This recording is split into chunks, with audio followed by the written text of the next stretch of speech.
It is believed to be a remnant left by the gods in the world, a sublime and grandiose power. Magic. There is only one magic swordsman for every 1,000 people and one mage for every 10,000. And in this low probability, for the first time in the Burial Empire, someone with magic became emperor while still young. Thanks to this, it seemed that a second golden age for mages was beginning. In a dungeon, inside a cell, a man asked, "What's so special about magic that anyone can use?" He continues talking to the young man chained up, saying he can't even handle a simple magic limiter and ended up in that situation. This chained man is named Tio Ian. Ian looks at Crony and says he hasn't changed. Crony asks what he means by that. Ian says that he always said something when he was a child. Mages are rare, but most come from humble origins. If they find out, we'll be expelled from the mansion. Ian says that at that time, he thought Crony was saying that because he cared and wanted to protect him. However, now the truth is clear. Crony was telling Ian to hide all that power. Ian says the truth is that Crony always envied that magic. Inside the cell, Crony gets irritated and punches Ian in the face, shouting for him to shut up. Ian falls to the ground again, while Crony says that it doesn't matter anymore because now he is the one standing. While Ian is lying face down, Crony starts drawing his sword, saying that it looks like Ian wants to die. He places the sword on Ian's neck and says that, out of respect for the past, he will end him quickly. Suddenly, someone starts shouting for Crony. He turns to see what it is, and one of the guards runs up to him and says that Duke Hylon has sent a letter. Crony turns annoyed and says that he is on his way. Ian is left alone again and wonders if everything will really end like this, in such an empty way. He thinks he lived with effort, even if it was an empty life. He wonders if anyone will remember the life of Ian Veroshin. Suddenly, he starts hearing someone calling his name over and over. When he opens his eyes, he sees a person in front of him. As soon as Ian realizes that person is Nam, he asks how he got there. Nam says that it's not time for those questions. They need to get out of there immediately. Ian asks him to stop. He was able to become a mage thanks to Nam, and even became emperor. In tears, the protagonist says that now he just wants it all to end once and for all. Nam asks Ian if he remembers the magic department building near the Second Imperial Palace. He says the protagonist used to hide there and cry. Nam emphasizes that Ian said that place gave him a second chance. Nam says he didn't know why it had to be in that place, but that is something for Ian to discover. Energy starts to fill the entire place. A magic circle appears on the ground, and the protagonist asks Nam what he is doing. When he sees that Nam mixed his blood with the magic, he screams, telling Nam to stop and release the spell immediately. However, Nam says it's too late because he has mixed the blood with the magic. The protagonist screams that this is forbidden magic. Crony sees this and shouts that he knew something like this would happen. He asks what kind of trick this is. Nam calls Ian and tells him to remember something very important. Crony reaches the cell and attacks them. With a smile on his face, Nam says, "The gods do not give problems without solutions." Crony cuts him, and blood starts spraying everywhere. As he dies, Nam calls the protagonist's name. He tells Ian not to be born in the next life without remembering this. "Lord Ian, the gods do not give problems without solutions." The magic starts to activate, and the protagonist's memories begin to surface. All the times he cried and Nam appeared to help him. His last memory is the smile Nam always had on his face. The protagonist goes to a strange place and sees a mansion. Suddenly, everything goes black. When he wakes up, he hears someone shouting at him. A man is shouting, asking if he can't walk properly. The man orders him to get up immediately. A woman says she thought he would be worthy, despite being raised by a humble mother. However, there's nothing she likes about him. Still not understanding anything, Ian looks at them with a severe headache. The man tells her to moderate her words. If she makes a mistake in front of Lord Malin, it will be a disaster. She responds that even though the protagonist is a bastard, he is still his son. The boy next to them starts laughing and tells his father that his mother is right and asks what is wrong with that. Ian begins to stand up and wonders who these people are. His head is throbbing, and they are still yelling and making noise. He looks around and wonders where he is. The man tells him to get up quickly. Ian cleans himself up and keeps asking who these people are. As soon as he looks in the mirror, he realizes he looks different. He asks who the boy he sees in the mirror is. The protagonist's father asks him not to embarrass anyone in front of Lord Malin, as he needs the emperor to be on his side for him to be adopted. Ian looks at him and wonders which emperor he is talking about. Maybe it was him. The man tells the protagonist to stop making that stupid face and says he will show the document. He takes a letter out of his pocket and says this is the emperor's decree. He didn't show it before because the protagonist couldn't read, but he can verify the symbols. Ian looks at this and wonders what that man is talking about. He hasn't made any decrees recently. As soon as the protagonist looks at the document, he is surprised by what he sees. The year of that imperial document is 98 years in the past. The other son takes the letter and asks what Ian knows just by looking at it since he couldn't even read. His father says that this position was arranged with great effort to bring a central official for his rise. Ian hears the maid saying that this is the protagonist's first time at these events, and they hope it doesn't turn into a mess again. The protagonist looks at the clock and thinks this is the year 1100 of the imperial calendar, an imperial decree he doesn't recognize. He sees his reflection in the mirror and thinks he has Urie's vision and Nashen's face. This is Naum's space-time magic. Later that day, the food was placed on the table, and the protagonist was eating. His stepmother and brother were watching him eat. Ian thinks he spent so much time hungry in prison that he ate a bit too quickly. An old man tells the protagonist that his table manners are truly impeccable. This old man is Lord Malin. The protagonist's father smiles and says the Lord is very kind and asks Malin to speak well of him to the Emperor. Malin says that nowadays the whole household is studying philosophy. He asks the protagonist what he studies but changes his mind and decides to ask Chell first since he is the eldest son of the family. Chell is frightened as he did not expect this question. He begins to stammer to answer. The protagonist thinks that Malin is testing the family's level of education, so he decides to take the lead and says he greatly admires Professor Puln. Malin is surprised and asks if he really knows Professor Puln. Ian smiles and says yes, explaining that when reflecting on Puln's philosophy, he can imagine the image of a true ruler. Malin says that the protagonist is familiar with a philosophy that has barely begun to spread from the center. Truly, he underestimated the Count's family's level of education. The protagonist's father thanks him again for the compliment, while his stepmother remains silent, but is bothered by what happened. The Lord tells the Count that his son is extremely intelligent and educated, that not only the Emperor, but even the Eastern barbarians would receive Ian without complaints. The protagonist wonders if the barbarians would really receive him, thinking, the Eastern barbarians, the Kionryo tribe. There is only one place on the border adjacent to Kionryo, so it must be Bratstung. It's the territory of the Brats. A long time ago, the Brats family made a peace treaty with the Kionryo tribe. Suddenly, the protagonist's father taps his leg, calling him, and says he believes he will become the symbol of peace because of this treaty. This illegitimate son named Ian was registered in Brats. They want to send the protagonist as a hostage. He smiles and tells his father that everything will work out. As soon as they finish the meeting and enter the mansion, Chell becomes very nervous, shouting at the protagonist, saying that he embarrassed him. Just because he is in the noble family doesn't mean he is a true noble. Ian responds that if he wasn't a noble and part of the Bratz family, Chell would have been sold to the Kionryo tribe. He asks Chell if he doesn't care about that. Chell keeps shouting, asking if the protagonist just called him you. He grabs a vase and throws it against the wall, asking how the protagonist had the courage to speak to him so formally. The vase hits the wall, and shards fly everywhere. One of the shards hits the protagonist's face, scratching him. Chell continues yelling, asking if the protagonist wanted to die along with his mother because just the other day he was living in misery and now doesn't know how to behave properly. Ian begins to get irritated and release his power. In a frightening tone, he says this is nonsense. His aura starts to fill the space. Just with the pressure of releasing his power, he throws Chell to the ground. The protagonist looks at him and says that even though he is young, the weight of his words is the same. Chell starts to get very scared. Exuding a lot of energy, the protagonist says that the tongue might not be short enough to change one's life. If Chell isn't careful, he could end up in a lot of trouble. Chell starts crying and begging for his life. Suddenly, the protagonist notices someone approaching. Malin opens the door, calling them and saying that snacks are ready. When he looks inside, he sees Ian with a very strong aura around his body. He is startled and asks what that is. The protagonist's father and stepmother arrive, asking what was going on. His father sees Chell on the ground and shouts, asking what all this was. Chell, trembling with fear on the ground, tries to speak but can't say anything. Ian goes to him, calling him brother, and touches his shoulder, telling him to be careful with the vase when he gets up. Chell, still in shock, looks at his brother without saying anything. Ian extends his hand to his brother and calls him to get up. The protagonist's father calls Hana and orders her to take Ian to his room immediately. She comes running and says she will do it right away. Hana calls the protagonist to return to his room. As they walk back, the protagonist looks at Malin while his father is arguing with Chell. Malin also looks back, having witnessed all that power. Hana and the protagonist walk in silence to the room. When they arrive, he opens the door and thinks that the room has a very pleasant atmosphere. He begins to enter the room, but Hana calls him. When he looks at her, Hana asks if he has any letter to deliver to his mother. The protagonist is confused and asks which letter she is talking about. Hana explains that his mother can't go out, so she asked Hana to bring letters to her every day. Upon hearing this, Ian lowers his head, thinking that his mother is being held like a prisoner. He says he won't cry anymore, so she doesn't need to worry. Hana says that's fine.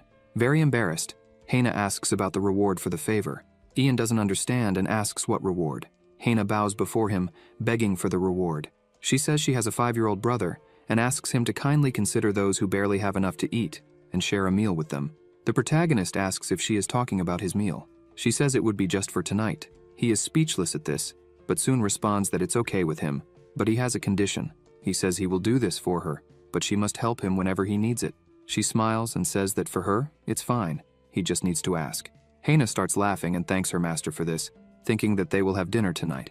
After that, the protagonist closes his door and thinks that all this is becoming a headache. He reflects that space-time magic can only return to the place where the magic was cast, but he ended up very far away in time and space, and moreover, in another body.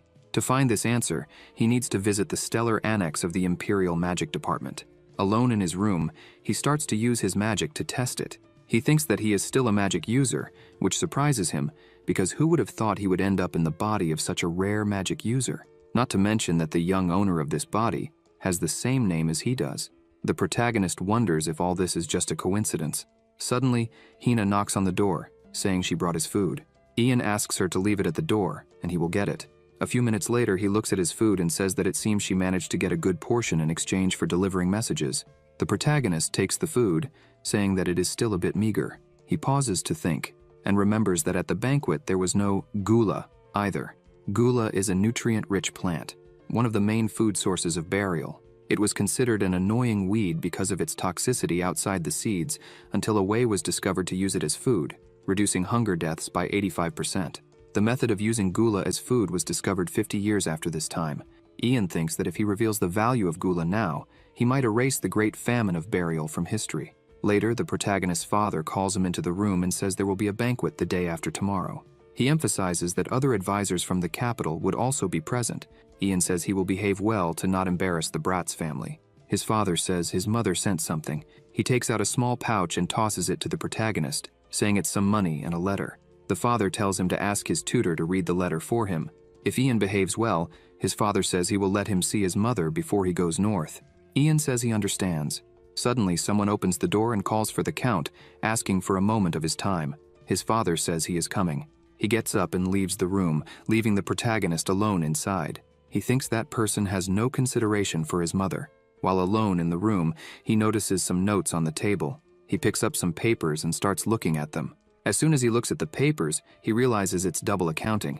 They were clearly diverting money meant for the capital. The protagonist thinks that apparently Lord Malin came from the capital to resolve this. Suddenly, the door begins to open again. The protagonist is startled by this. He uses his magic as quickly as possible, causing the lights in the room to go out. His father, who is entering, asks why the lights went out suddenly. The man with his father says he recently replaced all of them, but there must have been some problem. The young man says he will light a candle, but trips and screams, causing several papers to fly. He apologizes, saying he tripped. The Count says it's okay, and tells him to gather the documents again. He notices there is another person in the room and runs to the window. As he opens the curtains, he sees the protagonist still standing there. The Count is confused by this. He looks at the protagonist's hand, which is only holding the pouch. Looking at his table, he sees everything is in order. He asks Ian why he is still there. The protagonist says he received no orders to leave.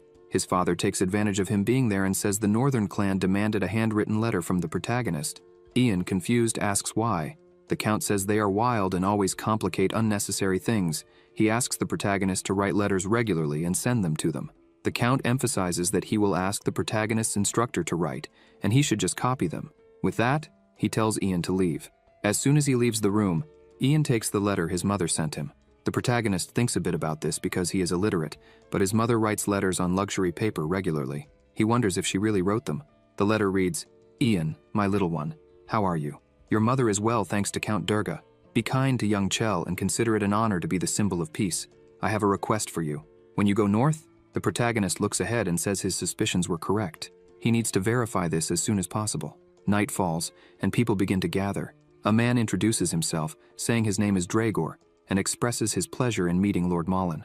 Another man, named Mac, introduces himself by kissing the hand of the protagonist's stepmother. They continue introducing themselves and preparing for dinner. After everyone has gathered at the table, Malin tells Ian that his appearance is becoming increasingly impressive.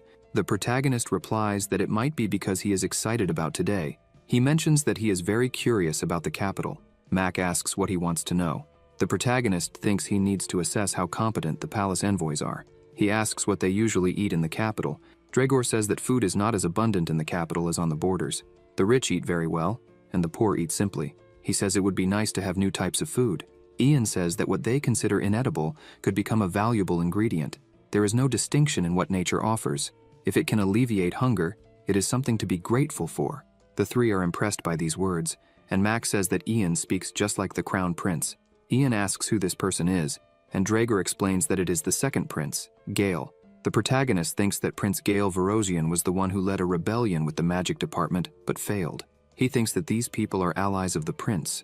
Mac comments that Ian's words seem to align very well with the prince's. However, the protagonist looks at all of them and thinks there is no reason to befriend traitors, but if there is something useful, he should take advantage of it. Malin comments that, unfortunately, time passes too quickly, and tells Derga that he would like to make a small request. The Count asks what it is, and the Lord replies that he would like to walk through the nearby park with the protagonist to share knowledge and asks for permission to do so. Ian's father is surprised and asks if it is really with Ian that he wants to walk. The Count says he will allow it but will send Chell along. The Lord says that's fine. The more people sharing knowledge, the better. As they start walking at night, Chell gets tired and asks if they still have far to go. Max says they are almost there. He and the Lord exchange glances, and Max says that if Chell is tired, they can stop to rest for a bit. Dregor and Max stop and say they will rest a little with Chell, while the Lord and the protagonist can continue ahead. The protagonist smiles and says he understands, asking them to take good care of his brother. Once they are alone, Malin tells Ian that he saw his eyes turn golden last time. He asks the protagonist if he is a magic user. The protagonist is silent for a few seconds, then smiles and says he doesn't know what the Lord is talking about. Malin says that Prince Gale is always open to magic users. After all, mages are extremely rare. The protagonist asks if that is all. The Lord doesn't understand. The protagonist asks if he is just curious to know if he is a magic user or if there is something more he wants to know. The Lord remains silent. Ian says he knows he is there because of the double accounting. The Lord's hands start to tremble. The protagonist says he also has something he seeks. Ian says they could make a small deal. He asks if the Lord would continue the transaction even if he had what Malin is looking for. The Lord says that negotiating sounds very intriguing and asks Ian if he would hand over the ledger. The protagonist asks what he would gain from that because tax evasion is a serious crime. If something goes wrong, he could end up in trouble as well. Malin says that Ian is not yet part of the Bratz family. He emphasizes that he is against the inclusion and that there is no need to escalate things now. They don't need to go to extremes or get lost. The protagonist says that what he really wants is not that. He wants to protect himself from the severe punishment of the imperial court and obtain possession of a territory. He says he intends to visit the nomads without entering the court. The Lord asks if he knows what it means to visit the nomads. The protagonist says he knows exactly what it means. Ian says that if Molin accuses the Bratz family of tax evasion, his father will probably suspect that the protagonist is involved, as the two have been close lately. Ian explains that this is why he wants to visit the nomads, to ensure his protection. It is easier to gain their favor since the nomads and Marquis Bratz do not have a good relationship. Given their prowess in battle, they will be invaluable allies. He smiles and says that the guards would not protect him and his mother.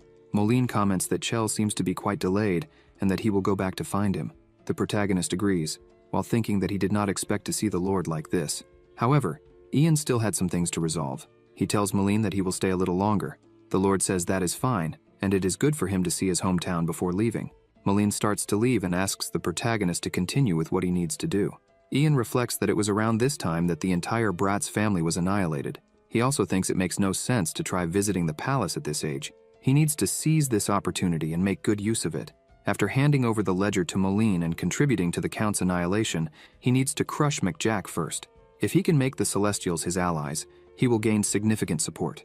This is the shortcut he plans to use to penetrate the palace deeply. As he walks, the protagonist sees a person. He looks at a woman holding a flower vase, trembling. He touches her shoulder and she turns around, startled.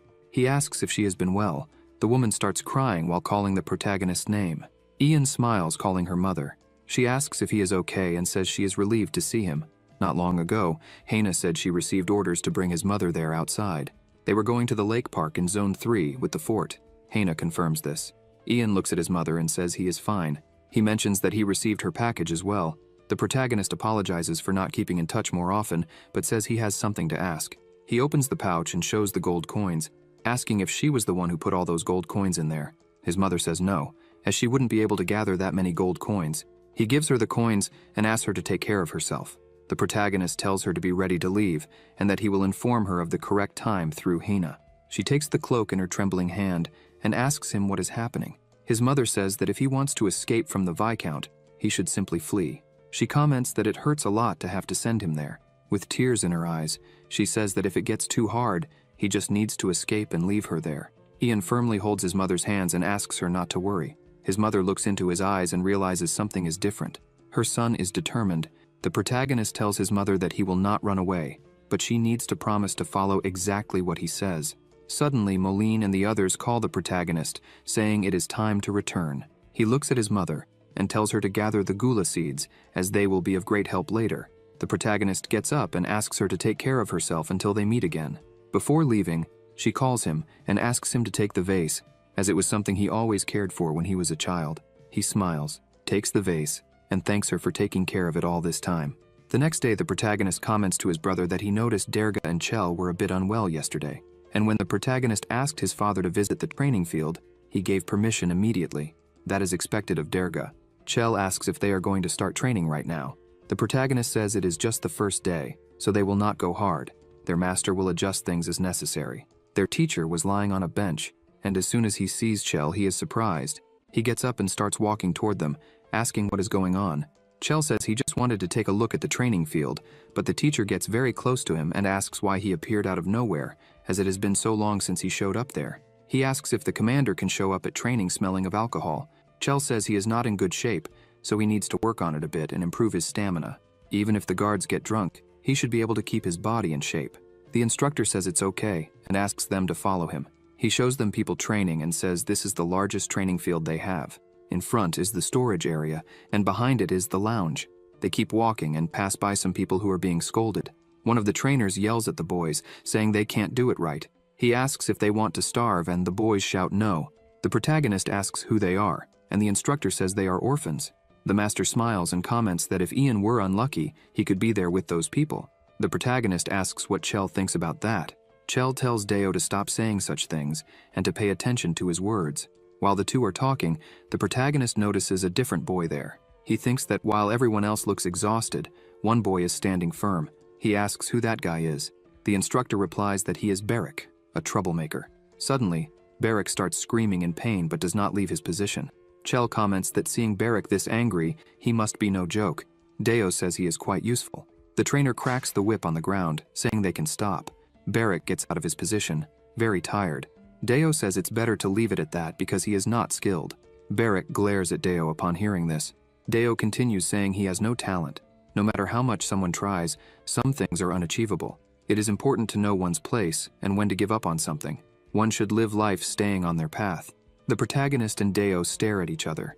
Ian says the training is over and they should rest a bit in the shade. Looking at Beric made him feel like he was looking at himself. As Deo said, if he were unlucky, he would be in the same position. The protagonist goes to the boy on the ground and asks if his name is Beric and if he can get up. Beric asks who he is. The protagonist says his name is Ian. Beric tells him to go away. The protagonist says he is very disrespectful. Ian grabs his face and says he will let it go this time because he must be angry about all this. Beric turns his face to the side and lies down on the ground again, telling the protagonist to leave him alone.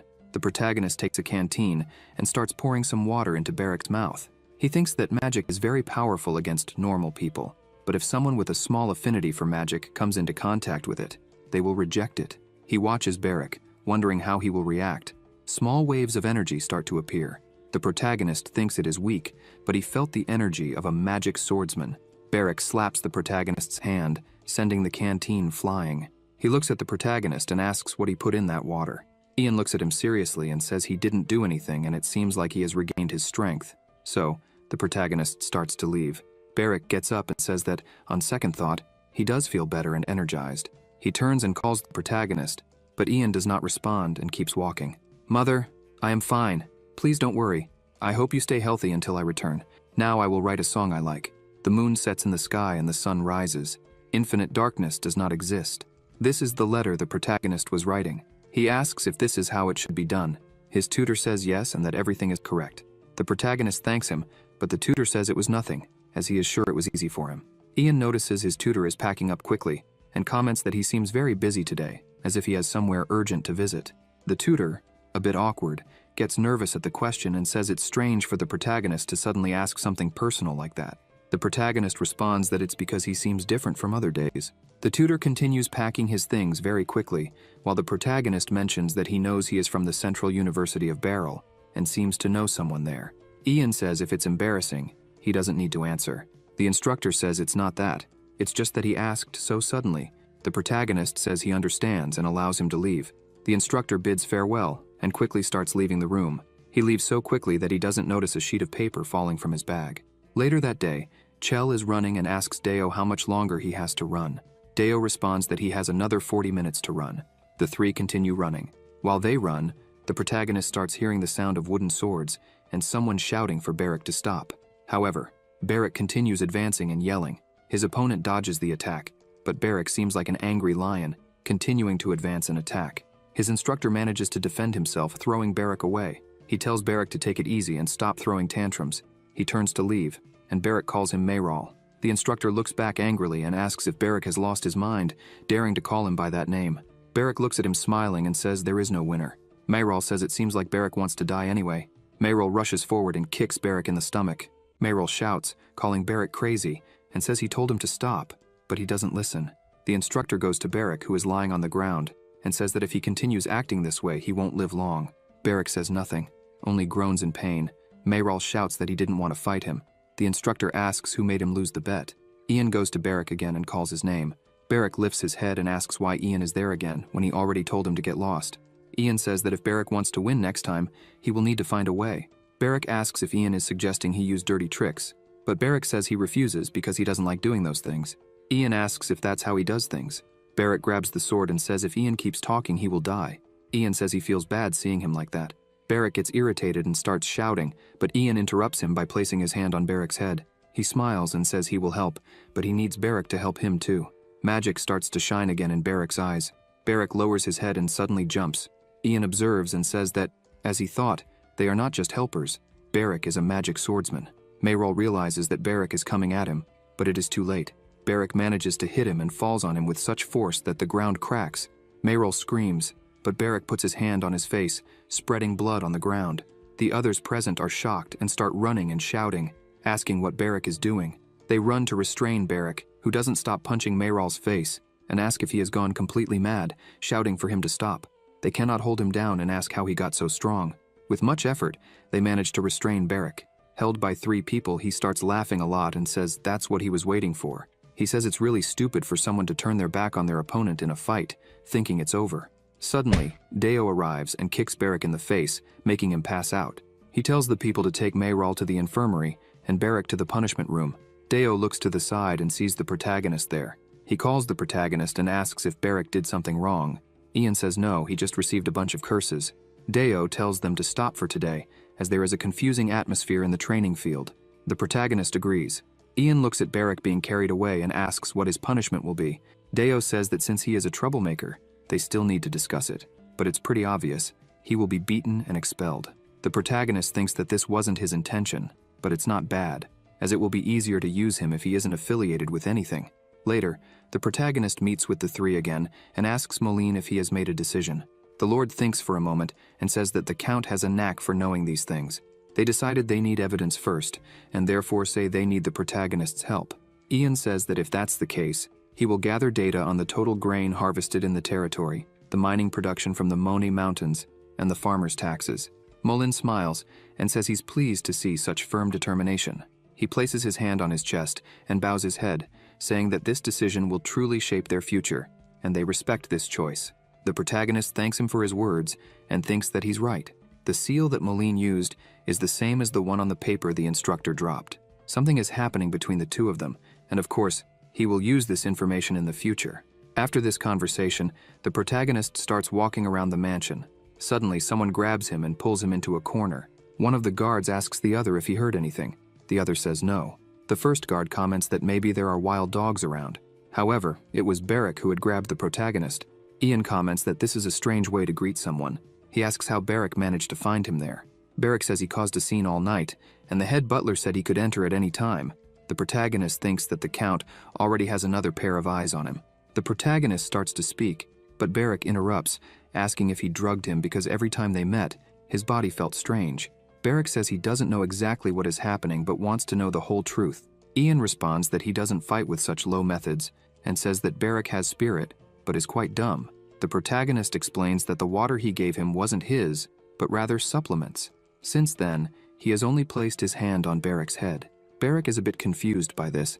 The protagonist lowers his hand and says he can explain everything if Beric is curious about it. Beric starts to get scared by what he sees. The protagonist says that Beric needs to promise something first. Ian begins to release his aura and says that Beric must keep his golden eyes a secret. The protagonist continues, saying that Beric cannot be so rude, but Beric starts shouting that those eyes are different. Ian says he hasn't finished speaking and asks Beric to listen. He says that Beric should stay by his side as a bodyguard. This is his final condition. The protagonist touches Beric's chest, saying that the power he felt before might be hidden within himself. Ian asserts that he can help him awaken this power. Beric asks what power that is. The protagonist asks if he has ever heard of magic swordsmen or magic in general. Beric says no. Ian decides to explain everything and asks Beric to pay attention. There are a few in this world who have the power to resonate with their souls, and this is called magic. You have the potential for magic, but the same magic blocks your energy, so training doesn't work for you. Therefore, you need to use the magic within you. Beric asks if the protagonist means that magic is blocking his power. Ian says they need to develop the path that connects his body's energies and his soul. This way, they will achieve harmony. Beric shouts again, asking if the protagonist will make this path for him. But the protagonist says he needs to learn to listen first. Beric responds that he doesn't care about anything. He just wants to start right now and asks what he needs to do. Ian asks if Beric really wants to make this decision so quickly, because if he becomes the protagonist's bodyguard, he will need to travel outside the border too. Beric asks what's so bad about that since he has no home or family. The protagonist says he could die doing this. Beric responds that he would starve to death if he didn't follow the protagonist. Ian says he is pleased to see such determination. The two shake hands, sealing the agreement. The protagonist thinks that Beric is stubborn and reckless, but perhaps that's what makes him so suited to be a magic swordsman. It is said that the greater the magic swordsman, the more peculiar they are. They never accept defeat, never miss the chance to strike, and do not fear death at all. There is no enemy for a warrior who does not fear death. The two look at each other and shake hands even more firmly. The protagonist says he looks forward to their future together. A few hours later, inside the mansion, Durga calls the protagonist and says he never learns anything and is always embarrassing the family. The protagonist just sighs at this. As he sips his wine, Durga comments that the protagonist is distracted once again. Ian looks at the ring and thinks that his father doesn't seem to care much for jewelry, but he always wears that ring. He wonders if it's a wedding ring, but it doesn't look like one at all. Gems are usually cut to maximize light reflection for extravagance, but seeing how the Count's ring is cut in a dull shape, it must serve a different purpose beyond appearance. The protagonist remembers that it's the same sound he heard in the office a few days ago. Ian becomes pensive because of this. Durga calls his attention again and tells him to focus on the meal. The Count tells the protagonist that it seems he has made a new friend. Ian asks if he's talking about Beric. The protagonist explains that they met during training and have been getting along well. He thought they wouldn't see each other again because of the trouble Beric caused, but his father allowed them to meet once more. The stepmother asks what kind of trouble he caused. The protagonist smiles and says that Beric assaulted someone. She disapproves and asks why he keeps such a person as a friend. Durga says he doesn't care who he associates with, but he cannot neglect his studies. The Count looks at the protagonist and, with a threatening voice, says that if he doesn't master reading and writing within a month, he will consider it Beric's fault, and the punishment will be death. Outside the mansion, the protagonist's instructor and Molin are having a conversation. Molin says the instructor will take care of it. The instructor replies affirmatively and asks Molin to handle the situation well. As they finish the conversation, Molin leaves, and the instructor sighs. However, the protagonist appears shortly after and says he was wondering where his instructor was, and that it seemed like he was having a good conversation with Molin. The instructor is startled to see him there. The instructor says it was just small talk. Ian comments that it was a long conversation for just small talk. The protagonist starts approaching and says that since this place is quite remote, the Emperor's influence is weak here, causing constant conflicts with the capital. So, the protagonist asks what his father would say if he knew a public official from the capital was having a long conversation with a private tutor behind the mansion. Ian says the tutor should be more worried about what his father might do, not say. The instructor insists it was nothing and asks if the protagonist could pretend he didn't see anything. The protagonist agrees, but with a condition. The tutor asks what the condition is. Ian says that tomorrow the tutor must talk to his father in the morning. No matter the topic, he must keep his father occupied for 30 minutes in the garden.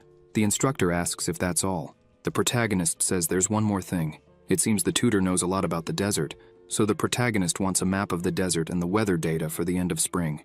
Ian says he's sure the tutor knows exactly what he means since he's an intelligent person. The tutor agrees to this.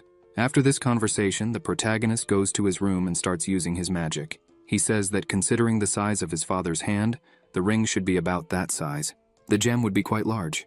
He creates a version of the ring and thinks that the problem is drawing it accurately. He picks up the pen and decides to try. After some time drawing, he hands the paper to Hina. She looks at the drawing and calls the protagonist, asking if that's supposed to be a ring. He replies that it is. She looks closer and says the gem in that ring is as big as her fingernail and looks a lot like the Count's ring. He says she recognized it immediately and emphasizes that his father never wore a wedding ring, but he always wore that one. He even said before that he doesn't like diamonds, but this ring is a diamond. Moreover, it's so poorly formed, and the color is so unique that he often looked at it closely. The protagonist says she has a good eye, but it's strange for someone to make a diamond key unless there's a reason for it to be diamond. Suddenly, the protagonist remembers that diamonds are insulators. Since it's a secret drawer, there must be some kind of security mechanism installed, like electricity. Ian says he had a good idea thanks to Hina and asks her to get a carpenter to make this ring. It should be made of wood and covered with rubber on the top layer. Meanwhile, in the Count's room, the doors open, and the instructor thanks the Count for arranging time for this conversation.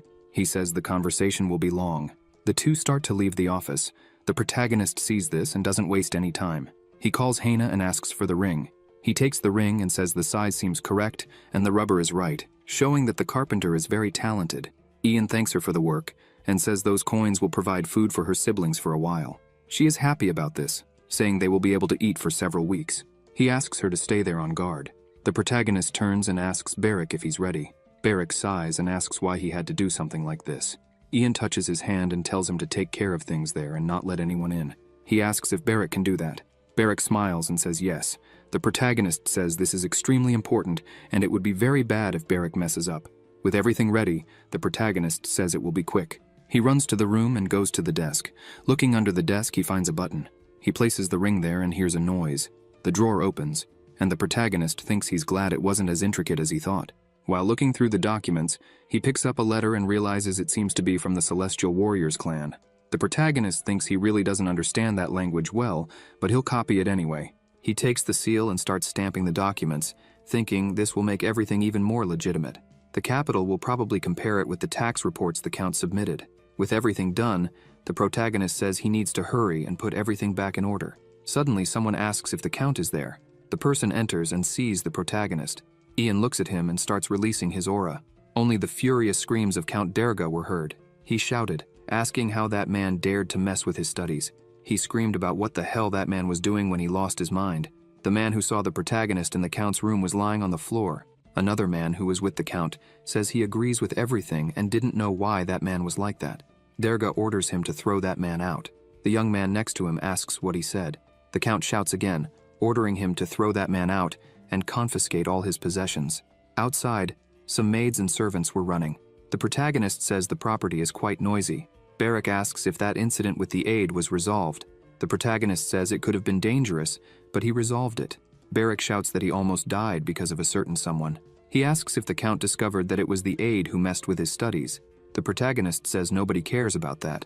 The important thing is that Durga thinks it was the aide. Ian thinks it was because he messed with the secret drawer.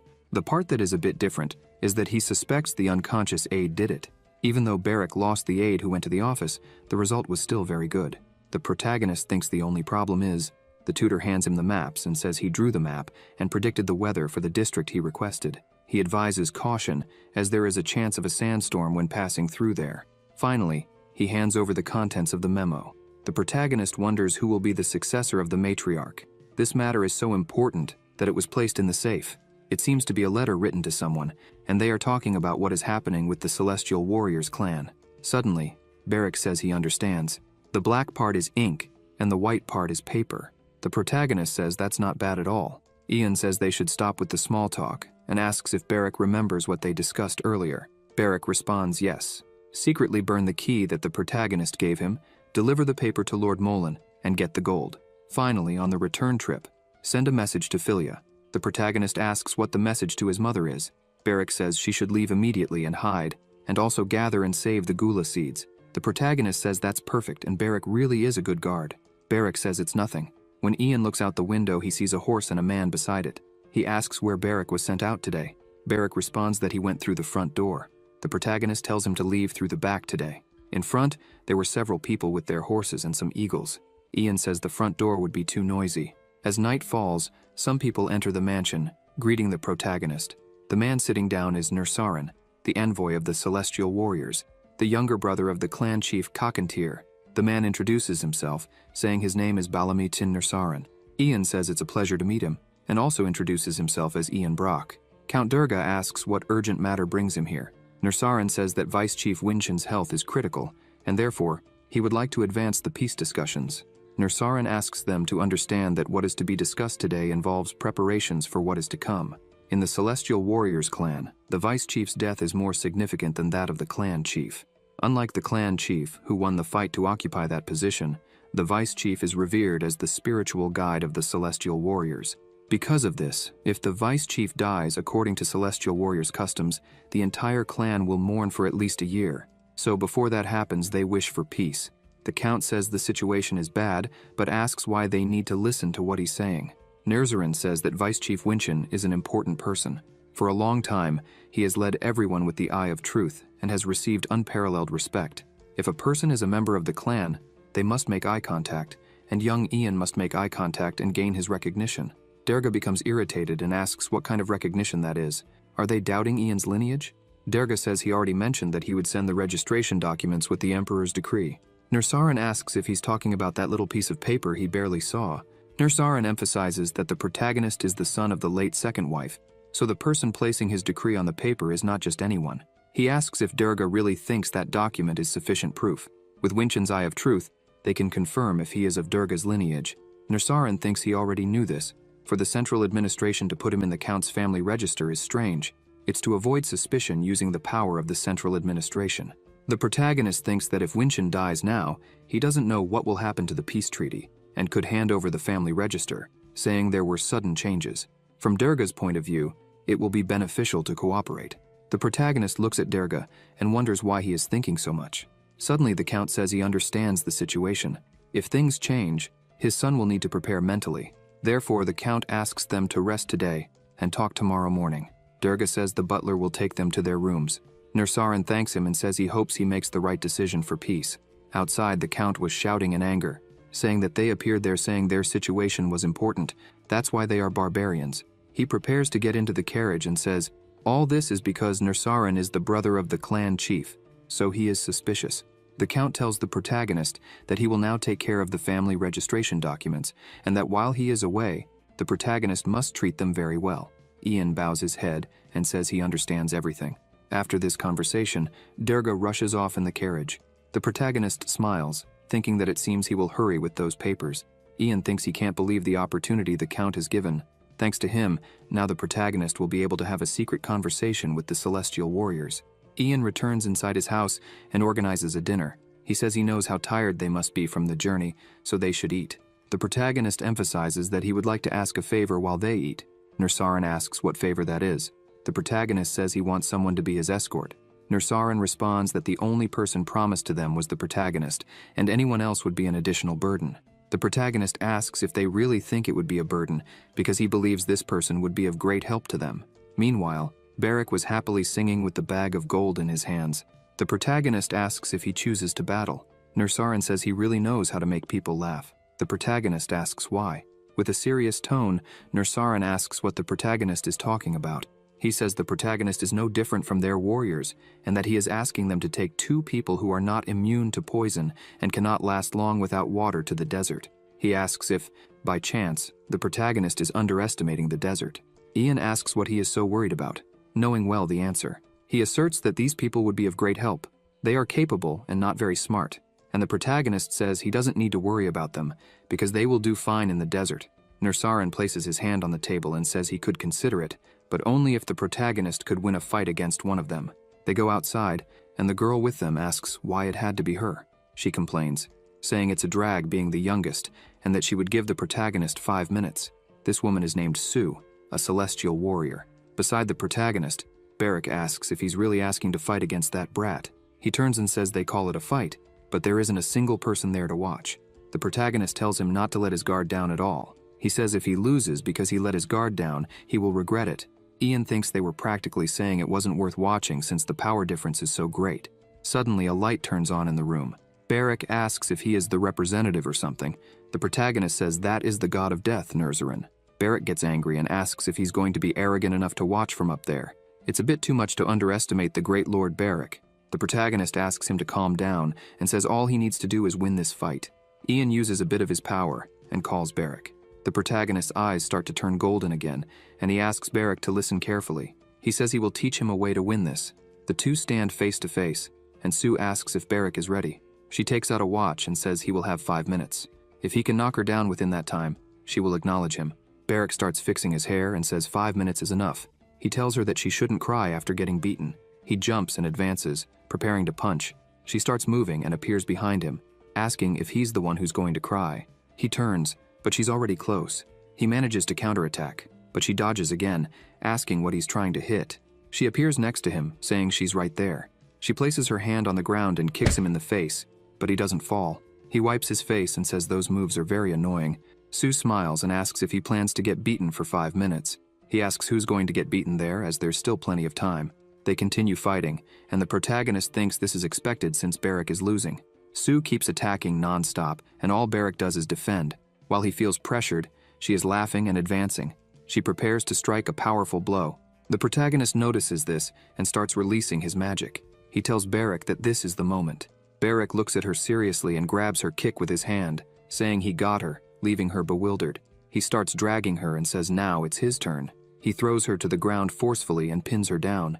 She screams for him to let go. She tries to break free, but Barrick is on top of her, squeezing her cheeks and saying the protagonist told him all he had to do was hold her down. Barrick says that if this fight were real, she would already be dead. Ian says she doesn't need to feel bad about it. Nurserin sent the youngest so they wouldn't have to see blood. He emphasizes that he will give her something to remove the marks when she reports their victory. He smiles and says those marks aren't so bad. She could live like that, as she would be unique in the world. She gets angry and shouts that she understands, so he should get this elephant off her. Barrick gets irritated and asks who the elephant is. The protagonist looks at the window where Nurserin is and tells Barrick he can get off now because they have to finish negotiating. They return to the room where they had been conversing. Sue was very annoyed about losing in such a manner. Nurserin says he is sure he mentioned wanting a sparring session, but those antics were almost an insult. The protagonist apologizes if Nurserin feels that way, but says it's better than leaving a Brock with facial injuries. Nurserin asks if the protagonist is mocking him. Ian looks at him and asks if that's what he thinks. The protagonist asks Nurserin to look at Sue's face, pointing out all the paint on her face, and imagines if that had been a real blow. Nurserin looks at Ian and starts laughing, saying Ian had guts. He accepts defeat and says he will take Barrick with them. Ian thanks him for this. As soon as the agreement is made, Sue yells at Barrick, telling him to find something for her to clean up with, emphasizing that she will make his life a real hell in the desert. Barrick mocks her. The next day, Derga joins Nurserin and says he has heard all their requests, and that the peace ceremony will be in a week. The Count emphasizes that they did not expect this, so preparations would be minimal. Nurserin says that, on behalf of the Celestial Warriors, he appreciates the understanding. They shake hands. Derga wishes their chief well, and Nurserin thanks him again. A week passes, and finally the day of the peace ceremony arrives. Ian is in his room, embraced by Hina. She asks him to return alive. With tears in her eyes, she says Alan is waiting to make something delicious for his birthday, so Ian needs to come back alive. She begs him to be careful. The protagonist asks her to listen to what he has to say. He tells her that he wants her to stop working there while he's away. She asks what he is talking about. Ian says it will be difficult now, but it will be great in the future. He asks her to leave the mansion without drawing attention to herself. He holds her shoulders and thanks her for everything she has done so far. The protagonist says he's really tired of this place, so they should leave and find the Celestial Warriors. A few hours later, several people are arriving at the base where the warriors are. As soon as they get there, Kakantir welcomes them and introduces himself as the chief of the Celestial Warriors clan. Derga also introduces himself, saying he is Count Derga Brock of the Burial Empire. Kakantir looks around and says it seems all the important people are already there. They can talk and reach an agreement. The peace treaty is presented. Derga reads and agrees. He takes out a vial, saying it is a homogeneity potion. The Brocks will use it to prove their lineage. The protagonist and Derga put their blood inside, and the potion turns blue. Nursarin says a few things to Kakantir. Kakantir says they need the vice chief Winchin to prove the lineage, so they will continue later. Derga says that's fine with him, but he thinks these barbarians trust a shaman more than the homogeneity potion. Kakantir cuts his hand with a knife. He turns his hand over the agreement and signs it with his finger and blood. He says that with this, the agreement is in effect. Derga shakes his hand and wishes glory to the Brock family and the Celestial Warriors. Before leaving, Derga hugs the protagonist and asks him to be careful, calling him son. The protagonist thanks his father. Derga tells him to remember why he is alive until now. The protagonist says he will certainly remember. He says it's for the glory and honor of Brock. With that, his father gets into the carriage and returns home, leaving the protagonist and Barrick there. The day in the desert was hot, even in the shade. Barrick was drinking water like crazy. They travel non-stop during the day and night until they finally reach their destination. People shout, saying that Chief Kakantir has just arrived. The people run to them and say they must be tired and ask everyone to prepare water and food. The people ask which one is Ian. Some people say it's probably the blonde one, as the redhead looks troublesome. Kakantir asks how the vice chief is. A resident says he is much better. Kakantir says that's very good and asks Ian to follow them. The protagonist gets off his horse and goes to the vice chief's house. As soon as they enter, Winchin is lying in his bed. Kakantir tells Winchin that the boy is Ian and that he will be staying with them as per the peace agreement. Winchin starts to sit up and speak. Kakantir says that Winchin is very tired and uses the language of the Celestial Warriors, so he will translate everything for the protagonist to understand. Winchin says he will trust if Ian is truly worthy and asks him to come closer. The protagonist begins to approach. As he gets closer, Winchin grabs his arm and asks if the protagonist is there by the will of God. Seeing the Emperor, the protagonist says yes, he is there by the will of God. Winchin asks if he is the one who carries the blood of Derga Brock. The protagonist confirms. Winchin asks if his presence signifies peace. Ian swears that peace is the only reason he is alive. Winchin releases the protagonist and says a few things to Kakantir. They bid farewell. Barrick watches them leave the house. The clan chief asks for rooms to be arranged for Ian and his entire group. Kakantir looks at the protagonist and says there will be a welcome celebration tonight, so he must not be late. The chief starts to leave, and Barrick comes running, asking what Kakantir said. The protagonist says there will be a celebration tonight and he must not be late. Barrick is excited about this. Night falls, and people are celebrating and smiling. Ian and Barrick were standing a bit away from the others until the chief calls them over. Kakantir asks if he was able to rest well. Ian says yes, and thanks him for his kindness. Kakantir says he is glad and asks the protagonist to sit with him. The chief says the map of the Great Desert that the protagonist provided is excellent. Kakantir emphasizes that everything the protagonist offers is the same as what Brock would give to the Celestial Warriors. He asks if it's okay to use the map to their advantage. Ian says there are no problems. They can use it as they wish. Kakantir says at least the Count did a good job raising a son like Ian. The protagonist looks at what Kakantir is smoking and thinks it's a gurut leaf. From what he's heard, that leaf is a powerful stimulant for the Celestial Warriors, even more effective for common soldiers.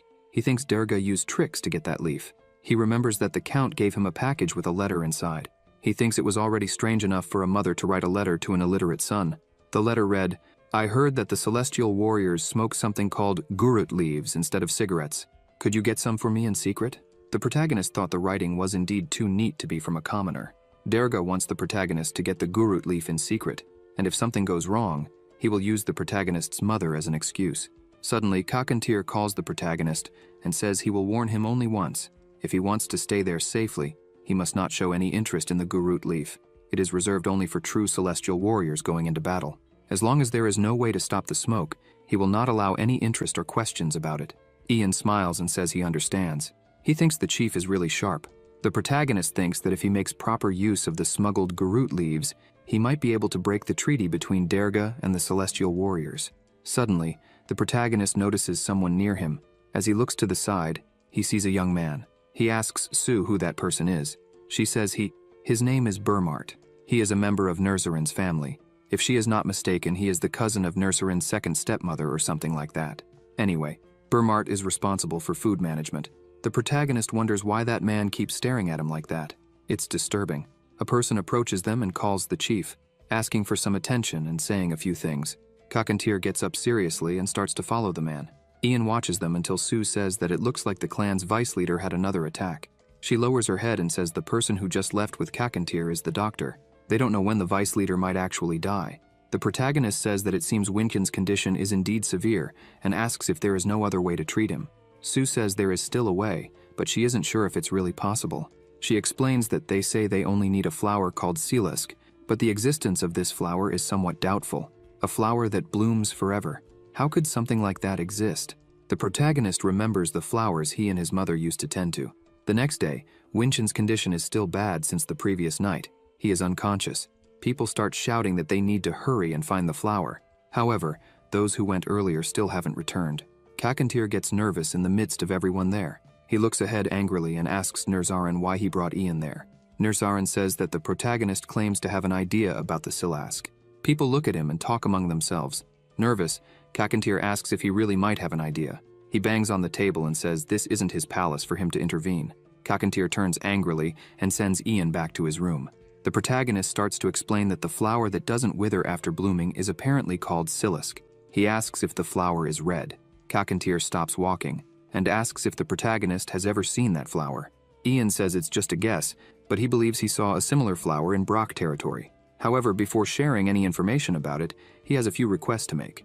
The protagonist says that Brock is part of the Great Burial. The Imperial Palace is aware of the Brock alliance, and his presence there is also in accordance with the royal will.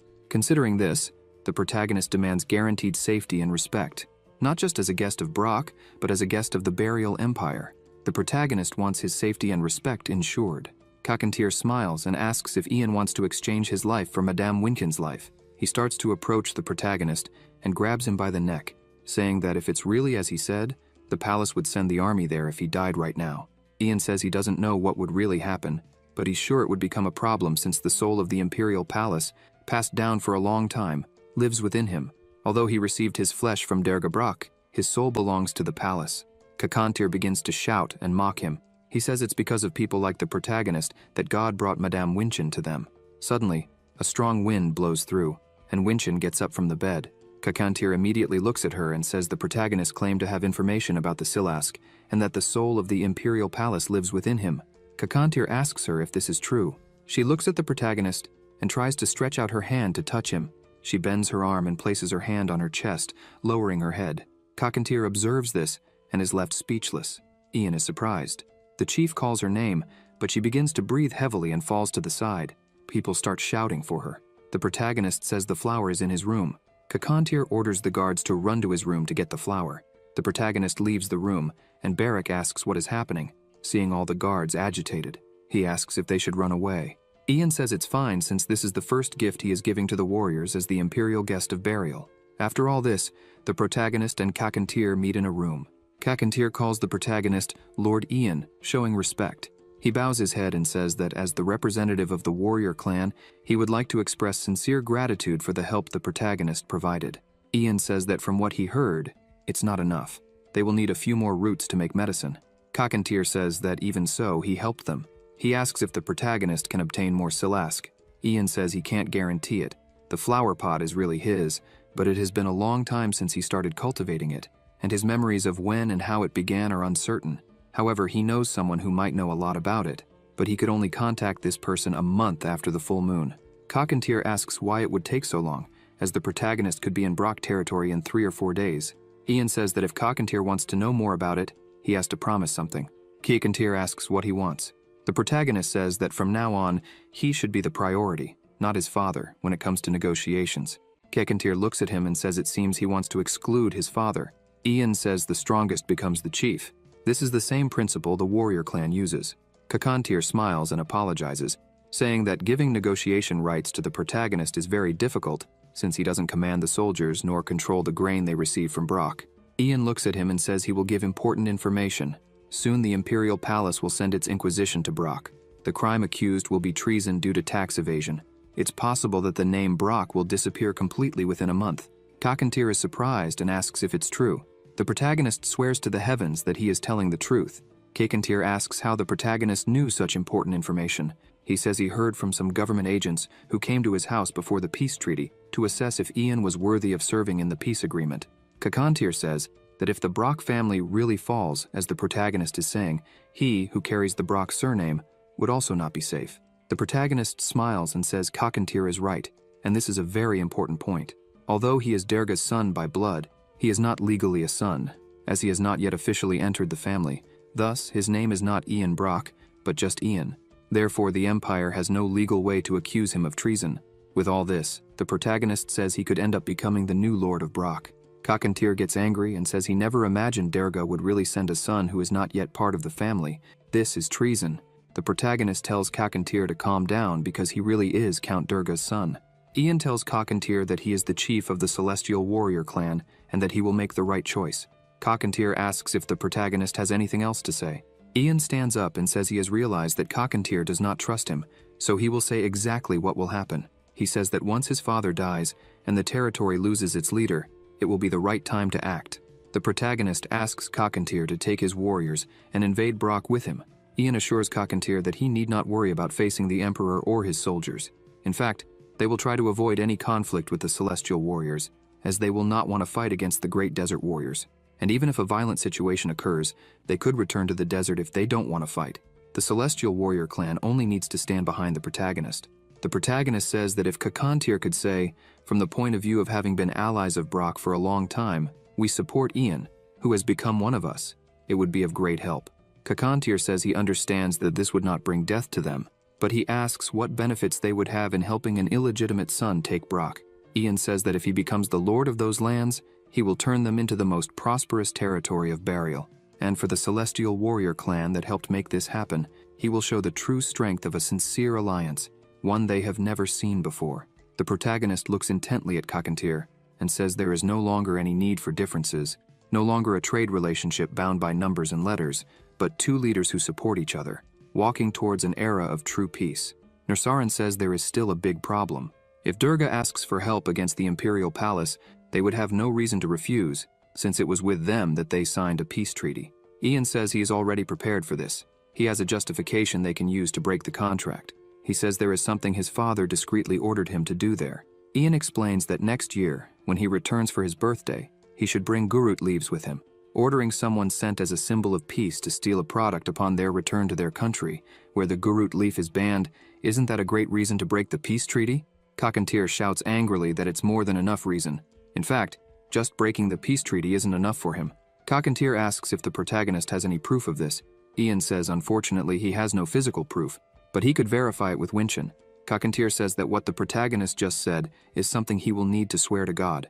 Ian responds that if he wants, he can do that. It's no problem. Kakantir laughs and says it's fine. He looks at the protagonist and thinks that for a long time, he thought all of Derga's children were idiots, but the protagonist is quite impressive for his age. Kakantir asks if a declaration that the Celestial Warrior clan supports him is all he wants. Ian says yes, that's all he needs. The rest he will handle himself. Kakantir, curious, asks why he is doing this. The protagonist explains that if he goes to the royal capital, more precisely to the palace, the territory of Brock that he himself expanded will be the only thing supporting him, as he comes from a remote region. Kakantir bangs on the table and says he wants to make one thing clear. He doesn't intend to shed a drop of blood because of the protagonist. Ian says that's not his plan either. Kakantir asks if he doesn't fear death. Ian says no because he has already died once. Kakantir smiles and seals the deal with the protagonist, saying he likes all this determination. With everything settled, the protagonist begins to leave the room, but as he starts to leave, Kakantir calls him, asking if his trip to the capital has anything to do with the current mental state of the Emperor. Ian just looks at him and smiles. As he leaves the room, people shout that he's not dead. The protagonist looks to the side and sees Sue. He calls her, startling her. He asks if she could help him if she has some time. Sue asks with what. He says he wants her to train Barrack. As soon as she hears this, her eyes light up with happiness. Soon after, the two go to train. She curses him as an idiot and lazy while they fight. He tells her to shut up and tries to land a hit, but she ducks, saying he's too slow. The two continue training while the protagonist watches them. The protagonist asks if Barrack is okay, and he angrily tells the protagonist not to talk to him. Ian looks at them and thinks they are in true peace. As he watches the two, he thinks his plan was to work slowly to bring the Celestial Warriors to his side. However, everything was resolved very quickly because of the Silask flower. He thinks it's been a long time since he could rest like this. However, thinking about what happened in the past, he doesn't feel very well. He remembers being called to Winchin's room. He says she was much better than the last time, and that made him happy. Winchin says she called him there to continue their last conversation. Ian says that's fine with him. He states that everything he told Cockatier was true, and that he could even swear to the heavens that it was all true. He says there are a few more things he didn't mention, but those things aren't related to the warrior clan. Winchin interrupts and says that God said to change everything about him. The protagonist doesn't understand very well and asks what that means. Winchin says that even if it's his entire existence, it must be changed. Ian thinks it must have been a divine message. The Celestial Warrior clan doesn't receive oracles through a temple, as in the Empire, but through a shaman. Winchin joins her hands and says once again to the protagonist, "Change everything about you." He closes his eyes and thinks unexpected things always happen when he is in the desert. Suddenly, a woman arrives and calls him, offering fruits. She asks him to try them. He thanks her for her kindness. She smiles and says it was nothing. She says that thanks to him, Miss Winchin was able to improve and regain her consciousness, and everyone there is very grateful to him for that. They are even preparing a big banquet to welcome him. He has become their savior. Ian smiles and thanks her again. The woman says she has one more thing to say. She says that as soon as the protagonist is rested, Lady Winchin and Chief Cockatier want to see him once more to settle the negotiation rights. He says that he will meet them soon. The protagonist sees that Barrack and Sue are almost done. Barrack takes a punch to the face and yells that he's not done yet. Sue keeps calling him slow and sluggish. The woman says she will go notify the two. She starts to leave but remembers something. She comes back and says she found something in the flower pot while replanting. As she shows it, the protagonist's eyes widen. The woman asks if that necklace is his. The protagonist takes the necklace in his hand and wonders what it could be. He thinks that, even as a prince, it's the first time he's seen such a jewel. How could a child from the suburbs, like he was, have that? He begins to question why a child from a brothel was cultivating a silask, and why the necklace was hidden there. Did the old Ian not know about this necklace? If he knew about the necklace's existence, he would have sold it to help with his household expenses. Moreover, the fact that it was buried in the pot means that the person tending to it was the one who buried it there. They were asked to take good care of someone's flower. He didn't have much information, and his sources were few. He simply couldn't figure all this out. He looks closely at the necklace and hopes it doesn't interfere with his future plans. Suddenly, Barrack appears and asks what the protagonist is doing. Ian says he wasn't doing anything special and asks if Barrack is done getting beaten by Sue. Barrack shouts that he wasn't beaten. It was a tough match between them. The protagonist puts the necklace around his neck and says they need to leave now. Ian thinks he should ask Barrack everything about the great warriors of the desert later, as he wants to be the strongest in the world. However, he is still far from his goal, but fortunately, everything is going according to plan. This way, the protagonist can focus on what he really needs to do. Suddenly, one of Derga's servants enters his office shouting that they have a big problem. The Count shouts back, asking him to calm down, as he had already warned them to speak quietly when he was working on his papers. Derga asks what the reason for all the shouting is. The man apologizes for this and says that the Count needs to flee right now because people from the capital, the royal investigators, are there. The Count shouts, not expecting this. Inside the mansion, there were already several people from the palace. One of them was Erica, the captain of the royal investigators. She looks ahead and sees the Count appearing there, very worried. She asks if he is Count Derga Brock. He says yes. She presents an investigation permit and introduces herself, saying she is the captain of the investigators and her name is Erica. She was sent there by the palace to investigate treason due to tax evasion. She vows to investigate this matter with zeal and sincerity. Derga shouts that this is absurd, as he has protected that place for a long time from those barbarians for burial, and what he got in return was an accusation of treason due to tax evasion. Erica, calm and composed, takes a document and shows the seal to the Count. Derga looks at the document and is speechless. She asks if that is not the Brock seal.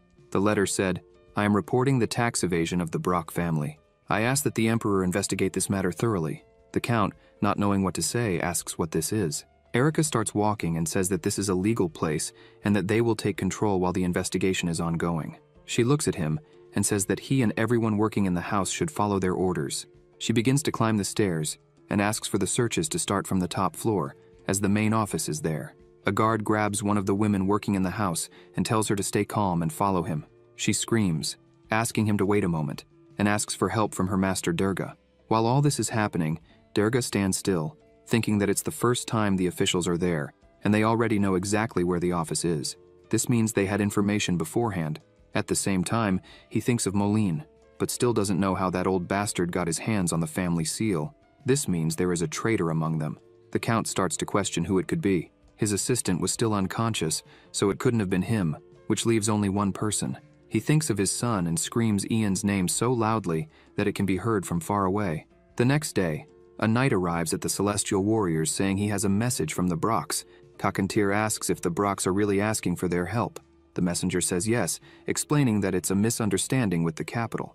The Count is being accused of treason, and they need the strength of the Celestial Warriors. Kakantir asks if they plan to fight physically, and if they have any proof that the accusation is false, because if it's true and they interfere, the Celestial Warriors would be picking a fight with the royal soldiers. The knight says that the Count's innocence will be proven by the words, "I will prove my innocence through the death of my beloved son," spoken by the Count himself. Kakantir starts laughing at this and apologizes, saying he understands and that they will get in touch soon.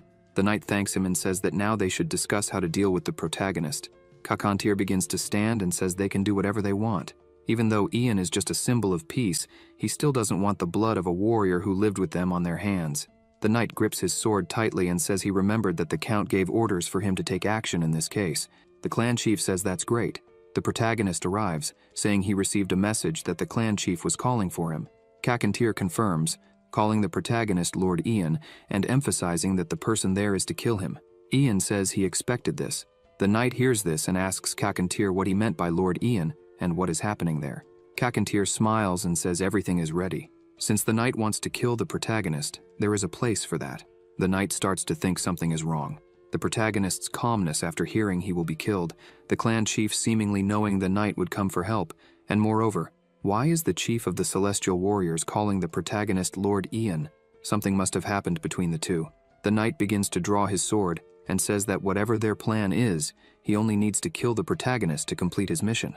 However, as he charges at the protagonist, Beric appears with a fierce look in his eyes, protecting him, startling the knight. The protagonist says that he will have to face Beric first if he wants to complete his mission. Ian smiles and says he will be waiting. They move to another place surrounded by people. There is a limit to how much one can train alone. It isn't a real fight without the intent to kill. So, if someone fought with hatred, giving their all against a skilled opponent like these two, they would definitely be able to grow. Kakantir and Ian sit watching the fight. People shout to Beric, asking if he is really okay and warning that he might die today. However, he tells everyone to shut up. The crowd says that since he is already talking trash, he must be fine. They also shout at the knight, telling him to do his best. The knight gets irritated, thinking the barbarians are treating him like a cheap gladiator. Beric smiles and asks the knight to take it easy on him, but that he will give his all in this fight. The knight says Beric is being very arrogant. Suddenly, Beric disappears, shouting that those were his words. The two clash swords, and the knight asks why Beric is attacking like a mad dog. He asks if that was a compliment and continues attacking. The knight dodges and sees an opening. He lands a blow on Beric, causing him great pain and making him spit blood. Beric falls to the ground, suffering. People comment that it looks like the knight got Beric good. Others, however, shout for him to get up. The knight attacks again to finish the fight, but at the last second, Beric gets angry and throws some dirt into the knight's eyes, blinding him. Beric takes advantage of the situation and attacks mercilessly, landing a punch square in the knight's face, who screams that it hurts too much. The knight looks at Beric, thinking he's becoming a nuisance. He grips his sword tightly and resumes fighting. The knight thinks that in a situation where every second counts, there's no time to waste dealing with this trash. The fight continues, and the knight thinks this bastard is very persistent. Beric shouts, holding his sword, and keeps advancing on the knight, who also moves forward. Blood is spilled, and drops of blood begin to fall to the ground. Beric has been struck on his side. The knight says he's very skilled, but this is his end. Beric looks at the wound, feeling great pain, and screams. People get angry with the knight, saying he could have delivered a clean blow. This wasn't a duel, but a mockery. Despite the pain, Beric grabs the knight's sword, cutting his hands and trembling. However, he reaches his limit and starts to fall to the ground. The knight looks at Beric's body on the ground, with the sword embedded in him. The knight takes his dagger, calls Ian, and says there's no more time. He needs to prove the Count's innocence with Beric's death. The protagonist watches the knight, and just as he raises his dagger, the red-haired demon appears flying behind him. However, the knight notices this, and at the last second, manages to dodge. Beric's attack is so strong it breaks the ground where it hits. The knight can't believe what he's seeing. He looks at the red-haired demon, with the sword still stuck in his body, fighting bravely. The knight wonders how this is possible. Beric starts to remove the sword stuck in his body, saying it's not over yet. With rage in his eyes, he scares the knight, who comments that Beric is a persistent demon. but the red-haired demon was so angry he couldn't take his eyes off his prey. A warrior lives each day preparing for death. A battle requires a point of ignition. To rise to another level, you need to burn everything you have, even if it includes your life. After the final blow, Barak, already exhausted, drops his sword, breathing heavily and without energy. He starts to deplete all his energy and falls, saying he's very tired.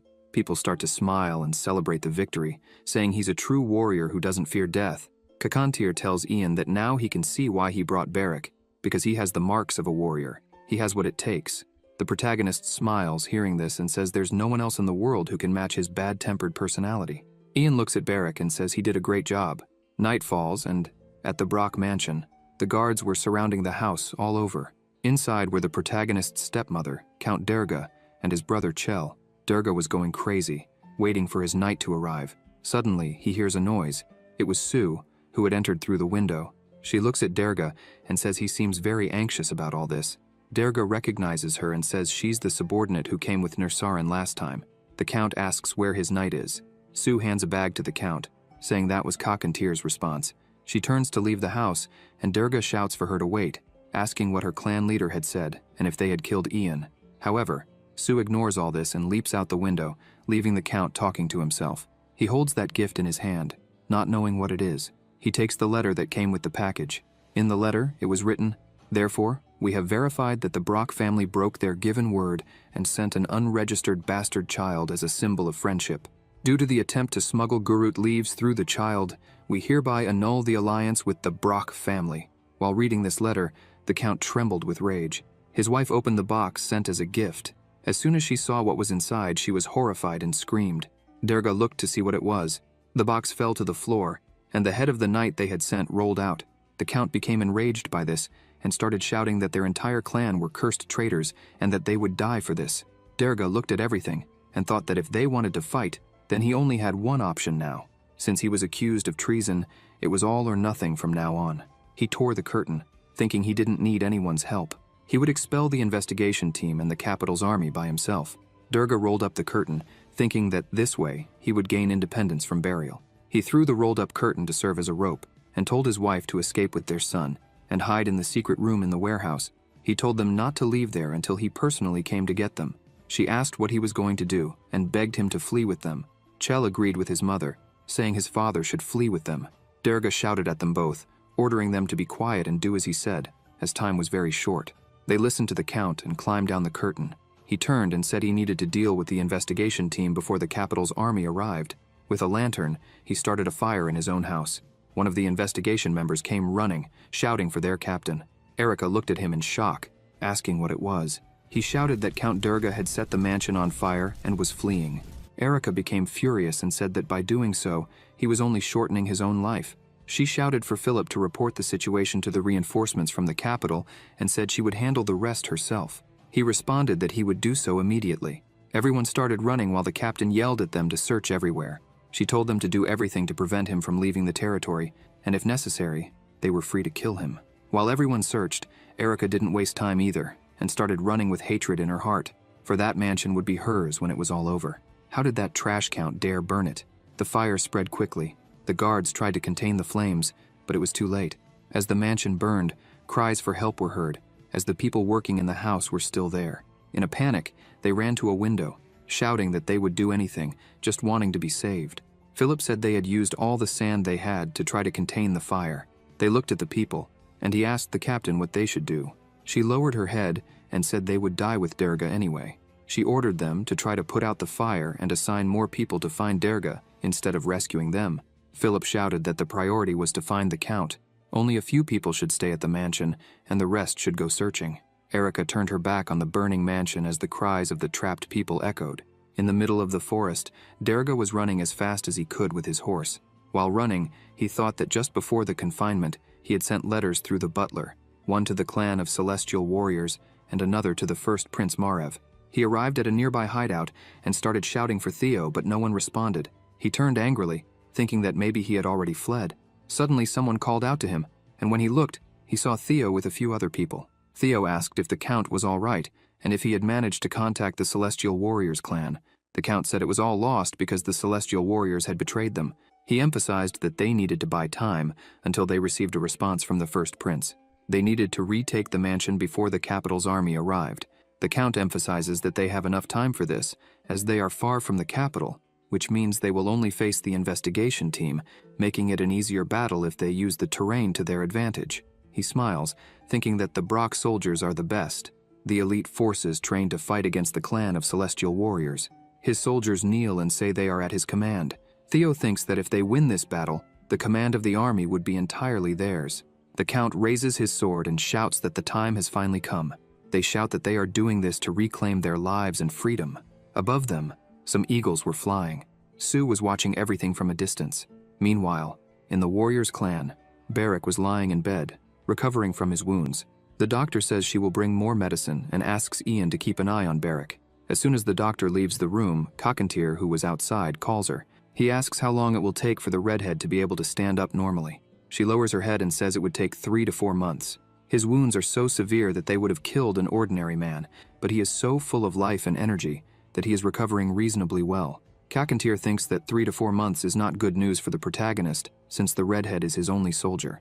Ian looks at them and thinks that it's not exactly like that. He touches Barrack's hand and says that where there's a will, there's a way. His energy starts to come into contact with Barrack. The amount of energy being used doesn't seem enough. The protagonist concentrates more, but he says this isn't good. If he infuses more magic... Suddenly, the doctor and Cockatier open the door. She sees that the protagonist is not doing well and runs to help him, asking if he is okay. Ian says he is fine, just a little dizzy. The doctor asks the protagonist to sit down so she can check on the redhead first.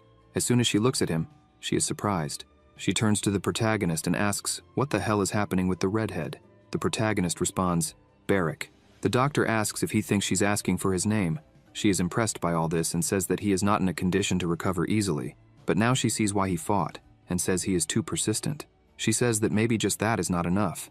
Cockatier starts burning a different plant. He looks at Ian and says that if he had known he was in such bad shape, he would have brought more. The protagonist is surprised by this and asks if that is...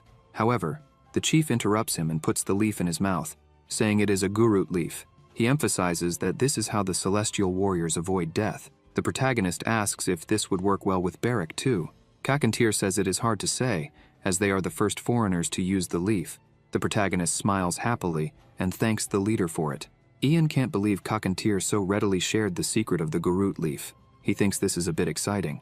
Cockatier says he received a message from Sue and that, as the protagonist had said, Derga was cornered and surrounded by soldiers. The protagonist asks about the Central Army, and the leader says there is no news about it yet. Ian thinks he needs to know the size of the Central Army and the investigation team. Only then can they approximately guess the battle's situation and devise countermeasures. Cockatier takes the leaf from the protagonist's mouth and starts burning it, saying they still have a few days, so he should rest well. Ian looks at him without saying anything and agrees. The doctor sees that the protagonist is a little sleepy, picks him up, and places him next to the redhead. A few hours pass, and the protagonist wakes up. He calls for Barrack, but he is still sleeping deeply. Suddenly he hears noises at the door, and starts thinking he doesn't understand this very well. The celestial warriors were being so friendly that they even gave him some gurut leaf. Ian wonders why he is feeling such a murderous aura coming from the other side of the door. He grabs the dagger on the table, and suddenly the door bursts open. A person attacks the protagonist, but he defends himself, although his dagger flies away. The man grabs him by the neck and says he should have stayed in his damn place, with the rabble he is. How dare he come up with plans like this? The man asks the protagonist if he has any idea how much has been ruined because of him and his lackeys. The assassin says the protagonist is the scum of the empire, a bunch of useless people just like his father, Derga. The protagonist is confused by all this. The man prepares to kill him and tells him to die in silence. The protagonist gets irritated and grabs the man's hand, using a bit of his magic. A big explosion occurs. The clan members see this and shout, asking what happened. One of the guards says he doesn't know, but it came from Ian's room. Cockatier asks if the protagonist and the redhead were attacked. A woman says yes, and asks him to hurry. When he arrives at the protagonist's room, he sees everything destroyed and the man on the floor. He asks Ian what was happening there. The protagonist says he doesn't know either, and reports that this man suddenly tried to kill him. Cockatier asks people to take care of the protagonist and find out who the aggressor was, as that man dared to harm a guest of the celestial warriors. Amidst all this, Cockatier looks at the protagonist and wonders how he managed to defeat that guy alone, and what caused the strong explosion they heard. One of the guards removes the assassin's mask and is surprised by what he sees. He turns to the leader and says that the man is Burmart. Kakantir asks them to take Burmart to prison, as he will be interrogated in the morning. The next day, they throw sand in Burmart's face, waking him up abruptly. Kakantir asks if he's fully awake. Burmart notices he's in front of everyone and screams, asking to be released. Kakantir asks if it is true that he attacked the protagonist before dawn. Burmart is frightened, realizing his leader is serious. Burmart says he won't make excuses and asks that if the leader still considers him family, not to ask more questions and just carry out the punishment of cutting off his arms. Burmart lowers his head and asks his leader to keep an eye on the protagonist because he has a strange and frightening power. Burmart explains that Ian's eyes turned golden, followed by an explosion caused by an unknown force, making him a suspicious person. The protagonist thinks Burmart is avoiding answering the question and is only talking about him. He thinks that even if Burmart invents a lie, Winchin will find out everything. Ian wonders if Burmart is trying to hide his true objective and survive to plan for the future. Ian looks at the leader and asks if he can say something. Kakantir says yes. The protagonist says that Burmart mentioned Count Durga's name, which makes Burmart a bit anxious. The protagonist continues, saying that Burmart referred to the proposal Ian made to Kakantir as a scheme and seemed determined to stop it. The protagonist says it is very likely that Burmart has some agreement or is involved with Durga. Suddenly, the protagonist remembers something. He recalls a letter among his father's things, asking who would succeed the clan's female leader. The protagonist talks about that letter and asks Burmart if he sent the letter to Durga. Burmart is surprised by this. The protagonist continues, saying that the phrase female clan leader, perhaps Burmart is that person. But in the middle of the protagonist's speech, Burmart sticks out his tongue and bites down hard. People start running towards him, shouting that he bit his tongue. They ask if it's true, but the soldiers tell them to stop talking and just put more cloths in his mouth. As Kakantir watches all this, the protagonist says that Burmart was in charge of the food. Ian emphasizes that he believes the food is related to Miss Winchin's worsening condition.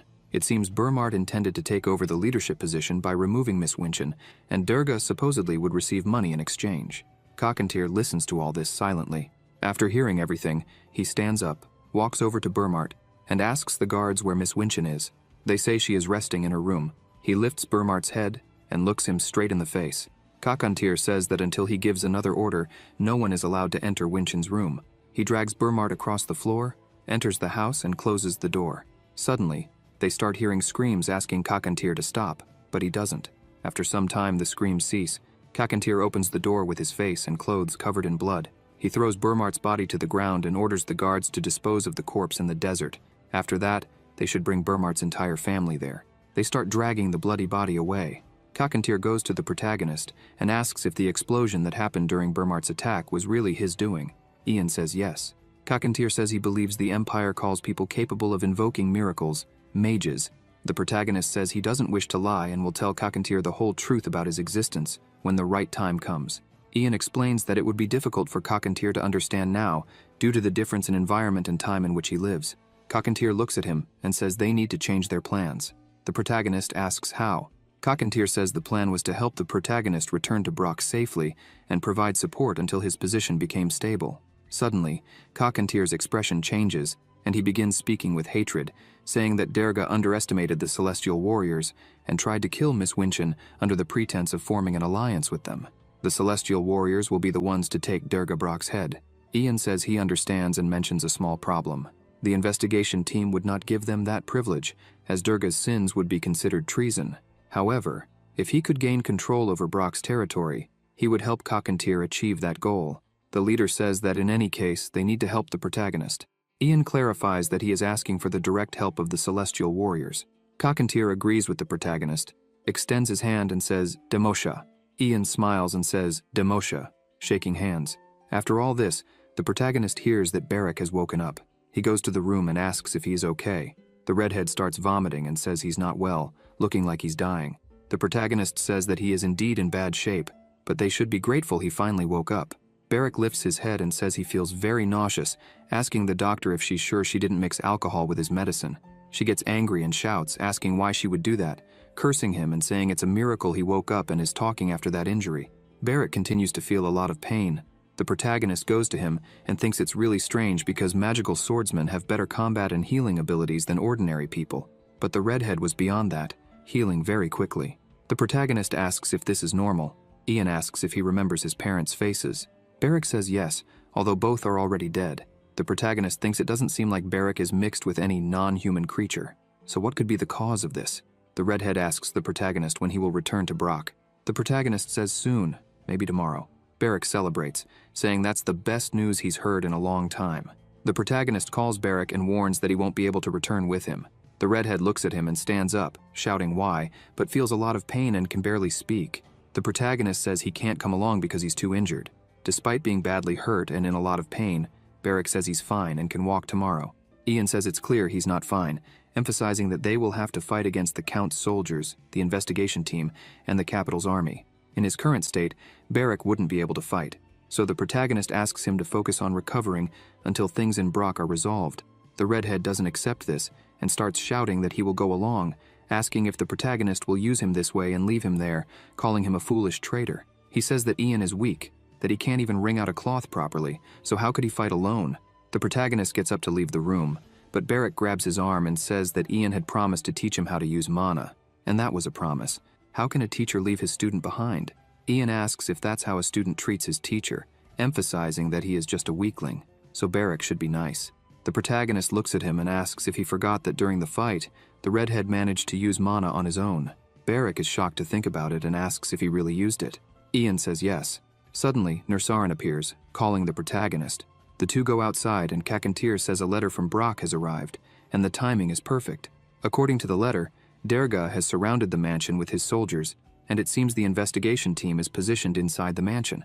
Apparently they are waiting for reinforcements, but the problem is the citizens within the territory. They have gathered at the bank in the center of the territory. Ian says the bank is an inviolable territory called the Hyman Bank. They manage the infrastructure of burial, and there is at least one in each region. If the bank is damaged due to a revolt or some other internal conflict, the banks will refuse to associate with anyone involved. So, the investigation team and Derga won't do anything to them there. Kakantir asks if this place is like a sacred area. The protagonist says it's basically that. Ian says that even so, they need to hurry because the people who are not protected by the banks will end up joining Derga. Kakantir says they will leave as soon as possible. Meanwhile, at the Brock mansion, the war is happening. Derga orders them to keep shooting fire arrows, hidden among the trees. The Count asks Theo where Mariloff is, since their lands are next to Brock's territory. Theo says they refused all messengers, and even closed their gates. Derga gets irritated by this. Theo says they are a merchant city. They don't have many soldiers or workers, so they should take everything from them when the time is right. Suddenly, a horn is heard from afar. Theo and Derga turn to look where the sound is coming from and see an army marching towards them. This scares the Count to death. He starts shouting for them to block the bridge between them. Meanwhile, in the street near the Hyman Bank, people are shouting to be let into the bank. The population starts arguing among themselves, taken by the fear of war. A man comes running, asking for help because the capital's army is killing everyone in the mansion, burning everyone alive. In an empty room, trembling with fear, Hena is clinging to her brother, trying to protect him and with tears in her eyes. Suddenly her brother sees something and asks her to look. He says it's a big bird. When she sees it, her eyes shine because she knows who is coming back to honor their words. The celestial warriors arrive at the territory, which is already taken by the destruction of war. People are desperate, fighting for food. Some children are alone, crying and looking for their parents. Kakantir looks at all this and says it's worse than he imagined. Ian says it is exactly as he expected. A person is lying on the ground and looks back, seeing Kakantir on his horse. He starts shouting that the barbarians are invading. Others shout, asking if it had to be at a time like this. They start shouting and running in fear of the celestial warriors. People shout that they are merciless and are taking advantage of the perfect opportunity. Mugurun starts getting irritated at being called a barbarian, but their leader asks him not to get distracted. A child is lying and crying when he sees Kakantir passing by. He stops crying and starts trembling with fear. The leader says there is a child in front of them and they need to be careful not to hit him. The child looks at them. The protagonist gets off his horse and extends his hand to the child. The protagonist says he needs to get up because the ground is very cold. The protagonist helps the boy up. The child's father arrives, shouting, asking if his son is okay. As soon as the man arrives, he looks at the protagonist and calls him by name. Ian asks if they know each other. The man says he is Jason from the stables and used to work for the Brock mansion. The protagonist smiles and says he remembers now. It has been a long time since they last saw each other. The man says it is good to know the protagonist is still alive and asks what is happening there. The protagonist starts talking to the man while other people watch. When the man returns, others run up to him, asking if he knows that boy. The man says yes and tells them that person is Ian. Another man is astonished, asking if it is the same Ian who was sold to the Celestial Warriors. He asks what the protagonist said. The man says that from what he understood, the Celestial Warriors are going to help everyone. After this, Kakantir and the protagonist arrive in front of the mansion. Tied to a horse is the redhead, almost dying but laughing. Sue asks how the protagonist had the courage to bring this man in such a state. Ian asks what he could do because if he left Ian behind, he would cause even more problems. Suddenly, someone points a sword at them and shouts, asking who those people are. A man shouts that they are barbarians and asks how they ended up there. Kakantir already gets irritated and grabs his sword, but the protagonist asks him to wait.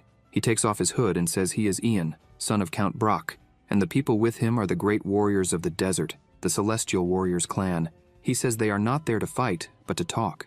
Erica looks at them, and Ian looks back. He asks the man there to inform their master of his presence. With this in mind, they enter the mansion, and suddenly the captain enters the room, asking if he is Ian Brock. She says he is not recognized, so he should be called just Ian. She emphasizes that she has heard a lot about him through Moline. She smiles and introduces herself, saying she is Captain Erica of the Royal Investigators. She sits with them.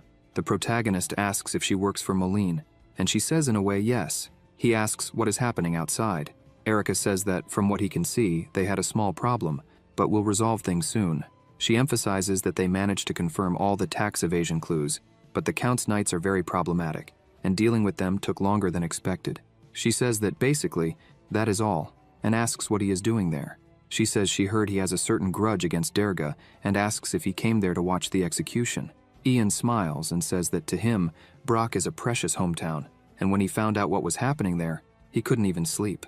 He says the Celestial Warriors clan allied with Brock feels the same, so they decided to accompany him there. Erica slams her foot on the table, saying this is absurd. She claims that everyone in the capital knows very well that the Celestial Warriors and Brock have been attacking each other for a long time. She asks if he is not the living proof of that, calling him an illegitimate son sold to the desert. He closes his eyes and smiles, leaving her confused. He lowers his head, apologizing, and says he understands how difficult it is for an outsider like her to understand the situation within Brock. Therefore, he apologizes. He looks at her and says the way she speaks is very grandiose. He asks if all the captains chosen these days are so humble. She gets irritated and shouts at him. Kakantir immediately stands up, saying he is the center of the great desert, and that she should be careful with the tone of voice she uses there. He says that if she has verified Derga's tax evasion, that means she already has everything she needs, so it is better for her to expedite the execution and leave as quickly as possible because from now on, Brock has a new owner. Erica slams her fist on the table, yelling and asking if Kakantir had lost his mind. She curses at him, questioning where he thought he was to speak like that. She asserts that she is the heir to the Empire, and that what he is doing is an insult against the Empire. Kakantir looks at her and tells her to be careful with her words, emphasizing that she should thank God that he is simply ignoring her behavior. Erica, frustrated, asks the protagonist if he wants her to slit his throat along with his father's, because everyone knew he had Durga blood, which meant that whoever killed him wouldn't be guilty of anything, and therefore, he shouldn't act arrogantly. Erica says he should know his place. Ian, irritated, responds that he knows his place very well. As she herself said, he has Durga blood, but he is not part of the Brock family, not to mention that he is the only member of the Empire who has interacted with the Celestial Warriors clan. The protagonist looks at her and says that her job is to investigate tax evasion and punish Durga. He asks if telling her to leave after completing her work is crossing the line. Erica, still annoyed, leaves the room, calling them arrogant hillbillies. The protagonist throws down a letter and says that it contained the perspective of all the Celestial Warriors' allies. Kakantir says that they have allied with the Brock family and want peace above all else. Erica looks at the letter and calls it shameless. Kakantir affirms that, according to their treaty, he needed to assist Durga with the strength of his clan, but Durga is now a criminal, and therefore they are no longer obligated to uphold this. Hence, they were trying to help her with that. He also says that the only thing linking the Empire to the Celestial Warriors is Ian, and that's why he wanted to ask her to let him govern Brock. She starts laughing and asks if she heard wrong, because it seemed like he just said he wanted the protagonist to be the new Lord of Brock. Ian smiles and confirms. She looks at the letter again and says they must be going crazy to say such a thing. Despite being furious about all of this, she thinks the worst part is that there are no flaws in Ian except for his bloodline connections. Currently, the people in her territory are on the brink of rebellion and protesting. But if Ian, who has Brock blood, presents himself, he could take control. Moreover, he has the support of the barbarians, who are vital for border security. Erica, still extremely irritated, says that even so, appointing a lord is the emperor's responsibility. The protagonist responds that he knows that, and that until the emperor appoints someone, no one has authority over the territory. She stares at him, and he says that although no one has authority, everyone has the opportunity. Reluctantly, she asserts that she can see what they want, but Derga, his wife Mary, and his son Chell are all still missing. Moreover, she has a duty to capture all the resistant soldiers and establish the emperor's law there. Ian stands up and says he will help her capture Derga. They would also handle cleaning things up afterwards since the Inquisition and Imperial soldiers have angered the people. The protagonist affirms that they would take over to ensure everything goes smoothly. Erica, still irritated, tells him not to try anything stupid because if he attempts to support Derga, Ian interrupts her and says that it seems she doesn't know much about his relationship with Derga. He stares at her and tells her not to worry. He would drag Derga back there with his own hands, thus proving to her how sincere he is with his words. After this conversation, he says he'll return soon and leaves the room. Erica, infuriated by the protagonist's arrogance, thinks that she just needs to wait for the imperial decree to arrive. Then, she would be the new Lord of Brock. When that happens, all those arrogant people would pay. She shouts for the carrier pigeons immediately. Meanwhile, in the middle of the forest, Derga and some soldiers are walking. Derga asks how far down they would go. Theo says he heard that Mariloff closed the gates, so they need to pass through the kingdom of Hawan. Derga, frustrated with all of this, thinks that everything has turned into a mess. He will have to wait a bit before returning to Brock. An arrow flies through the sky, and suddenly the soldier beside the Count is killed. Theo steps in front of the Count, saying that this was an ambush and that they needed to protect Derga. Suddenly, he hears a voice saying, "It's been a long time, Derga." As they look up, they see the celestial warriors with their arrows aimed at them. Kakantir smiles and says that Derga is in a pathetic state. Theo panics, shouting that they are the celestial warriors and that they need to form a defensive formation immediately. As he speaks, a red-haired figure passes by. Barrack attacks them with fury, even trembling in pain from his wound. He looks at Theo and asks if he remembers him because, in the training field for several days, he was made a punching bag. Ian arrives and asks the redhead if he's okay. Barrack replies that he is, and asks the protagonist not to say anything and just stay behind him. Ian smiles, looking at his father and says he's back. Derga sees this and yells in anger. The redhead wastes no time and starts attacking again, splitting Theo's shield in half. A few hours later, the protagonist returns to the mansion and throws his father onto the floor, all beaten up, saying he did what he promised. She looks and confirms that it is indeed Derga. Ian says he left the bodies of everyone, including Theo, in the front yard. He looks at her and asks if he is now a bit more worthy of her trust. She turns away and says that apparently he's not entirely useless. The protagonist asserts that now that she has Derga, she should start the trial as soon as possible and leave as quickly as possible. Erica responds that he's being very arrogant because she hasn't finished her duties yet. She was tasked with the destruction of Brock and still hasn't found Mary and Chell. Ian asks what the chances are that they escaped the territory. She says none because, since the day they disappeared, no woman has passed through the castle walls. She turns and tells Ian that if he has nothing else to do, he should look for her in the village, and it would be good if he stayed there already. She starts to leave the room and speaks to one of her members, saying they need to search everywhere because they need to find them, dead or alive. She asks if he knows what to do if they find them. The young man replies that yes, until the imperial decree arrives, they must keep the two hidden so that no one interferes. Inside the mansion, Nursaran tells the protagonist that it seems Erica is waiting for the appointment letter for the title. He responds that yes, he had the same impression. He asserts that the decision was probably made internally when she was appointed as the head of the investigation team. Kakantir comments that if that's the case, it's only a matter of time before she becomes the lady of the territory, and if that happens, the celestial warriors would lose much of their investment. Annoyed, he asks the protagonist if he has a plan. Ian says that he's right, that it's only a matter of time until Erica becomes the lady. However, on the other hand, this means that if they manage to buy enough time, they have a chance. He mentions that it would take at least 15 days to send a carrier pigeon and that the situation is favorable for them. Kakantir asks how that's favorable since the Countess and her son are missing, and Erica is staying in the mansion because of it. Kakantir reminds Ian that she said her mission isn't over yet because she needs to annihilate the Brock family, but she hasn't found them yet. The protagonist agrees that's what she said, but the reason they're there is because they're sure Mary and Chell are within the territory. However, if they happen to discover that they've left, Erica would be forced to pursue them. In other words, if they capture the two, they can use them as bait. Kakantir smiles, saying he now understands everything. He agrees with the plan and states that they just captured Derga and would continue to keep watch. Ian thanks him once again for all the help. The protagonist stands up, and they ask what he's going to do now. He responds that he still has some things to resolve, mentioning that Beric was doing some work outside, and that they need to meet before leaving. Ian asks Kakantir to rest with the warriors before heading down, commenting that those two must be inside the mansion. After all, the darkest place is under the candle.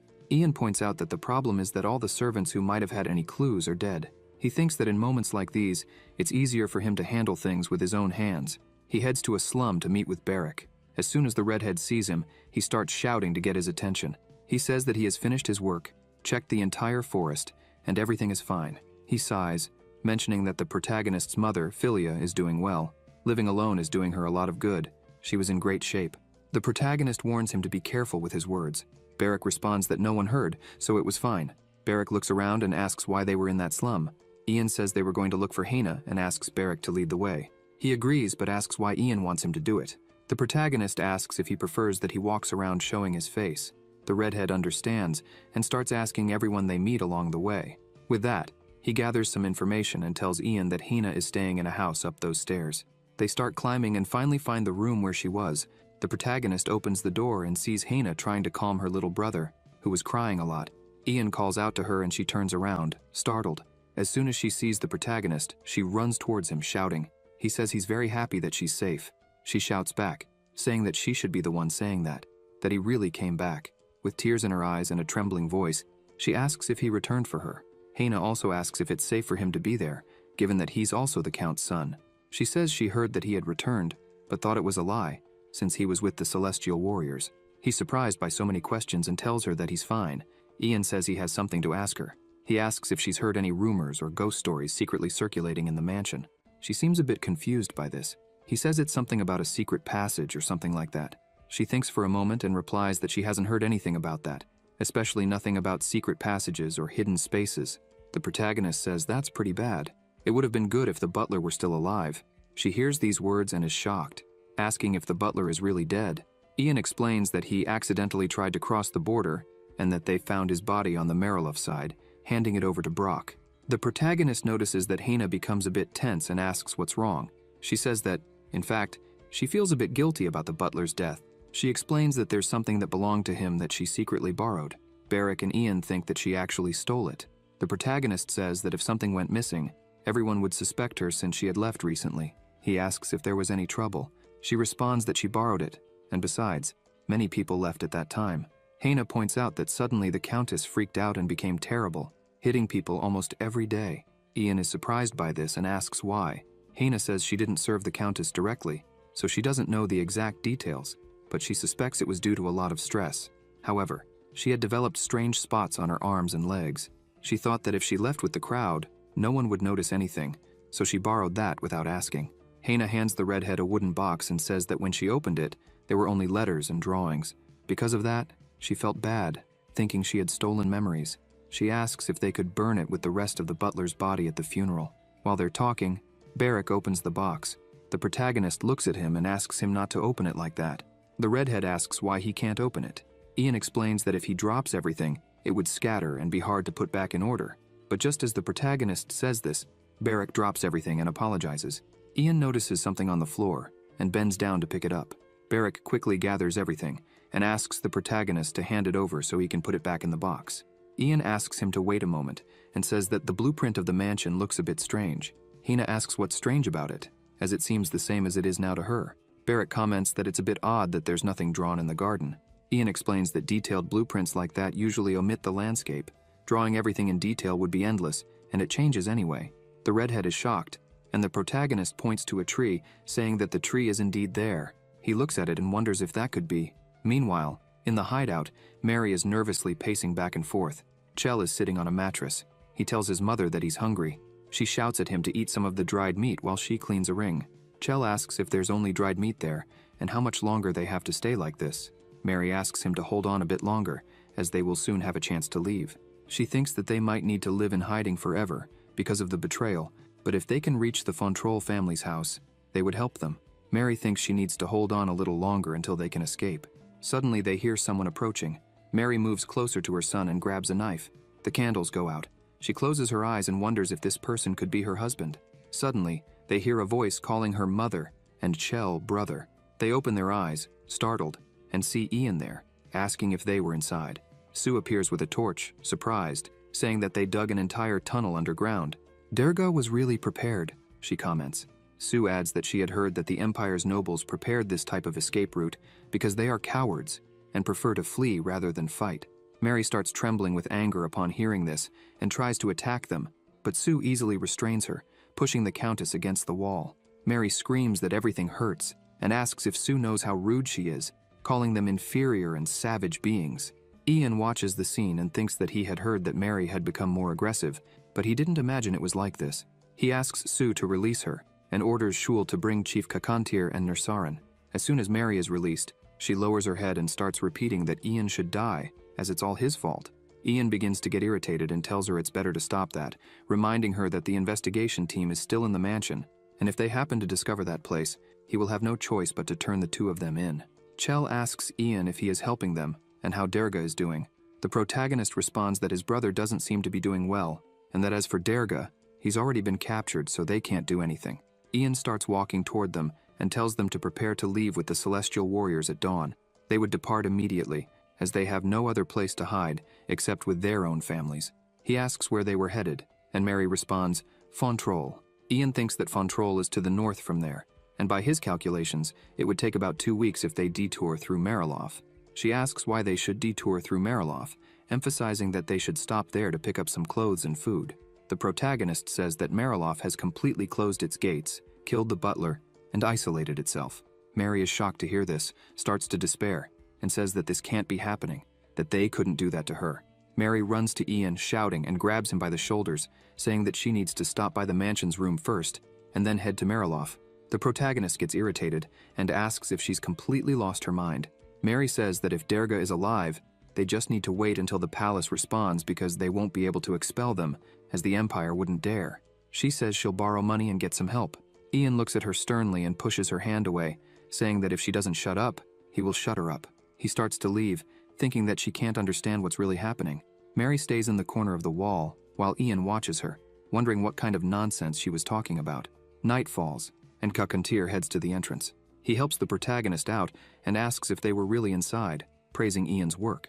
The protagonist confirms and says that all of it is thanks to the Celestial Warriors. He emphasizes that they can send them off as soon as the sun rises.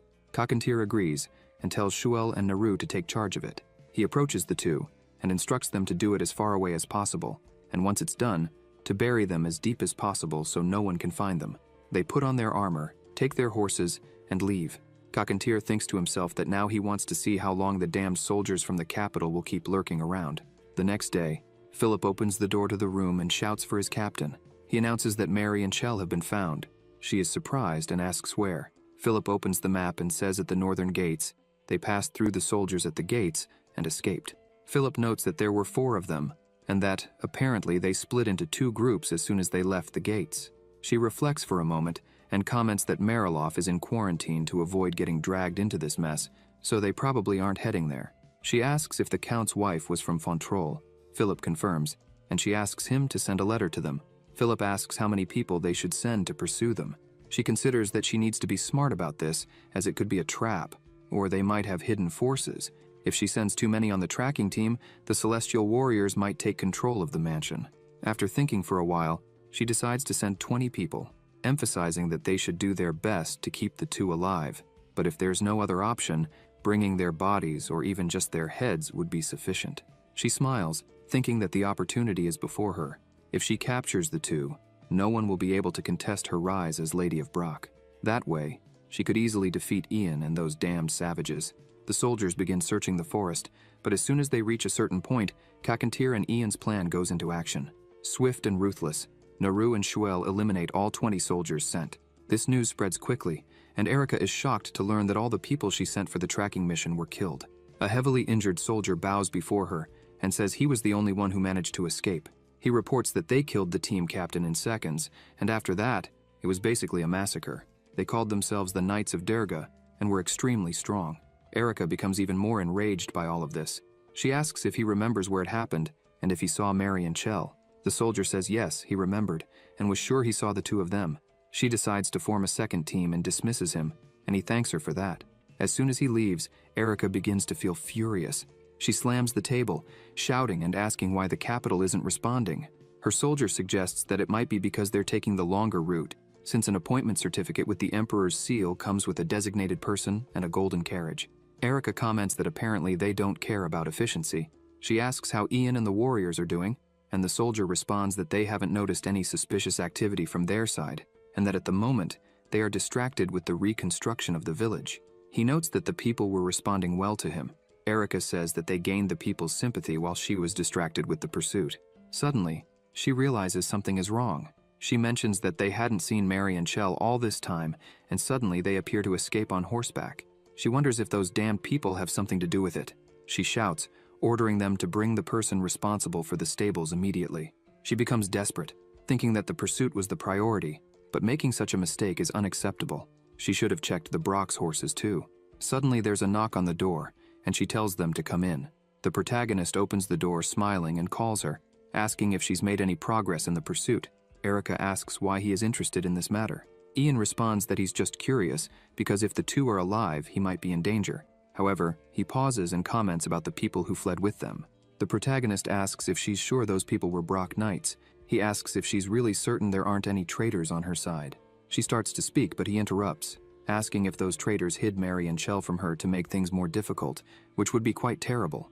The royal investigators' mission was to bring down Brock. To complete the mission, they needed to capture the mother and child, but if those two disappeared, they couldn't complete the mission until they were found. Even if it's just their corpses, they must report their life or death before they can conclude the mission. Erica begins to curse the protagonist, calling him a dirty, illegitimate bastard, and asks how he found the two. Ian, confused, asks what she's talking about. She yells at him to stop pretending to be an idiot and asserts that those knights were the celestial warriors he brought. She asks if he's really joining forces with those barbarians against the Empire, and places her sword next to his neck. Ian remains calm, asking what she's talking about and how she could blame an innocent person like that. He says that if she wants, she can personally check the celestial warriors who came with him. That way, she could verify if anyone is missing. She becomes even more irritated by all of this. He smiles and asks if she's not going to check because it seems that the royal investigators are quite lax when doing their job. Suddenly, Philip appears, calling her. He reports that, according to the stable master, 2 horses have disappeared. She is furious about this. Ian comments that they were indeed the family's horses and says he's sure this is the work of a traitor, urging her to investigate it as soon as possible. Trembling with anger, she shouts that she'll be the one to kill him for sure. He smiles and asks her not to be like that, as he's getting scared. In the corridor, she yells at Philip to gather the soldiers, leaving only a few there. She tells him to make sure all the soldiers go after them. Philip tries to say something, but she cuts him off and emphasizes that the knights who fled with the two are probably celestial warriors, so they must not let their guard down. She says they may deny it, but in the end, she will catch them all and expose everything to the Empire. She instructs Philip to keep an eye on Ian and the chief of the celestial warriors and to report immediately if he notices anything strange. Philip quickly starts gathering all the soldiers. Nursarin receives a letter saying that the royal investigators are on the move. He comments that he needs to send a message to Shuel and Naru to get rid of the two as quickly as possible, and asks if it's okay for him to send it. Kakantir agrees, but first suggests that Nursarin feed the falcon something sweet, because it's been acting strange lately. Nursarin comments that the two are probably in the mountains, and he's unsure how they'll manage since they're used to the sandy desert. Kakantir asks Nursarin if he doesn't trust his family. Nursarin responds that he does because they're warriors, but he's quite concerned. He emphasizes that they need to kill Durga and wrap things up when the Central Army leaves. Nursarin sends the message and comments that they can't leave their home empty for too long.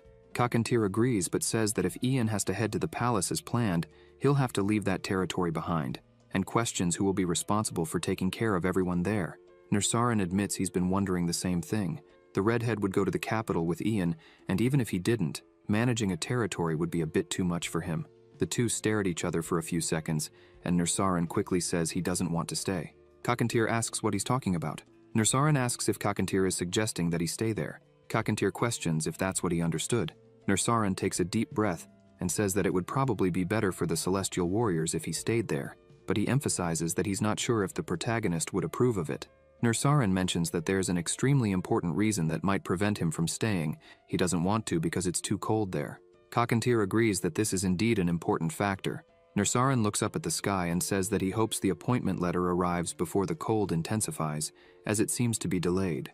Kakantir agrees and wonders what the people at the palace were doing during the night in burial. In the central palace of the first prince, Margrave, he was sitting at his desk when he heard a knock on the door. He asks the person to enter. A man opens the door and apologizes for arriving so late.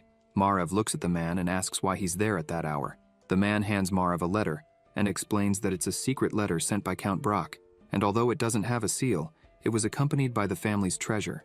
The prince looks at the letter and begins to read. He smiles, asks the man to read it too, and then asks him which parts he thinks are true and which are false. The man responds that it's quite mixed and difficult to distinguish. Margrave comments that the part saying Sir Malin and the second prince offered to join the Noble Alliance Union is probably true, as the meeting exists, and Malin is on Gale's side. However, the part that says, I refused out of consideration for the first prince, but I was hurt by being incriminated by Malin and Ian for tax evasion, is clearly a lie. Margrave comments that Derga isn't close enough to him to refuse the second prince. The man agrees, saying that's exactly what he believes too, but the part about the refusal is likely true. Margrave explains that it's probably because the tax evasion was real that Derga kept his distance, but since there was a report, the investigators were sent. Margrave asks who the captain that was sent is. The man responds that it was Erica, known to be an ally of Malin. The man then asks the first prince if the rumors that the second Prince Gale is planning a coup are true. Margrave says that he's also wondering about that. He asks the man to bring all the recent reports on Brock, especially those sent by Malin. Then, Margrave reflects and comments that the tomorrow of the letter would be his today. He burns the letter and asks the man to inform everyone that he will be present at the meeting. He hopes that Gale doesn't do anything foolish. Margrave says they can begin. The people present are surprised and start whispering among themselves, wondering why the first prince is there. His presence is overwhelming. They question whether they should bring the second Prince Gale as well. While they talk among themselves, Margrave just watches. The meeting continues, and at the end they discuss the last item on the agenda, Count Brock's tax evasion. They mention that although they recovered some of his assets after confirming the truth of the matter, due to his resistance during the process, the royal investigators and the foot soldiers under Derga's command ended up in a fight.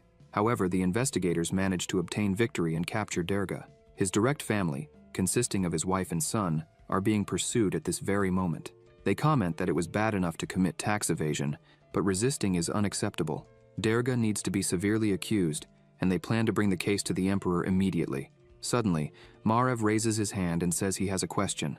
He asks if the only people to be executed will be the count, his wife, and his son, because he was reading the reports and, according to the information he received, Derga has an illegitimate son named Ian. The people respond that Ian has already been considered unfit to be registered as part of the family and should be enslaved rather than executed, according to the law. Moreover, he was able to make peace with the celestial warriors and made the borders safer. They ask the prince if he had something in mind. Margrave replies that no, he was just curious. Margrave begins to think that if Malin and the illegitimate son work together to expose Derga, it could mean that even he is on Gale's side. If that is indeed the case, it will be a significant problem. The people at the meeting ask how they will manage the territory after eliminating the Brock family. One of them suggests that they could send someone from the royal family there, as it would be extremely bad to allow a neighboring power to absorb that territory and become even more powerful. The faster they resolve this, the sooner they can collect the taxes that were evaded. Margrave says he's a bit concerned about this situation. He points out that the citizens and investigators have already clashed once, and that they will be against someone from the capital governing the territory. He adds that this would affect the products produced in those lands, and with Brock being so close to the Celestial Warriors' territory, it would be a significant problem. He asks if there is anyone who speaks the Celestial Warriors' language. The people exchange glances and respond that there isn't. A woman named Wesley, the Minister of Magic, asks if the first prince has any ideas. He smiles and says they will delay the appointment of the Lord of the territory a bit. Wesley comments that it would be even worse if the Lord's position remains vacant. Margrave responds that he just needs to dispatch a counselor to fill that position temporarily. He needs to observe how the counselor performs to ensure that the people are satisfied. Only after that will he appoint a lord. Wesley suggests that Captain Erica, who is already there, should be left as the lady of the territory. Margrave asks if she is referring to the captain of the investigation team and states that Erica is seen as a killer by the civilians. Moreover, she is only after 3 people and still needs to discover the location of 2 of them. He emphasizes that this was an order from the emperor and that they need to take care of this quickly for the emperor's sake and the honor of burial. Another man comments that both opinions make sense, but he would like to hear the rest of the attendees. They continue discussing the matter, and after a while, they agree that everyone has shared their opinions and that they now need to conclude. A few days later, they learned through a falcon that Mary and Chell were dead and that Durga's execution was being prepared, along with the appointment of the Lord of Brock. Meanwhile, the people were shouting that the capital's army was leaving. The crowd commented that they were after Lady Brock and young Chell. Others said they heard rumors that they escaped some time ago, and apparently that was true. One of the men warned them to be careful about what they say, as they were traitors to the Empire. As the soldiers passed by, the people shouted, saying they were glad to see them leaving and hoped they never returned. The civilians were furious with the army, as the conflict had brought many losses, both material and in lives. From a distance, Erica observed all of this and thought that everyone was happy. She only hoped they could bring the bodies back. She turns and heads back to the mansion, but is stopped at the door. Erica yells at the man standing there. The warrior says that they will be using the mansion from now on and emphasizes that, with the capital's army having left, since Erica and her soldiers were only 5 people, they could stay in the tents. She becomes furious and yells at him, asking if he was crazy and if he knew who he was talking to. The warrior tells her that if she has any complaints, she should take them up with Kakantir. She demands to be taken to Kakantir. As soon as she enters the mansion, she starts yelling, asking if they were joking with her. She says she won't allow them to use the mansion. Erica points out that the warriors are already used to living in tents. Kakantir responds that if she wants to use the mansion, there will have to be fewer warriors there. She asks what he means by that. Kakantir replies that if she wants, she can give them a room to use, as there is still a storage room at the end of the corridor. He looks at her angrily and says that if it's difficult for her to reduce the number of team members, he can help with that, as he needs to kill something before his sword rusts. She becomes furious and curses them, thinking that if she had the lordship appointment certificate, she could expel them right then. Suddenly, Philip bursts through the door, excitedly calling out to his captain. He says that it has finally arrived. She asks what has arrived, and he replies that it's the letter from the capital. Erica is overjoyed, begins shouting with happiness, and declares that finally, they will all be dead by her hands. Philip congratulates his captain, and she says she will go down immediately to receive it. Philip tells her there's no need to go down as he brought the letter to her. As soon as he says this, all the happiness drains from Erica. He shows her the letter and says it was delivered by a pigeon. Ian starts laughing while Erica is utterly disappointed. Kakantir doesn't understand what's happening. Philip calls out to his captain and asks if he said something wrong. She takes the letter, trembling. Kakantir comments that this isn't a letter appointing a new lord, questioning why something so important would be delivered by a pigeon. The protagonist is crying with laughter and remarks that he's sure it's not the appointment letter. The letter reads, "Therefore the palace will send temporary counselors to manage the reconstruction. The counselors will be Ramandro, Malin, Mac, and Dagor. Ramandro will be in charge of punishing Durga Brock.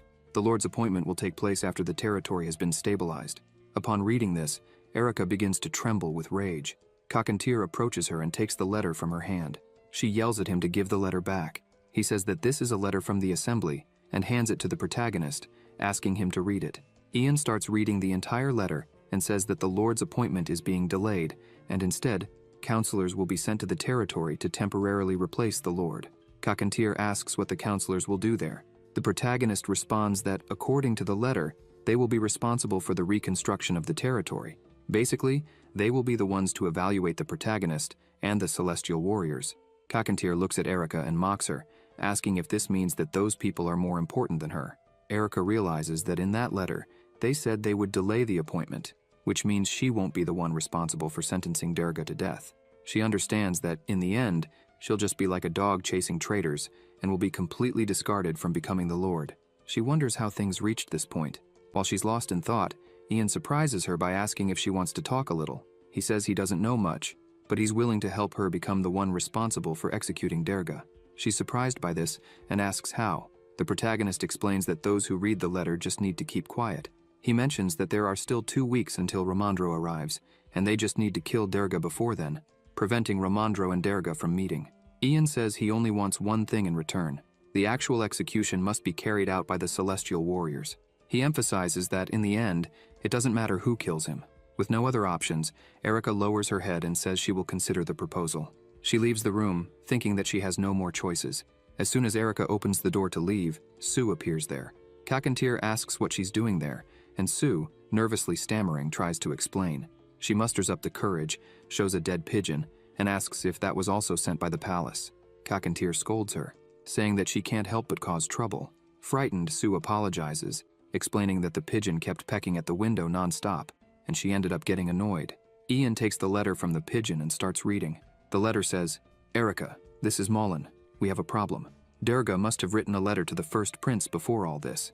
Thanks to that, the first prince suddenly attended the assembly and dismissed the chances of appointing a lord. I'll be heading to Brock to try to create an opportunity, so don't feel too bad." The protagonist reads the letter aloud and comments that he knew things were going too smoothly. Kakantir says that this is a power struggle and asks when Durga managed to send a letter. The protagonist replies that he doesn't know, but it was pointless since the first prince managed to complicate the situation for everyone. However, Ian says that things are actually in his favor. He mentions that he will have to treat Ramondro very well when he arrives, because the first prince is already assuming that the protagonist and Malin are working together, which could make him think that Ian is on the second prince's side. Kakantir comments that Malin sees them as a problem, especially Ian. The protagonist responds that this is precisely why they need to make their position clear, as they can't afford to create enemies on both sides. Kakantir asks Ian if he's planning to side with the first prince. The protagonist replies that Margrave is the most qualified and also the legitimate heir. He emphasizes that the counselor was appointed to manage the reconstruction, so his opinion could determine when the celestial warriors will be allowed to return. Kakantir says he will bring this up and notes that their real goal will be achieved once Durga is dead. Therefore, he plans to send some warriors back before autumn arrives. Ian replies that he expected as much. Kakantir says that now everything depends on the protagonist playing the mind games well to succeed in becoming lord. Ian agrees and tells Kakantir not to worry. The preparations for Durga's execution were almost complete in the prison. Someone was walking through the corridors. Durga was tied up and lying on the floor. Ian enters the cell with him and says that today is the day of the execution. He kneels down and mentions that he heard they endured for a while and delivered a stillborn. The protagonist asks if they even handed it over to the prince. Ian tells his father that he is grateful for all of this because, thanks to him, Erica didn't get the appointment as feudal lord, and that's why they needed to get out of there as quickly as possible. He emphasizes that the execution was brought forward. Durga starts to panic. Ian says that Mary and Shell have also been killed. Among those bearing the name Brock, Durga is the last one alive. He stands up and steps on Durga's head, asking him not to be so resentful, with hatred in his heart. The protagonist says that Durga forcibly fathered a child with a woman from a brothel, separated the mother from the child to sell them, and mistreated them as he pleased.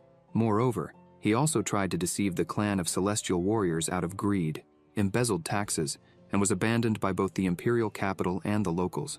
Looking directly into Durga's eyes, Ian asks him if this isn't karma. Desperate, Durga begins to cry. Shuel appears in the cell and calls the protagonist, saying they need to leave. Before leaving, the protagonist takes one last look at Durga, who is still writhing on the ground. As they exit the prison, the warriors say a few things. Ian listens, but he is distracted. He looks toward the mansion's window, where Erica is watching him. She closes the curtains and starts to think that the situation has turned into chaos. She wonders why Malin hasn't contacted her yet. Erica gets irritated, thinking he should already know the council's decision, and a carrier pigeon should have already arrived for her. If things continue like this, after the execution, she won't be able to stay in Brock any longer. Suddenly, a soldier approaches her and says that the preparations for the execution were all ready. She looks at him and says she understands, grabs the letter from her desk, and asks him to show the way. Under a gray sky, everyone gathers. Erica orders them to bring the criminal, all beaten and trembling. Durga begins to climb the stairs slowly. As he ascends, one of the soldiers strikes his back with a whip. As soon as he reaches the top, people begin to comment that it is Count Brock. They are surprised, saying that he was skinned alive. The crowd wonders if they also captured Mary and Shell. Others explain that after the execution, the rest of the royal investigation team would join the pursuit. This means that all the outsiders were leaving, as the Celestial Warriors clan would depart before winter arrived. They celebrate, saying that life was finally returning to normal. Durga stands before everyone, prepared for his punishment. The trumpet sounds, and Erica begins to read the decree. She introduces herself, saying her name is Erica, and she is the head of the royal investigation team. From now on, in the name of His Majesty, the Emperor, she will declare the crimes of Durga Brock. She starts by saying that, first and foremost, there is the crime of tax evasion. The people ask what she is talking about, as it seems they were being deceived by the Count. Erica says that the place most affected by this was the Manhwa mine's production, which reached 60,000 tons. However, the capital's report was only half of that. so the difference amounted to an impressive 8,000 gold coins. As soon as the population hears this, they become furious and start cursing and throwing stones at the Count, asking what he did with their money, as they sold their houses and worked as slaves to pay the taxes. Even the children were in pain and injured from working so much. Erica continues reading and states that as a result, for those in the Burial Empire bearing the surname Brock, there will be nothing but eternal death. The Count's eyes are uncovered, and his last sight is utterly terrifying. In front of everyone, Erica declares that by the Emperor's order, she expels the Brock family. Everyone is filled with anger, shouting for him to die, as he was a demon who deceived everyone, bringing hunger and misery to many people. They shouted that because of him, many families lost their loved ones. Amidst all of them, Ian was serious and silent, looking at Durga's face. The gallows are activated, and the Count begins to be hanged. Erica says that if anyone has any complaints against him, they should throw a stone. The stones they throw will become the foundation of Burial's center, and will build a wall that will solidify the prestige of the imperial palace. The people shouted and threw stones at the Count, who only writhed in pain. Suddenly a scream is heard from among the crowd. Kakantir with the celestial warriors appears, calling the Count's name. Without hesitation, they grab their spears, prepare and throw them with hatred. Kakantir is the first to throw. With great force he hurls his spear, which pierces the Count's body. After Kakantir throws, 2 more are thrown, hitting the Count's body squarely. Durga was killed. Kakantir looks at his body along with his companions. Erica shouts that Durga Brock is dead. Kakantir keeps looking and asks Ian if he is okay. The protagonist is a little confused by this question. Kakantir says that he hadn't thrown anything at Durga and asks if it shouldn't have been the protagonist's hand that strangled Durga's neck instead of that rope. Ian says yes, but after he looked at Durga as he was dying, he felt a little strange, and it made him think about the things he didn't get to say. Kakantir asks what those things might be. The protagonist keeps looking and thinks, make sure to ask Ian the bastard for forgiveness not from him, but from the real Ian. He thinks that in this life, the story changed. But originally, just for inheriting the Count's blood, while still young, he would have been sold beyond the border and turned into a handful of sand. Kakantir asks the protagonist if he doesn't feel a good sense that it's all over. Ian says yes, but he looks up at the sky, saying that he knows this is just the beginning. The blood was spread across the ground. Erica asks if they had any response from the auxiliary troops from the capital. Philip says they arrived, but they reported that they lost any trace of Mary and Chell. She gets irritated and asks where they lost the trail. He responds that the tracks disappeared near a stream and that there are no signs of them entering the forest. The soldiers received a carrier pigeon telling them to return to the capital if the pursuit extended. She is surprised to hear this. Philip emphasizes that he heard that all the soldiers sent to the provinces were ordered to return. He says he doesn't know if it was a decision of the General Assembly or not. She lowers her head and thinks that even the auxiliary troops from the capital couldn't find them. This makes her question if she will really be able to find the two with her team. Philip asks if she received any news from Lord Mullen. She asks what he is talking about. He explains that he heard from the auxiliary troops that the order to follow the General Assembly's decision came from Mullen, and that he asked what her plans were, but he couldn't answer because he didn't know anything about it. All this information left Erica surprised. She asks if a carrier pigeon really arrived from Mullen. She thinks that carrier pigeons use mana stones, so it's impossible for them to get lost. It could only have been one thing. A hawk killed the pigeon. She runs to the mansion and opens the door, calling the protagonist. Ian asks what was so urgent. She looks at Nersaran and says that it seems she will need to open the stomachs of all the hawks and falcons there. Nersaran gets irritated and asks her to stop being ridiculous. He would kill all her soldiers before she even thought of doing that. He asks if she wants to be hanged with Durga. She yells at him, saying that this was a very serious matter. One of the hawks ate a carrier pigeon. Ian calls her. Erica asks if he knows anything about it. He says that to be more precise, it wasn't a hawk or a falcon. There was an accident. They buried the pigeon and removed the mana stone. He opens the drawer and shows the things inside. Erica yells at him, asking how he dared to take a carrier pigeon from the Imperial Palace. This is a serious offense. The protagonist says that it wasn't from the Imperial Palace, but rather a personal pigeon from Mullen. Erica starts to sweat upon hearing this, and thinks about what Mullen might have written to her privately. She considers that he's not so foolish, so he likely wouldn't have written anything about their plans, but it could still be used as evidence of conspiracy to delay everything. She asks Ian to return the letter. He stands up and says he will return it, but asks her to finish the investigation in a maximum of 4 days and leave. He smiles, saying it seemed like an urgent letter from Mullen. He extends his hand to her with the letter, saying he would be grateful if she confirmed she would leave immediately and not after 4 days. She starts trembling with rage. thinking that he is insinuating that he would only hand over the letter if she agreed to leave within 4 days. With no choice, Erica takes the letter and says that, as far as she's concerned, that's fine. She'll collect the corpse tomorrow and leave. Before leaving, she calls out to him and says she thinks it's better if he also departs before the counselor arrives, because he's sorely mistaken if he thinks he's safe, just because he's not on the Brock family registry. She emphasizes that the counselor was officially tasked with managing the territory, and warns him not to think that, as a child from the red light district, he can stand up to the counselor just because he has a tribe of barbarians. Ian and Nursaran look at her. Ian is irritated by hearing so many insults for so long. With a serious look, he asks her to take back what she said about the clan of celestial warriors, as it would be difficult to explain her death to the counselor. Erica begins to walk towards him and says that it seems he still doesn't understand his current situation. She threatens him, saying that she will return and that he will pay for everything. He smiles and says he doubts that will happen.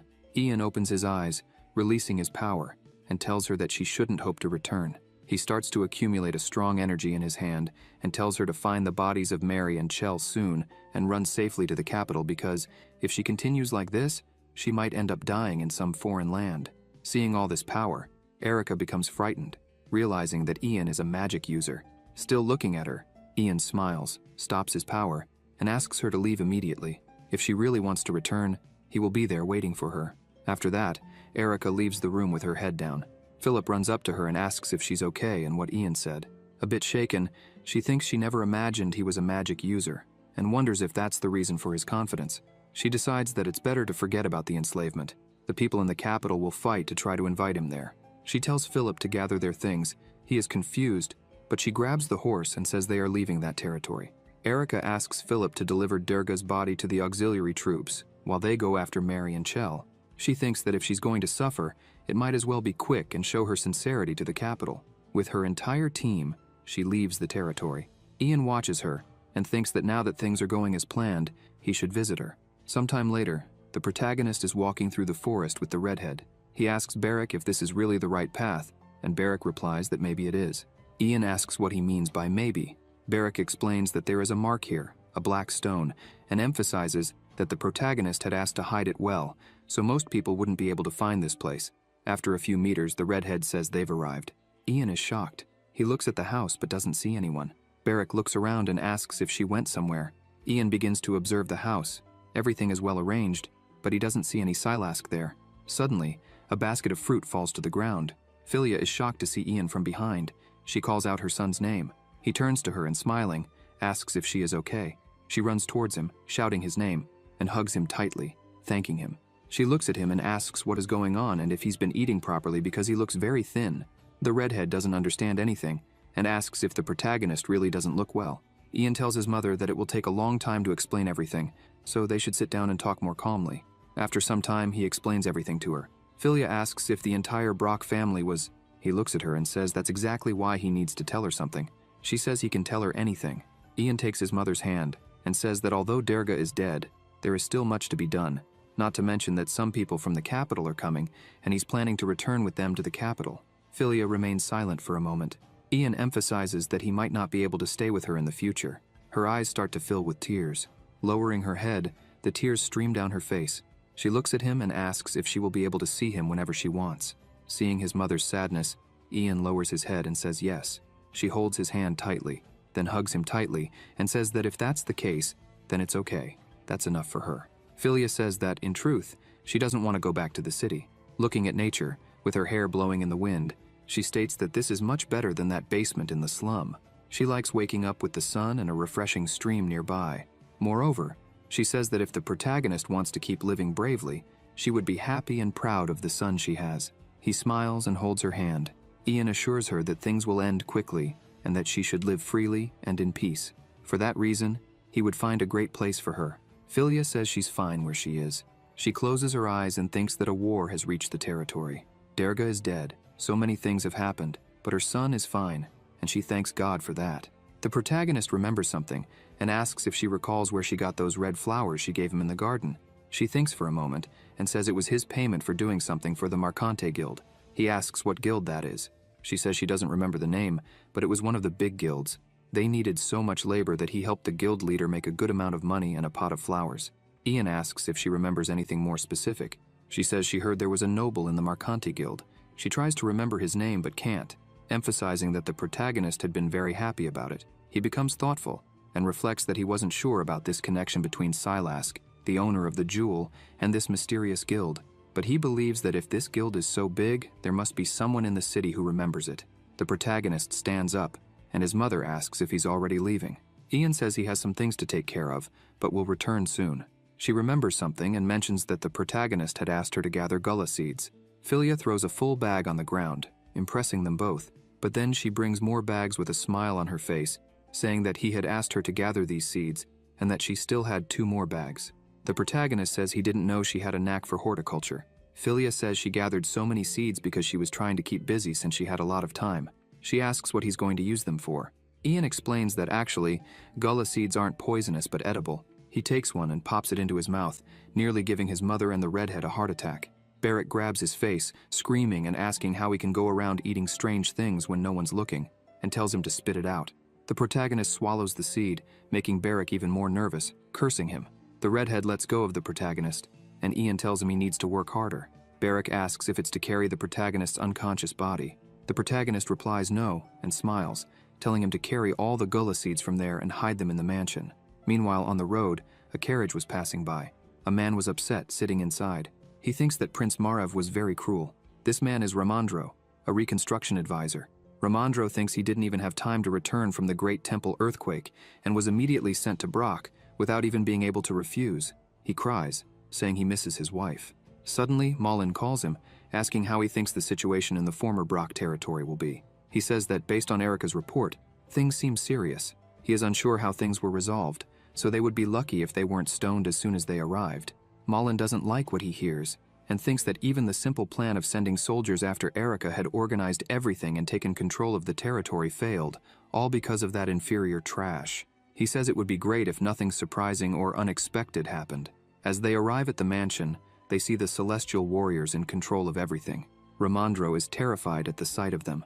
Trembling, he shouts inside the carriage, asking if those are from the tribe of Celestial Warriors. He hadn't received any reports about this. Mullen thinks they probably didn't tell him because nothing good would have come from that information. Suddenly, someone knocks on the carriage door. Ramandro looks out the window. The protagonist asks if he is Ramandro, the advisor sent by the Imperial Court. Ian greets all of them, who then look at the protagonist. Mullen calls him Ian Brock. The protagonist looks at him and asks him to be a little more careful, as there was no one there by the name Brock. Ian says it was probably difficult for them to hear the news due to the distance, so he would explain everything in detail as they went inside. Once inside, the protagonist says he will introduce everyone there. He calls Kakantir and introduces him, saying that he is the chief of the Celestial Warriors clan, and behind him is his brother, Nursaran. The protagonist also introduces Ramandro to the two. Kakantir comments that Ramandro came from far away, trembling with fear. Ramandro responds that yes, and says it's a pleasure to meet them in person. Ian begins to explain to everyone there that Brock and the Celestial Warriors clan are allies who signed a peace agreement. He emphasizes that when he was in the Great Desert, he discovered that a major conflict was occurring there.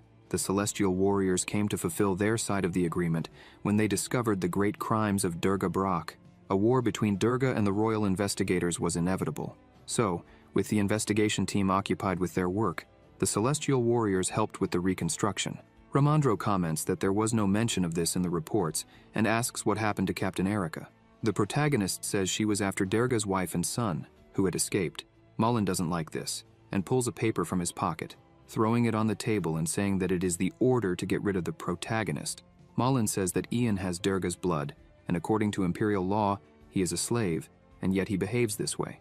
As Ian reads the paper, Mullen asks what Captain Erica is doing because if she hasn't gone mad, it means the protagonist forced her to do this. Ian throws the paper on the table and says he is someone who went beyond the border. Although his heart is in burial, he is formally a resident of the Great Desert. If they really want to get rid of him, then he will return to the desert. Mullen shouts, asking who decided that. Suddenly, Kakantir speaks up, saying that he made the decision, emphasizing that the territory is stable again, and that's why they were planning to leave and keep only the minimum number of necessary people. The two stare at each other. Ramandro asks them to remain calm, as there is no need to rush into a decision. Ian smiles and says that if the advisor has spoken, then everything is settled. He adds that he was eager to meet him after hearing that the Imperial Court was sending a reconstruction specialist. Ramandro is pleased to hear this and says that on the way, he noticed that things were much better than he had imagined. He mentions that the first prince is giving special attention to the reconstruction.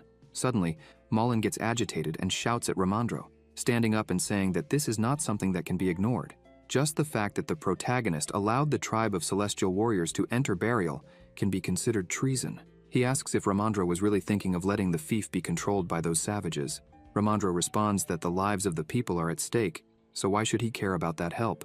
Malin keeps shouting, saying that the law of burial must be followed in burial. He yells at the protagonist, saying that even if he returns to the Great Desert now, there is no choice but to enforce the law. Ramandro shouts back at Malin. He thinks the situation is a mess, and to protect himself from Malin, who is from the second prince's faction, and to rebuild the fief, he believes he needs this boy named Ian. The protagonist says that if he returns to the desert, things will become difficult for Malin. Malin thinks the protagonist is more extraordinary than he had imagined and realizes he needs to remove Ian from there as quickly as possible so that Erica can return.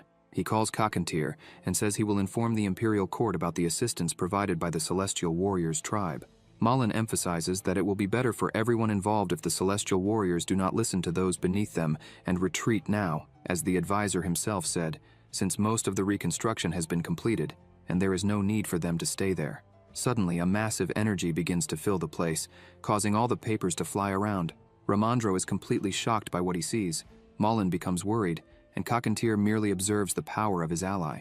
Ian, with a terrifying tone and a serious look, says that he has already made it clear that things will get ugly if he has to return to the Great Desert. Ramandro asks if Ian is really a magic user. He stands up and shouts, asking since when the protagonist has been using this power. Ian replies that he's not sure, as it's a power he has been using naturally for some time now. Ramandro becomes overjoyed, saying that life is full of surprises and that he never imagined finding a magic user outside of the Ministry of Magic. He thinks the protagonist is really mature for his age and that everything that has happened in Brock so far must be connected to him. Ramandro asks to shake the protagonist's hand, mentioning that there's a saying that meeting a magic user before he becomes a mage brings good luck. Ian smiles and says it would be an honor for him. Ramandro grabs the protagonist's hand, smiling, and says the honor is all his, as he feels things will improve greatly from now on. Malin sees this and becomes furious. Ramandro asks, please, for the situation to be resolved as quickly as possible so that he can return home and find his wife still in good health. Irritated, Malin thinks that apparently his vision hadn't failed the last time. He ignored what he saw because Ian changed the subject, but he should have confirmed if he was indeed a magic user. His relationship with Durga no longer matters. Malin looks at the protagonist and wonders if he really plans to become the next Lord of Brock. Taking advantage of the situation, Ian asks Ramandro if he is a candidate for Lord. Ramandro responds that he is not, explaining that his mission is to rebuild the county and recover the missing taxes from last year. He says that, at first, he thought it would be impossible, but things have changed. Now that he's there, he realizes that it's possible. Ramandro grabs the protagonist's hand again and smiles, saying that things are improving, especially now that he has met a magic user. Ian thinks that the first prince delayed the appointment of the next lord, and the second prince forced Malin to get involved. The protagonist asks Ramandro if he is following the will of the first prince.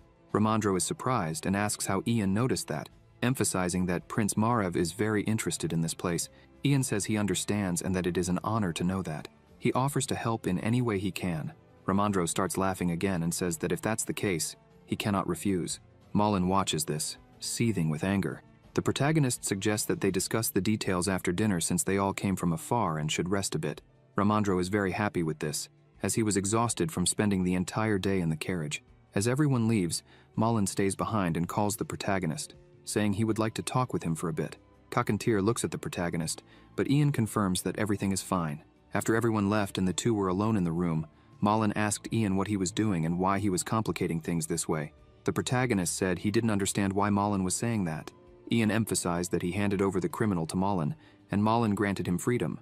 There was no agreement on what would happen afterward. Malin, growing very angry, reminded Ian that on that night, he had claimed to know nothing about magic users. Malin stressed that if Ian had been honest that day, things wouldn't have become so distorted. The protagonist asked if he had any obligation to say what Malin wanted to hear. Ian explained that he simply chose the best path for himself at the time. The protagonist pointed out that even if Malin tried to say something now, it wouldn't have anything to do with him. Ian asked what Malin really wanted, saying that's what he was trying to figure out. He sat down and asked again, "What does Mr. Malin really desire?" Malin shouted, saying that he needed the next lord to be someone who would help them. If the protagonist didn't want to give up the position, maybe they could reach some sort of agreement. The protagonist asked how he could say such a thing, as the duty of a lord is to follow the emperor's will. Malin began to speak, but someone on the other side of the door shouted, calling for the protagonist and saying that a letter had arrived from Mariloff. Ian said he was on his way and bid farewell to Malin, mentioning that he needed to leave. He suggested that Malin get some rest, as he must be tired from the journey, and as a guest of the palace, Ian assured that everything would be prepared for him. After that, the protagonist opened the door and left, leaving Malin alone in the room. Later that night, in the study, Ramandro was working. While he was writing, someone knocked on the door saying they had brought his dinner. Ramandro asked the person to come in. The butler entered the room, and Ramandro asked if everyone in the mansion ate the same thing. The butler was surprised by the question and placed the food on the table, saying that all of Ramandro's subordinates received the same meal. The butler asked if he would like anything else. Ramandro said no, that he was just curious. He looked at the plate, noting that there were no fresh fruits or vegetables, only preserved food that was dehydrated or smoked. He reflected that apparently the food supply hadn't stabilized yet, but that was common, given that many people had died and the fields were destroyed in the revolt. Ramandro began eating, whistling, while thinking that he didn't mind, as eating at a table and sleeping in a warm place was priceless. After finishing his meal, the protagonist arrived and asked if the food was good. Ramandro invited Ian to come in and asked how Malin was doing. The protagonist replied that he was also having dinner in his room. Ian handed some notes to Ramandro, saying he had come to deliver a compilation of all the information about the reconstruction. Ramandro asked about the state of the food supplies. Ian replied that the Inquisition and the Imperial soldiers had placed a heavy burden on their supply. Now, they were using the mansion's stock, but that would soon run out as well. He handed over some documents and suggested that, for this reason, it would be better to charge only 30% of the normal tax that winter, since the resources reported by the citizens were half of what they were the previous year. He emphasized that they would need enough resources for the reconstruction and mentioned that if the palace waived up to 50% of the taxes for that year, it would be possible to pay. Ramandro was impressed and asked if Ian had calculated all of this. Ian confirmed that he had. Ramandro looked at him and thought he had heard that Ian was an inferior bastard, but the documents were so well detailed that they could be implemented immediately. Ramandro commented that his mission was to restore things to normal, and that he wasn't authorized to adjust these matters. Ian bowed his head and said they would have to proceed with the second best option. He handed over more documents and mentioned that he had received a letter from Mariloff earlier. The protagonist explained that he had asked the Count there to sell some provisions, and they responded that they would send a list with options and prices. Ramandro is delighted with what he is seeing, thinking that Ian did everything perfectly. While Ramandro analyzes the documents, the protagonist comments that the situation in Mariloff with rice and corn grains is also not good, so the price will likely be above normal. Ramandro thinks he has found an angel in his life. If Ian continues to act this way, he'll be able to return home before the first snow falls. The protagonist says they will have to negotiate with Mariloff, but although they don't have many funds, they should be able to secure a week's worth of food. Ramandro responds that Ian doesn't need to worry about that because he has funds for the reconstruction, so they will be able to buy food for 2 months. Ian bows his head in thanks and says he will inform Mariloff after resolving everything. Ian leaves the room silently and mentions that they have a problem.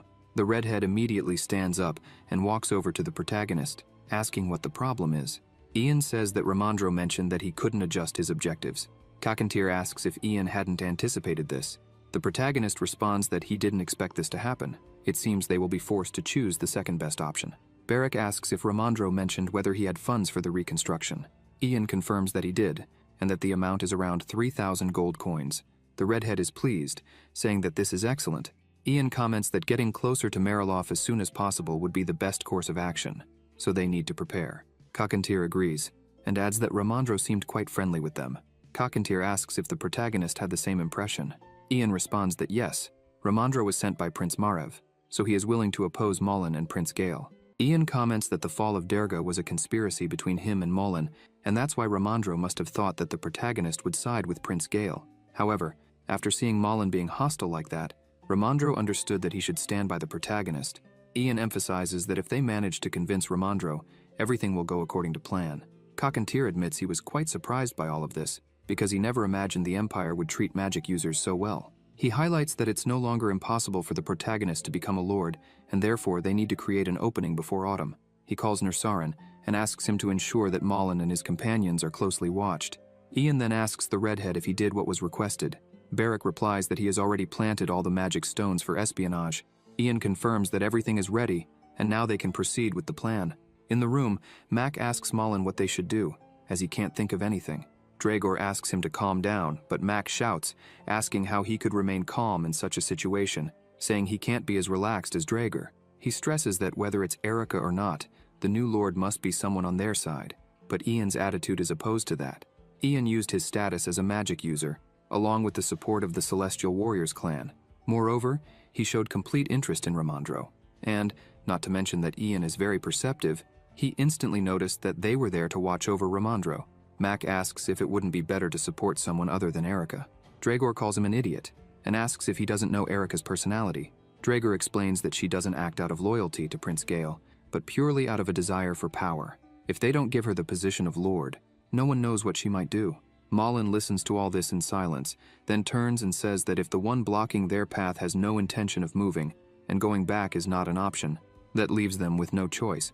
They need to remove this obstacle and move forward. Malin emphasizes that if a magic user is against them, it's better to get rid of him before he becomes a full-fledged mage. Otherwise, it will be impossible. Mac agrees, saying that if Ian becomes a mage and grows faster than they could control, he will only hinder Prince Gale's plans. Malin thinks that without the protagonist, the barbarians would have no reason to remain there, and Ramandro would have no support to use all his strength. He asserts that an inferior bastard daring to block Prince Gale's plans is unacceptable, and they cannot continue like this. Malin emphasizes that there's always a solution, and they need to observe the situation over the coming days. Under the table, the magic stone the redhead had installed was active, and elsewhere, Haina was listening to the entire conversation. The Celestial Warriors clan and the Great Desert are to the east of Brock, and to the west, beyond the Mon Desert, lies the neighboring territory of Marilof. Being next to the kingdom of Hana, Marilof is a territory with active trade, and as they were once close neighbors, the countesses often met. One of the guards asks a carriage to stop and inquires where it is coming from. The man points to the flag and says that the imperial advisor for the former territory of Brock has arrived. The guard orders the gates to be opened. Inside the carriage, Ramandro asks Ian if it's true that they haven't spoken much recently. The protagonist responds affirmatively and explains that after the incident in Brock, they shut their gates tightly, probably thinking it would be too much trouble for them to get involved. Ian reflects that even with all this, they still sent a letter to assess the situation. If a royal advisor hadn't shown up, they probably would have tried to conquer Brock during the chaos. As they arrive at the mansion, Count Carlos introduces himself. Ramandro greets him, stating his name and informing him that he is the advisor sent by the Emperor. Carlos glances to the side and asks if that boy is Ian. The protagonist bows his head and says he salutes the Count of Marilof. Carlos comments that he doesn't resemble Derga at all. Ian smiles and thanks him for the compliment. After the greetings, the Count asks them to sit and inquires if they need some supplies. Ramandro says yes and explains that the situation is not good, with each meal being uncertain, so he was considering asking Marilof for help. Carlos says it doesn't seem like they have any other problems. Ramandro responds that the reconstruction is progressing very quickly, so if they can get supplies for 2 months, everything will be resolved, as the plan is to finish building everything before winter. Carlos comments that he thought a lot about the exchanged letters and says that he can't simply ignore the suffering of a neighbor, but he emphasizes that he cannot risk his own skin to save others. He hands some documents to Ramandro, saying it's a list of what they could purchase and the prices. Ramandro examines the list but isn't very satisfied. He asks the Count if he can have some time to discuss it with Ian. Carlos starts laughing and asks if Ramandro is referring to the protagonist. He notes that it seems the people of the capital have no prejudice. Carlos stands up and says he will prepare their meal while they discuss, because since they won't eat so well when they return, he won't let them go hungry while they are here. Ramandro is incredulous at Count Carlos's attitude, commenting that he still thinks he's noble by acting this way. Ian asks to take a look at the list. Ramandro hands it over, and the protagonist begins to read. After examining the list, Ian comments that there are no loads of corn or wheat, let alone potatoes, and everything else costs 5 times the normal price. Ramandro says that's exactly what he was talking about. He doesn't even have words to describe the situation because even if they claim the crisis has also caused them losses, that's still exaggerated.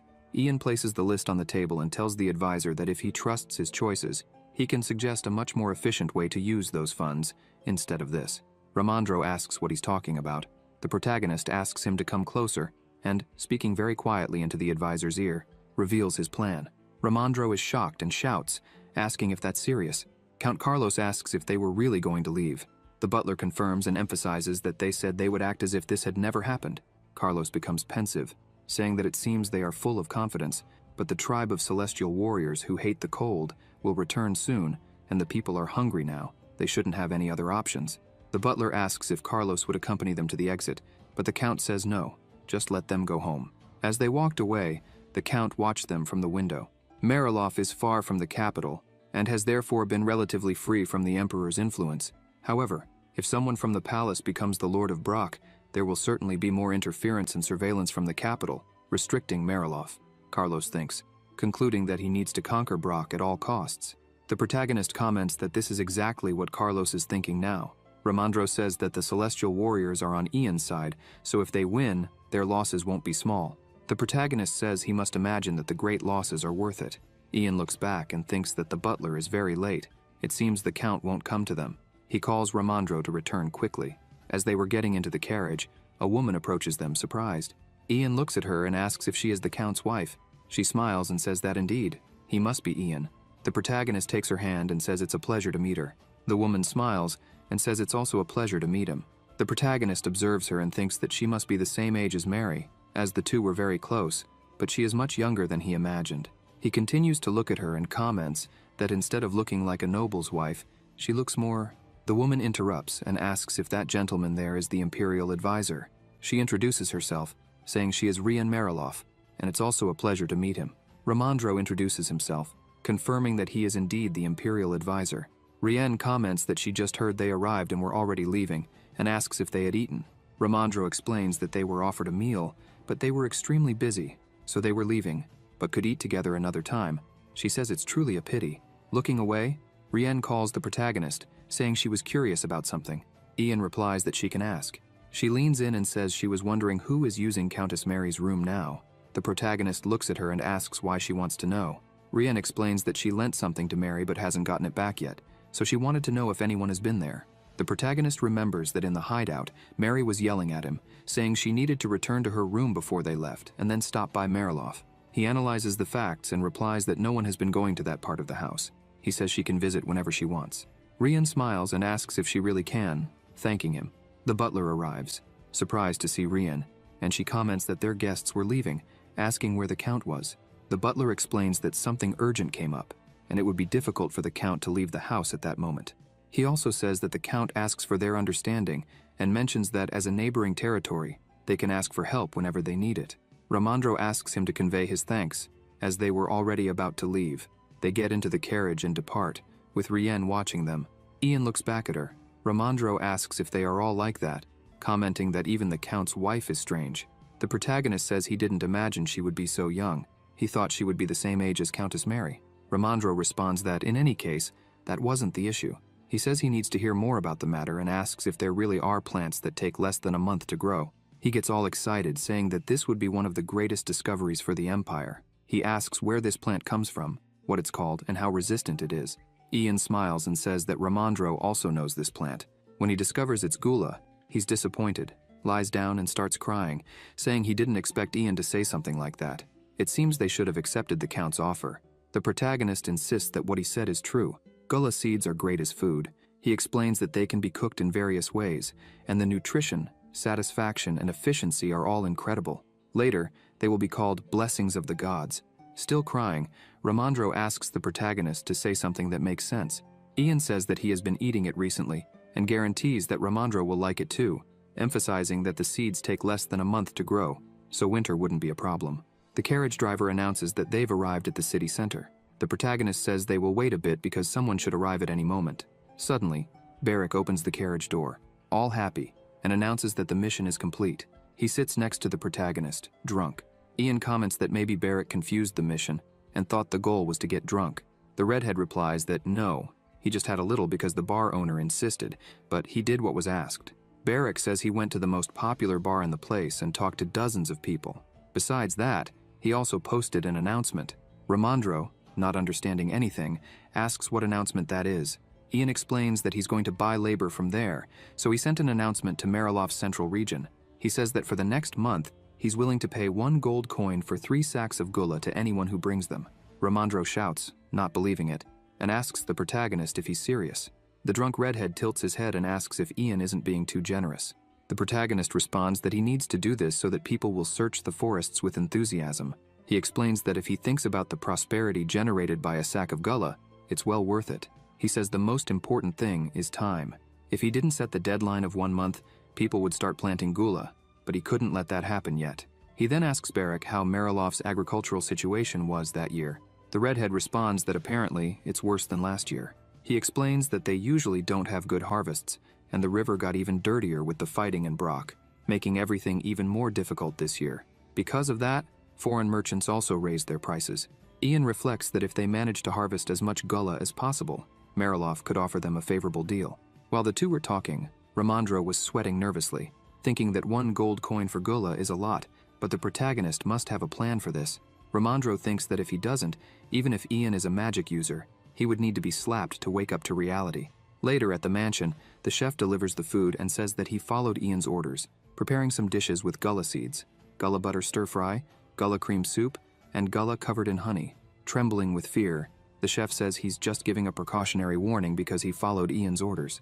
If anything happens, he asks Ramandro to punish only him and spare the other cooks and his daughter. He thinks he still can't relax, despite having a good expression before eating. Ramandro asks if the doctor is ready to attend to him.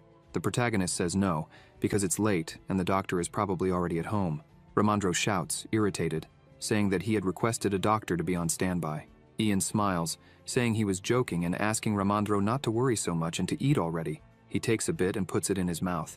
Ramandro starts trembling and sweating, dropping the spoon from his hand. He is amazed by the taste, wondering why it's so delicious. The protagonist tells the cooks that they should try it too. They ask if he's serious, and Ian replies that he is, asking if they aren't curious to know the taste. Hana asks if she could try the dish with honey, and the protagonist says yes, offering it to her with a smile. She thanks him for the food, and upon eating, she says it's really very good. The protagonist smiles and agrees, saying it's indeed good. Hina notes that the seasoning complements the dish well and praises the toasted flavor. The cooks begin to salivate and ask Hina if it's really that good and if they could try it. The protagonist replies that yes, everyone there should try it. The two take some and eat, commenting that it couldn't be gula because it's so good. Gradually, everyone starts saying they would like to try a bit. Ian observes this and thinks that his connection with the people of the territory is an important starting point for spreading gula. One person tries it, then 2, and so it grows, until it's recognized throughout the land. Ramandro continues eating and praises the food, asking how Ian discovered it. The protagonist responds that it was just luck. He says they need to create an isolated storage facility to create an environment where gula can be preserved because it sprouts in any soil but is weak against the cold. This way they could rely on gula to get through the winter. The protagonist thinks that while they prepare for winter, they can monopolize all the gula in Brock and Marilov. Ramandro comments that if there are no side effects after a few days, he will write about it in the Imperial Report, and asks if that's okay with the protagonist. Ian agrees, and tells Ramandro that he should spread the news as much as possible, but he needs to explain how it was discovered. While eating, Ramandro mentions that he will cite Ian in the report and asks if he could have seconds. The protagonist replies that no, they don't have enough yet. He looks at the 2 cooks and Hina, who couldn't stop eating, and says they shouldn't tell anyone until they have collected enough seeds. Meanwhile, at the palace, Margrave was in his father's room, asking if he had called. His father, the emperor, was in bed. He calls for Clay Vorochin, the current emperor of Burial. Clay comments that it seems his son must be quite busy lately, as they hadn't seen each other in a while. Margrave agrees, saying that he is indeed very busy. He looks at his father and asks if something was bothering him. Clay asks Margrave if there was anything going on between him and Gale. Margrave replies no, and asks why his father is asking this. Clay explains that the night before, he dreamed of the mother of that child, that he saw Carolina. He emphasizes that someone he hadn't seen in a long time appeared and told him to call Gale. Margrave tries to say something, but his father interrupts him, saying that if Margrave says everything is fine, he will believe him. Clay comments that he has taken up too much of his time and that Margrave can return to his duties. Without a word, Margrave smiles and leaves the room. As soon as he leaves, he finds several people there. He calls a woman and asks if His Majesty's room is being properly attended to. She apologizes and says there hasn't been any problems so far. Margrave asks why his father is having nightmares, leaving her shocked. Margrave slaps her across the face and she falls to the ground, trembling and scared. He looks at her and says that if he hears anything strange from his father again, he will have everyone in that wing beheaded. The prince turns and starts to leave. Still on the ground, she apologizes for it.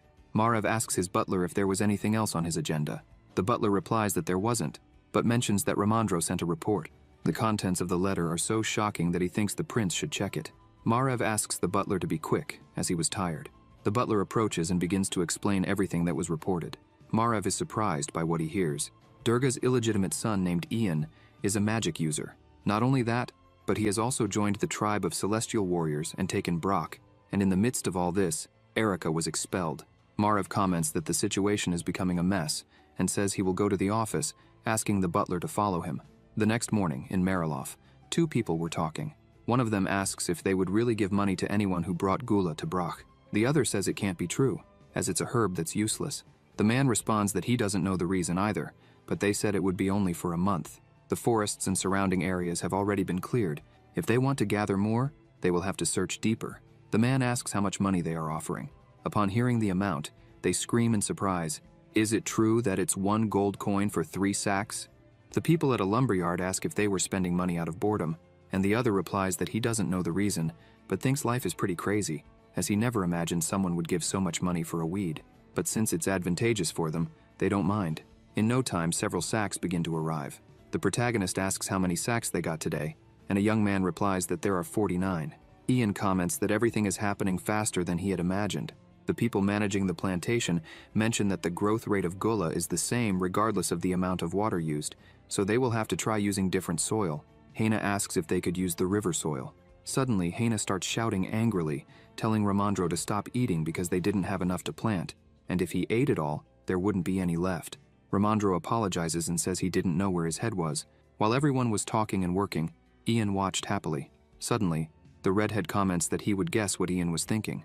Barrick says he's sure Ian was thinking about that old man because he's been quiet for some time.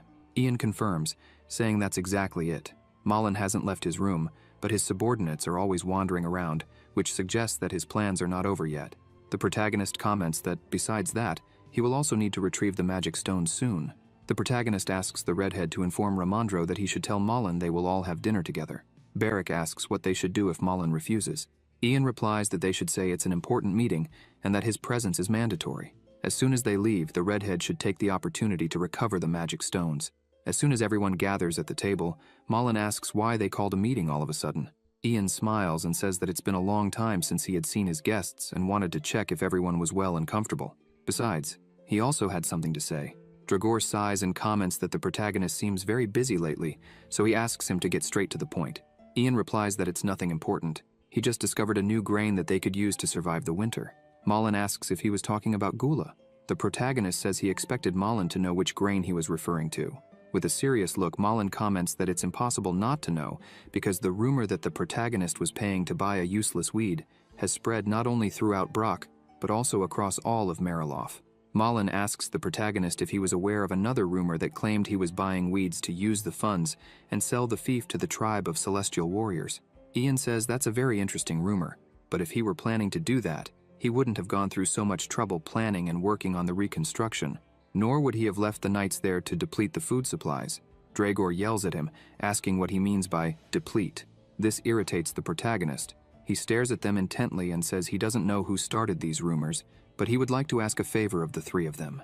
If they find these people, they should tell them they will be severely punished for insulting him and an allied nation. Both Dragor and Mac are frightened by this. Malin changes the subject and asks the protagonist if he knows what kind of plant Gula is.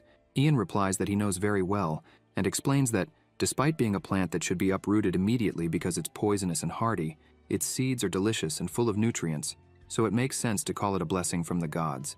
Ian says he remembers perfectly Malin's words. If it comes from nature and helps solve hunger, then we must be grateful. At the time, the second prince said the same thing. The protagonist asks if that's what Malin said, or if he was mistaken.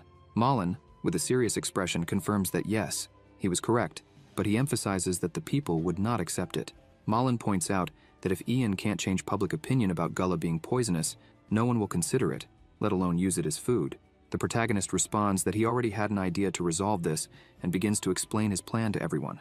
Upon hearing it, Malin becomes furious and shouts that it's ridiculous, accusing the protagonist of belittling the imperial family because if something went wrong with that plan, it would tarnish the honor of the imperial family. Ian responds that they are already certain there's nothing wrong with those seeds, so there wouldn't be any problem. Ian comments that Malin goes around saying that the job of a government is to solve hunger. The protagonist says he didn't imagine that Malin would oppose this plan over something so ridiculous. Malin continues yelling and bangs on the table, asking if Ian thinks the pride of the imperial family is ridiculous. The protagonist starts shouting back, saying yes, it is ridiculous and insignificant. He becomes furious and keeps shouting, stating that everything is insignificant in the face of death. He asks if Malin really wants to talk about imperial honor while people are starving. Malin lowers his head, and Ian continues, saying that perhaps he wasn't clear enough. He wasn't asking for anyone's permission there, and if anyone thought of interfering with this plan, they would be immediately expelled from the fief. Ian asserts that he will instruct the knights to escort the three out if necessary. Everyone is shocked by this attitude. Mac shouts, saying that this was disrespectful. The protagonist asks why that would be disrespectful and urges the three of them to reflect on their positions. While he was looking for a way to save people, what were the three of them doing?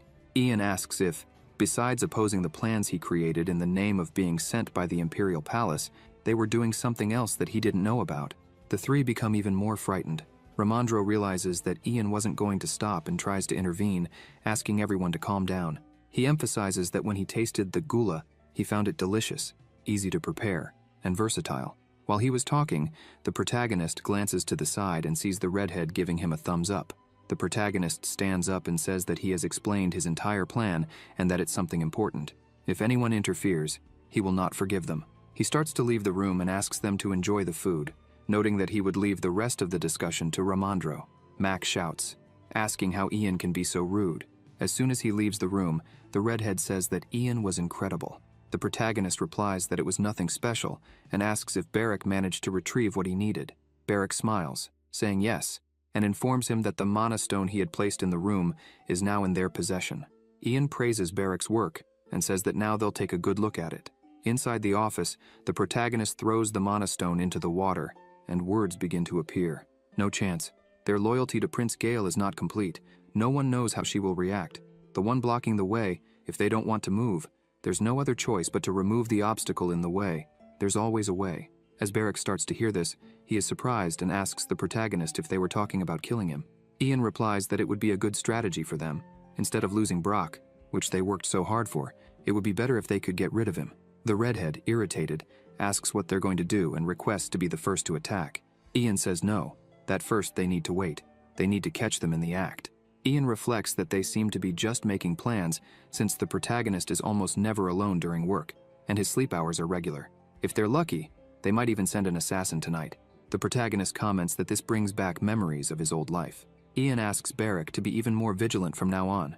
Barrack, confused, says that he's always alert, but the protagonist responds that he'll need to be even more watchful from here on out. Additionally, he asks Barrack to arrange for someone to inspect Malin's group. Later that day, Ramandro was coordinating the people working, telling them to take the wood to the village entrance for a new bridge. Several people were calling him at all times. He takes one of the seeds and eats it in front of everyone, commenting that he barely has time to eat. The workers watch as he eats, beginning to comment that Ramandro took something out of his pocket to eat again. But he never says what it is when someone asks. Another young man arrives and says those are gula seeds, but the others don't believe him, asking why the royal advisor would eat something like that. The man speaks in a low voice, saying that actually a friend of his told him, this is Ian's true strategy, to use people's curiosity, the importance of a royal advisor, and create rumors so that people would also want the seeds. The rumor is that the imperial palace was researching alternative grains and discovered that gula seeds are delicious and nutritious. Lord Ramandro, from the imperial palace, used this fact as a basis to collect gula. Ramandro asks if this wouldn't cause problems, and Ian responds by asking if it really matters. After all, they on the frontier only receive news from the capital through people like Ramandro. The protagonist comments that it might even be better to leak some of the research results. He begins to explain as he returns to the work area. The young man was saying that eating gula seeds is good for the skin and cleanses the blood, and that in the capital, no one can eat them, even if they want to. They comment that maybe that's why the royal advisor is paying to collect them there. They continue talking about it, finding it strange that they're spending so much money to get gullah, and wonder if they should also eat some. Ian and the redhead observe this from a distance. Beric asks what the protagonist thinks of it all, since the rumors are spreading well. He mentions that in the bars there are rumors that the Emperor is eating the seeds to stay young forever. Ian smiles and says that's really great to hear. He concludes that now they need to prepare for the next step. During the night, some people were walking among the gullah plantations. One of them comments that he was sure he saw something, while another says he didn't imagine they were cultivating so much gullah in the greenhouses.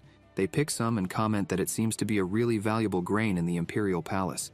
They decide they need to grab some before they're discovered, if they could sell just one sack of it in the capital. Suddenly, a guard arrives, shouting at them.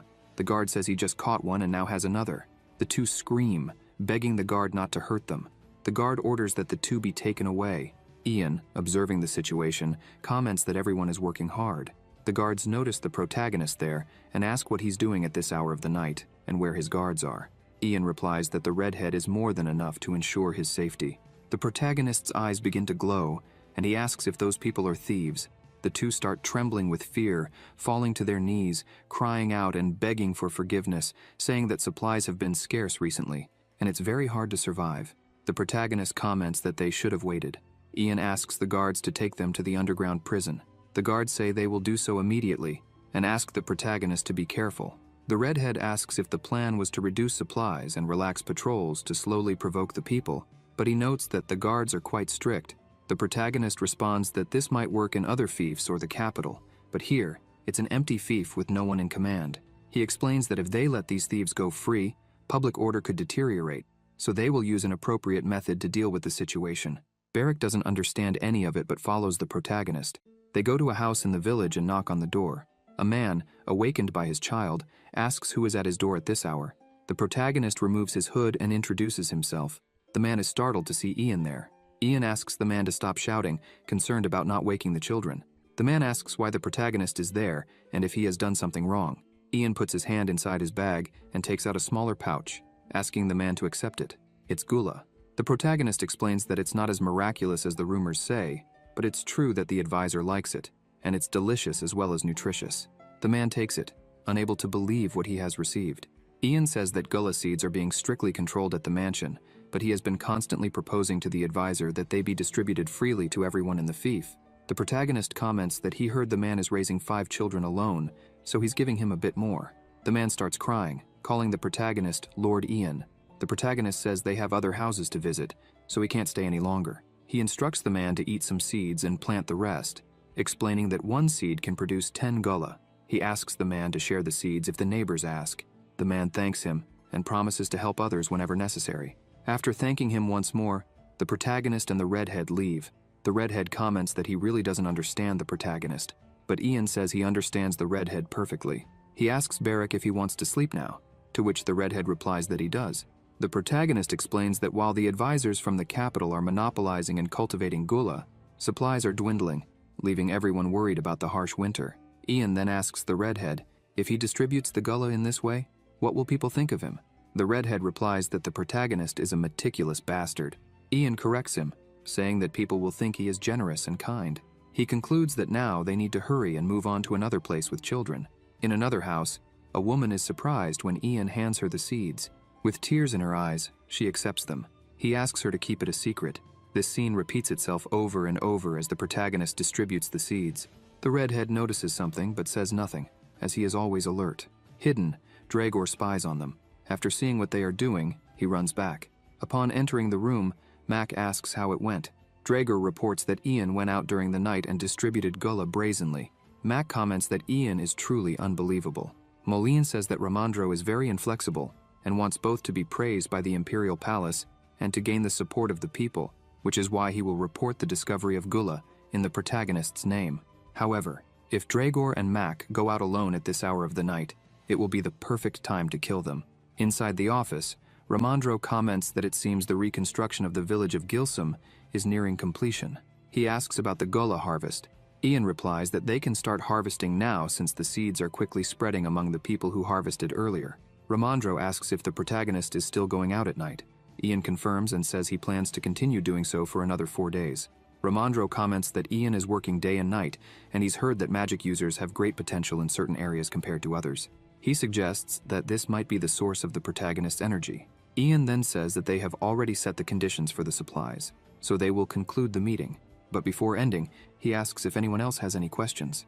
Nurserin raises his hand and calls out to Ian, informing him that he has received news from the Great Desert, and it seems that Lady Winchen's condition has worsened. Ian becomes serious upon hearing this. Nurserin explains that the situation is urgent, so they have decided to stop trying to cultivate more Silask and use the remaining roots. Ramondro asks them to explain what's happening and who Vice Chief Winchen is and what Silask is. They proceed to explain the whole situation.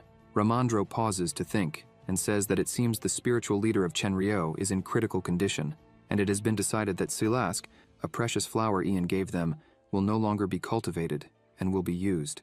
Kakantir adds that the reason for this decision is the current situation in Brock. He mentions that Ian must be aware of their funeral customs, to which Ian replies that he is. When the chief or a vice chief dies, the entire Chenryo tribe goes into seclusion for over a year. Therefore, they will no longer be able to stay in Brock. Considering Winchen's age and condition, there really isn't much time left. The protagonist asks Ramondro if he has received any response to the report he sent. Ramondro says no. Ian clarifies that he's asking about the first prince's response. Ramondro replies that he received only one, but it wasn't of great importance.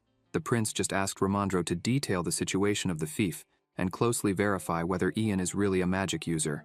Ian asks if the first prince doesn't want another Margrave of Brock to ally with Mullen's group, or the second prince. Ramondro responds that the higher-ups have their own circumstances. Ian comments that he's already noticed that Ramondro knows he doesn't get along with Mullen's group. Looking directly at Ramondro, Ian asks him to recommend him as the new Margrave. Ramondro is shocked by this request. The protagonist explains that if he doesn't become the Margrave, he'll have to return to the Great Desert, and the new Margrave won't leave someone with the same blood as the former lord in peace.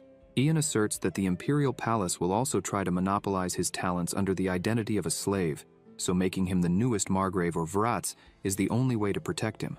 The protagonist also emphasizes that Ramondro wants a new Margrave to be chosen as quickly as possible so that he can return to the capital, and even if he considers public opinion, there's no one better for the position than him. Ramondro reflects that all of this is true, since Ian was at the forefront of the reconstruction, and moreover, he was the one who discovered Gula.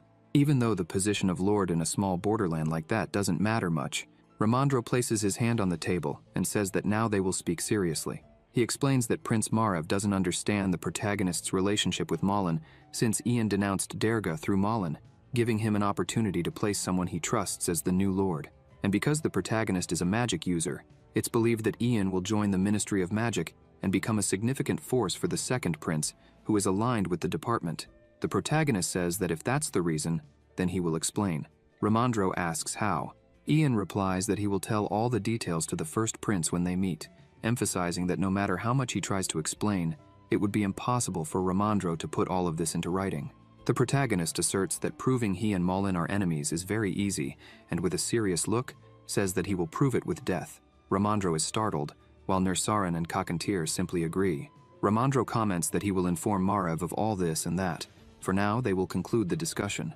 Ian thanks him and asks if he can request another favor, if there is a merchant guild that trades in Sealesk.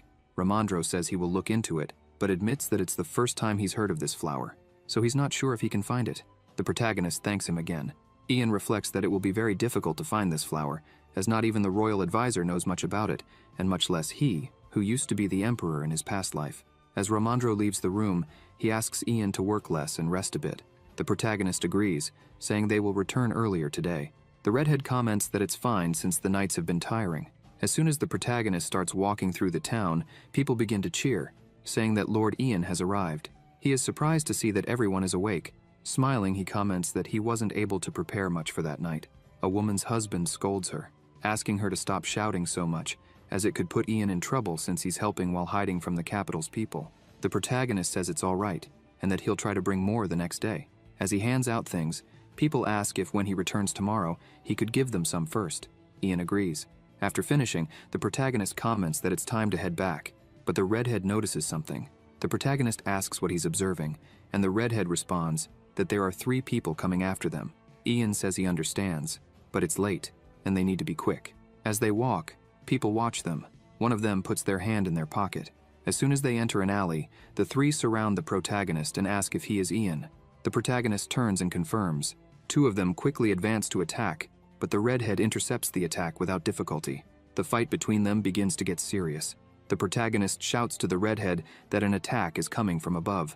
The redhead looks up and dodges the attack with anger, charging at the three of them at once. He begins to strike, but they manage to dodge. The protagonist observes and realizes that the way the three use their swords and maintain distance indicates they've received formal training. Ian also notices that these people are already familiar with the redhead's abilities, which suggests a strong possibility they are allied with Mullen. Ian shouts to the redhead to leave one of them alive.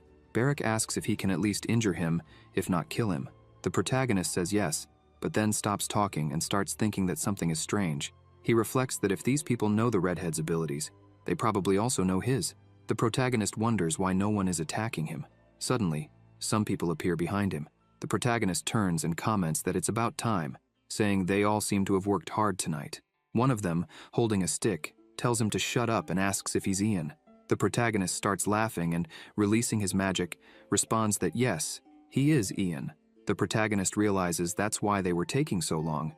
They were gathering as many people as possible. Ian asks why they are doing this, questioning if they don't value their own lives. The same man from before tells the protagonist to shut up and die already, asking if Ian knows how much his head is worth. The man yells for him to die and tries to attack, but the protagonist easily dodges. With immense energy in his hand, Ian strikes the man's face, and a bright light fills the area. The man, bleeding, starts coughing and falls to the ground, terrified. Another one tries to attack him, but Ian dodges again, grabbing the attacker's hand and delivering another blow, making the man bleed and fall unconscious. The protagonist looks at the others and comments that they seem like commoners, asking if they are from Brock. They respond that Ian doesn't need to know that. The protagonist then says that it seems he can't control his strength very well and suggests they try their luck if they have the courage. Some people start trembling with fear, while others say there's no need to fear, as Ian is still just a child. They shout that they need to focus and attack together, as they have the advantage in that alley. However, they didn't expect a bloodthirsty red-haired demon, irritated from wanting to sleep, to appear there at an alarming speed, covered in blood. Barrick charges at all of them at once, fighting while shouting, "Who the hell makes others exercise at this hour of the night?" Seconds later, all the men had been defeated by the redhead. Ian asks if he left anyone alive. Barrick replies that if the protagonist was talking about the three he was fighting earlier, they were still breathing. Ian pats the redhead on the shoulder and says he did a great job, but notices that Barrick was not himself, with a strong aura emanating from his body. Ian approaches, and out of concern, asks the redhead to control himself and leave at least one of them alive. Barrick starts laughing and comments that if this is how he feels when he's tired, then it's great. The protagonist asks if he needed to speak like that, and if he was hearing everything that was said. The redhead then leaps to kill the man in front of him, shouting that yes, he heard, while warning the men in front of him that they are now dead. Overcome by the sensation he was feeling, Barrick begins cutting down all the men. Some shout for everyone to try and flee as Barrick had gone mad. The redhead continues to slaughter them all without hesitation, while others scream that the red-haired demon is out of control. Barrick continues to take their lives without a second thought. Ian watches it all and sighs, realizing that Barrick wasn't actually angry. He was smiling with happiness. At that moment, the redhead had been completely overtaken by his fighting instinct. After defeating all his opponents, Barrick stops fighting, laughing and shouting that he feels great. His body is covered in blood, and he exclaims that it was exciting, refreshing, and exhilarating. The bodies were scattered on the ground, but one of them was still conscious. Ian begins to walk among the bodies on the ground and asks Barrick if he managed to leave any of them alive. Ian kneels down and looks at the face of one of the fallen men, commenting that he has the impression he's seen that man before. The redhead asks to take a look. The protagonist asks him to look carefully and try to remember if he has seen that man before.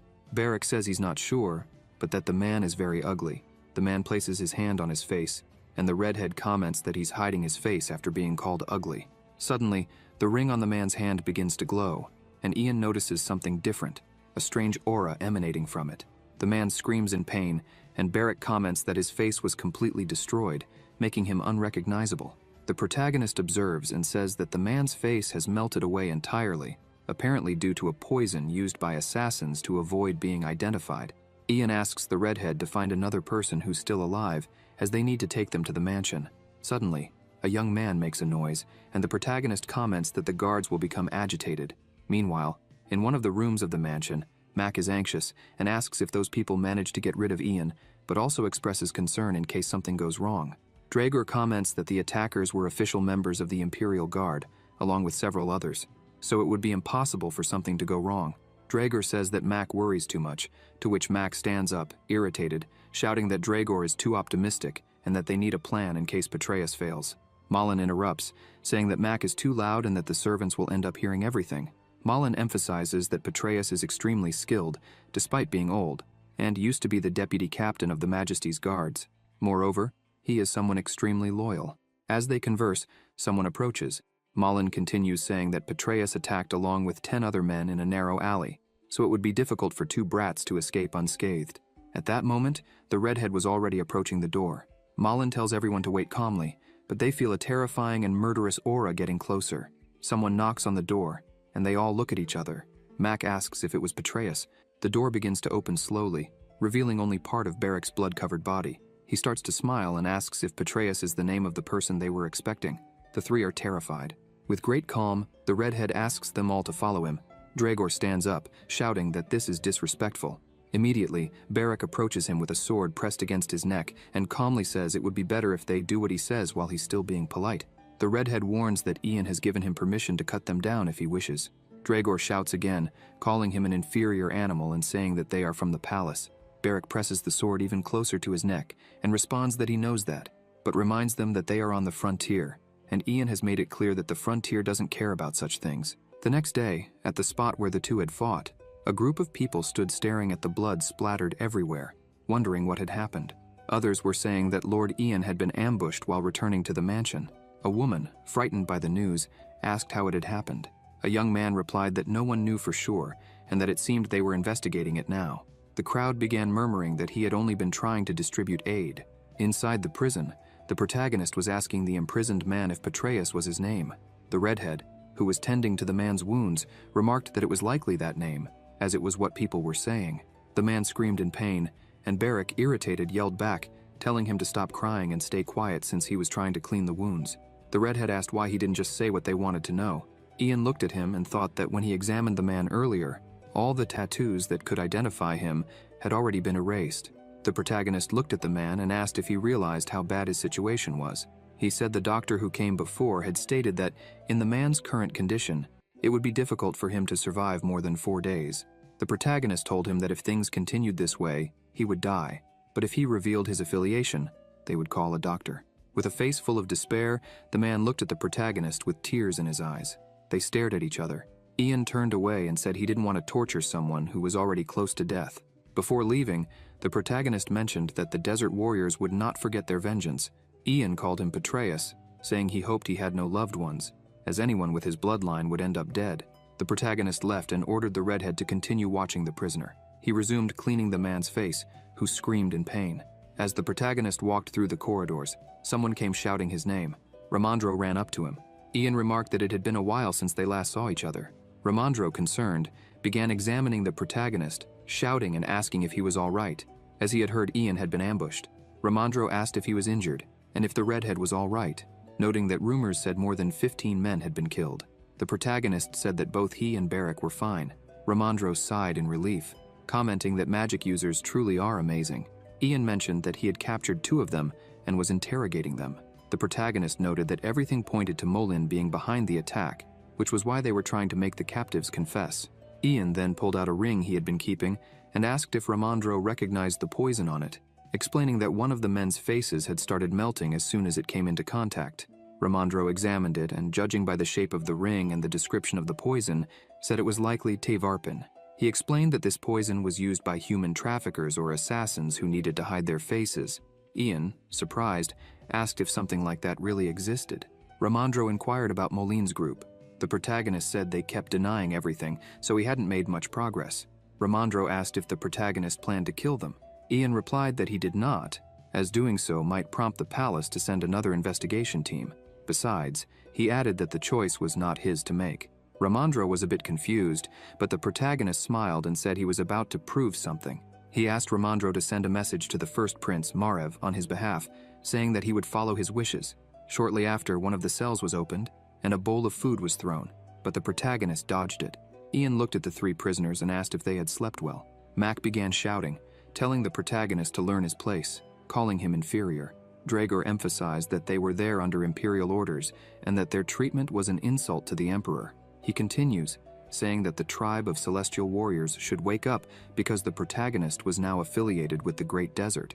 He asks what would happen if everyone found out how he was treating imperial officers. Annoyed, Ian looks seriously at them and says that's precisely why they are still alive. He adds that if it weren't for the imperial flag, they would all be with Petraeus by now. The three prisoners become frightened, and Mac asks who Petraeus is. Ian grabs a magic stone and places it in a bit of water. The stone begins to display a recording. If there's someone in our way and no way to turn back, we need to remove the obstacle. The three prisoners are even more terrified. The audio continues, "This is a job for Petraeus." Molin is at a loss for words. Dragor shouts, accusing the protagonist of espionage, emphasizing that the recording couldn't be used as evidence. He insists that they need an official trial. Ian starts laughing and asks if Dragor really thinks that's going to happen, reminding him that they are at the border, not in the capital. The protagonist picks up the bowl from the floor and says it's true what they said earlier. He really is a member of the great celestial warriors. Ian stresses that they take revenge very seriously. He leaves the cell, stating that the recording leads him to a natural conclusion and that he doesn't plan to forgive them. He adds that they should appreciate the food they receive, because now they have no right to complain. The three prisoners glare at him with anger as he walks down the corridor. Suddenly he hears someone calling him. When he looks, he sees it's Hina, who comes running, shouting that there's a crowd of people outside wanting to see the protagonist. Ian, confused, asks why. They start running outside, and as they run, Ian wonders if the people were asking for more distribution of gula, or if Molin had another card up his sleeve. He also considers that there could have been a problem with the reconstruction or a conflict with the celestial warriors. Upon leaving the prison, he sees all the people from the territory gathered, bringing baskets of fruit and flowers, calling out to Lord Ian. As soon as they see him, they start shouting, relieved to know he was okay. Angry, they ask who spread the rumors that he had been injured. Calling him Lord, they beg him to accept everything, saying it wasn't much, but it came from their hearts. A man comments that they were very worried because they heard he had been ambushed by a group of the great warriors, and there was so much blood in the alley that they feared the worst. A woman asks if he was safe, as all he wanted was to help everyone there. Seeing this, Ian's eyes shine. At that moment, he remembered why he had managed to bear the heavy burden of the throne for 3 years. The protagonist begins to smile and says he is happy they came. He asks if they could gather everyone in the square. The woman, confused, asks why. Ian then says that Ramandro had finally allowed the distribution and cultivation of gula. Quickly, everyone gathered in the square. A large quantity of gula was ready to be distributed. They began announcing that anyone who wanted to receive gula should come forward. They explained that they would distribute gula seeds and sprouts based on the size of the fields they were renting and the number of people in the family. Ian states that although they are giving it away for free now, next year they would tax 10% of the harvest. He also emphasizes the importance of sharing cultivation methods and recipes among themselves. The protagonist says that the exchange of gula with outsiders could only be done through the mansion and makes it clear that if any rule is broken, they would be fined 50 gold coins. The informant would also receive a reward. A citizen asks about the buying and selling of gula among themselves. The protagonist replies that it didn't matter as long as the only prohibition was not to trade gula seeds or roots with outsiders. He adds that if anyone hasn't received gula yet, they don't need to worry because there will be more to distribute. Suddenly, the redhead arrives and says that the protagonist should return to the mansion for a while because the other assassin had woken up. Wasting no time, they rush to the prison. One of the guards comments that they have finally arrived. Ian asks if the other man had woken up and how Petraeus was doing. The guard responds that nothing had changed. Petraeus would last at most until the next day and still hadn't said a word. The protagonist asks if the other prisoner had said anything. As soon as they reach the cell, the man rushes forward and kneels, shouting for help. The guard says that he had been fine until then. Ian asks what his name is. Crying, the young man responds that his name is Colin and that he is only 20 years old. He mentions that he has 2 older brothers and 3 younger ones. The protagonist puts his hand on his head, saying he doesn't want to know such things. Barrick yells, demanding the boy quickly tell them his MBTI and zodiac sign. Frightened, Colin replies that he's an ENFJ and an Aries. The protagonist asks where he's from. Colin says he's from Mariloff. He explains that the guards at the betting house said someone was paying a lot of money for a job, which is why he accepted, not knowing it would be something so dangerous. The protagonist, already suspecting this, thinks that if they wanted to gather people nearby, that would be the only place. Ian asks who was recruiting people. Trembling, Colin says he didn't know. The redhead releases his aura, threatening Colin, who, terrified, screams that he was telling the truth. He only took the money from the guards and never saw them again. The protagonist reflects on Mariloff and, turning to Barrick, orders him to keep the man alive and locked up. Colin screams, begging for help and saying he would do anything they wanted.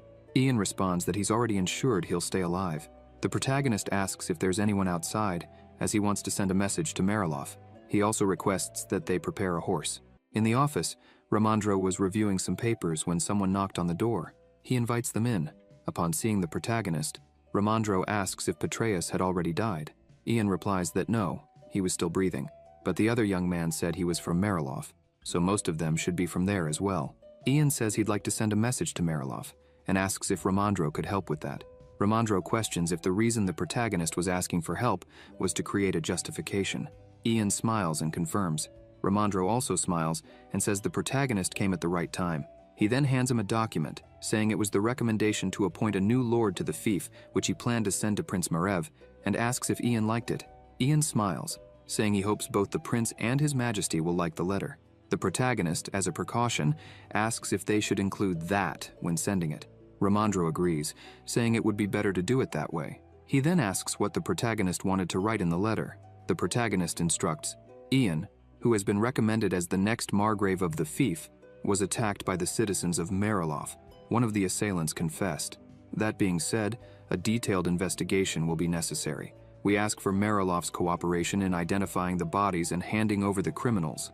While writing, Ramandro comments that the ink is flowing perfectly and that it's great. He sighs, saying that this is just to give them an excuse and hopes they don't respond. Ian, smiling, asks if even then they wouldn't want Gula in the winter since they were probably interested in that too. Ramandro, pleased, says it's true and that they would sell it at a much higher price than the one listed before, noting he'd love to see the look on that idiot's face when he saw the new values. The protagonist thanks Ramandro for all the help he's been providing and comments that things are going very well, adding that he hopes the prince can help too. Ramandro, for his part, thinks that when it comes to the prince's help, he can't guarantee anything. Meanwhile, in a camp, the prince was hunting. He shoots an arrow but misses, and the deer runs off. The two people with him laugh and say it's a shame, commenting that the wind blew at the wrong time. They mention that Lord Dorencio is in the lead and will probably win this hunt as well. They prepare to shoot again, commenting that they still haven't seen Prince Gale. Marv asks if they think that's a shame. One of the men replies that yes, a little, because when the two were younger, they were so cheerful and noisy that sometimes they lost their prey due to the commotion. Marv fires another arrow, scaring the game, and asks if that was the kind of noise they were talking about. The man is a bit startled. Marv remarks that he too thought it was a shame and wonders what the hell Gale was doing, since the minister wasn't satisfied with his hunting skills. The minister, alarmed, responds that he didn't mean it that way. Marv begins to walk away, telling the two to continue, as he's going to rest. Inside one of the tents, Marv throws his bow beside the sofa and sits down. Another man enters, asking if the prince is all right. Marv replies that he isn't, that he's tired, and asks what the man wants. The young man says they've received a message from the border, and it could be a nice gift for the prince. Marv quickly grabs the document and begins reading. Surprised, Marv comments that it's absurd. They want to solve the food problem for winter with Gula. The messenger responds that, after testing the taste and nutrition, Gula was more than sufficient. He adds that the cultivation period is about a month. It's not sensitive to soil or water quality, and it's easy to grow. Marv considers that it doesn't seem impossible, but he questions how they intend to eat such a hideous weed. He tosses the letter aside and asks if that's all, commenting that it wasn't such a great gift. The messenger then mentions that, in addition to that, there's a document recommending Ian as the next Margrave, and an envelope containing Lord Moline's ring. Marv becomes more interested. The man places the ring on the table and explains that, according to the report, Moline attempted to kill Ian. His subordinate, named Petraeus, led an attack but failed, and is now in custody. The messenger adds that Moline's fate is left in the prince's hands. Marv picks up the ring, surprised, and reflects that he had already sensed something when he heard that the protagonist took the lead, using the tribe of celestial warriors. He thinks that Ian is very useful, and wonders if this is an appeal for him to be declared Margrave, as it has nothing to do with Gale's side. The prince stands and orders the messenger to write a letter. Marv begins to smile, saying that even if a magic user becomes Margrave, he will have to visit the capital. The prince wonders what on earth Ian is planning, and with a grin, thinks this is great since the protagonist will be very useful in the magic department. He exits the tent and asks the men if they've managed to hit anything. They laugh, saying the deer are destined to live another day. They invite Margrave to join them. The prince smiles. Suddenly an arrow whizzes past Margrave's head and strikes the neck of a deer. The two men look shocked, and Margrave, irritated by a slight cut on his face, looks at the shooter and says that he's still as careless as ever. A man on horseback says it was the wind's fault, smiling and apologizes, calling Margrave brother. He notes that he was in a hurry, but managed to take down the target. This young man is Gale Veroshin, the second prince of the Burial Empire. Gale dismounts, saying it was safe atop the prey. The two men comment that it's no problem, and note that it's been a while since they've seen Gale. They ask how he's been. Margrave, somewhat serious, looks at them. The two, unsure of what to do, suggest some tea. The other agrees, and they both run off, leaving only the princes. Margrave looks at his brother and says he should be grateful to Gale for finding time for the two of them to meet, despite being so busy. Gale smiles and says he's sure he's not as busy as Margrave, who must be buried in work. Even so, Gale points out that he managed to find time to participate in hunts as insignificant as this one. The two stare at each other, and Gale comments that he didn't imagine Margrave cared so much about the border. He thinks to himself that he stopped receiving reports from Molin but was still getting them from Ramandro. In his thoughts, Gale had already suspected something when his brother interrupted the General Assembly. He wonders if Margrave had really noticed what they were doing. Margrave says he's surprised to see his brother, even so busy with other matters, showing concern about this situation. He then tells Gale that no matter what he's planning, he must take his hands off the territory of Brock. He emphasizes that a recommendation letter for the new lord has arrived, and the person recommended is a magic user allied with the tribe of celestial warriors, actively involved in the reconstruction of the area. Margrave shoots an arrow into the deer and smiles, telling Gale that there's no reason to deny the talent of someone like the protagonist, noting that he intends to hasten the appointment of the new lord. A new assembly was formed, and people were commenting that the two princes were participating again. They wonder if it's because of the rumors. The meeting begins, and the topic is the matter of the Brock territory. The two brothers exchange looks while discussing the recommendation letter for the next lord, who is Ian, the illegitimate son of Durga. People begin to question the logic of eliminating that family, and at the same time, appointing the son as lord. Some say he should have become a slave, but others note that it was Ian who denounced Durga, showing that he has no ties to the family. They point out that Ian was never registered as a Brock, so officially, he is not part of the family. Margrave says that according to the advisor, Ian has all the qualities to be the new lord and could even bring an alliance with the Great Desert, in addition to being a magic user supported by the people. The first prince agrees with the advisor, and Margrave suggests that despite the title for the territory being Count, given the special situation, a Viscount title would be more appropriate. People begin to agree that there's no reason to oppose this choice, especially since both Ramandro and Margrave are in agreement. The debate continues, and Gale watches in silence. Some ask what would happen to Ian's estate if he were named lord, as a magic user should serve the palace. They question whether it would be right for him to leave the estate for a long time, considering he's busy with reconstruction. Others say it's too early to discuss this, and that the most important thing is to know if Ian is fit to be the new lord. When they mention taxes, Gale snaps his fingers and starts laughing, saying it's good they brought up that topic. He asserts that Ian is a bastard, whose destiny should be slavery. Gale suggests it would be more advantageous to enslave him in the palace, given that he's a magic user, and asks Wesley if she doesn't agree with him. She says yes, because new mages receive more than 100 gold coins, so they would be saving a lot of money. Margrave asks if she's serious about enslaving someone who is closer to divinity. He emphasizes that, even as the Minister of Magic, she should know that's not normal. Wesley responds that she was only discussing Ian's value, not suggesting they demote him to a slave. Gale slams the table, saying that, regardless, that's his opinion.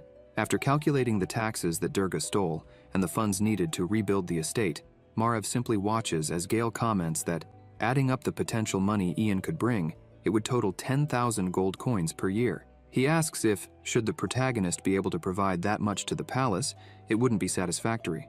With a serious look, Gale states that if Ian can't meet these conditions, then it would be fair to reduce him to slavery. That would be an appropriate solution for someone connected to a criminal like Durga.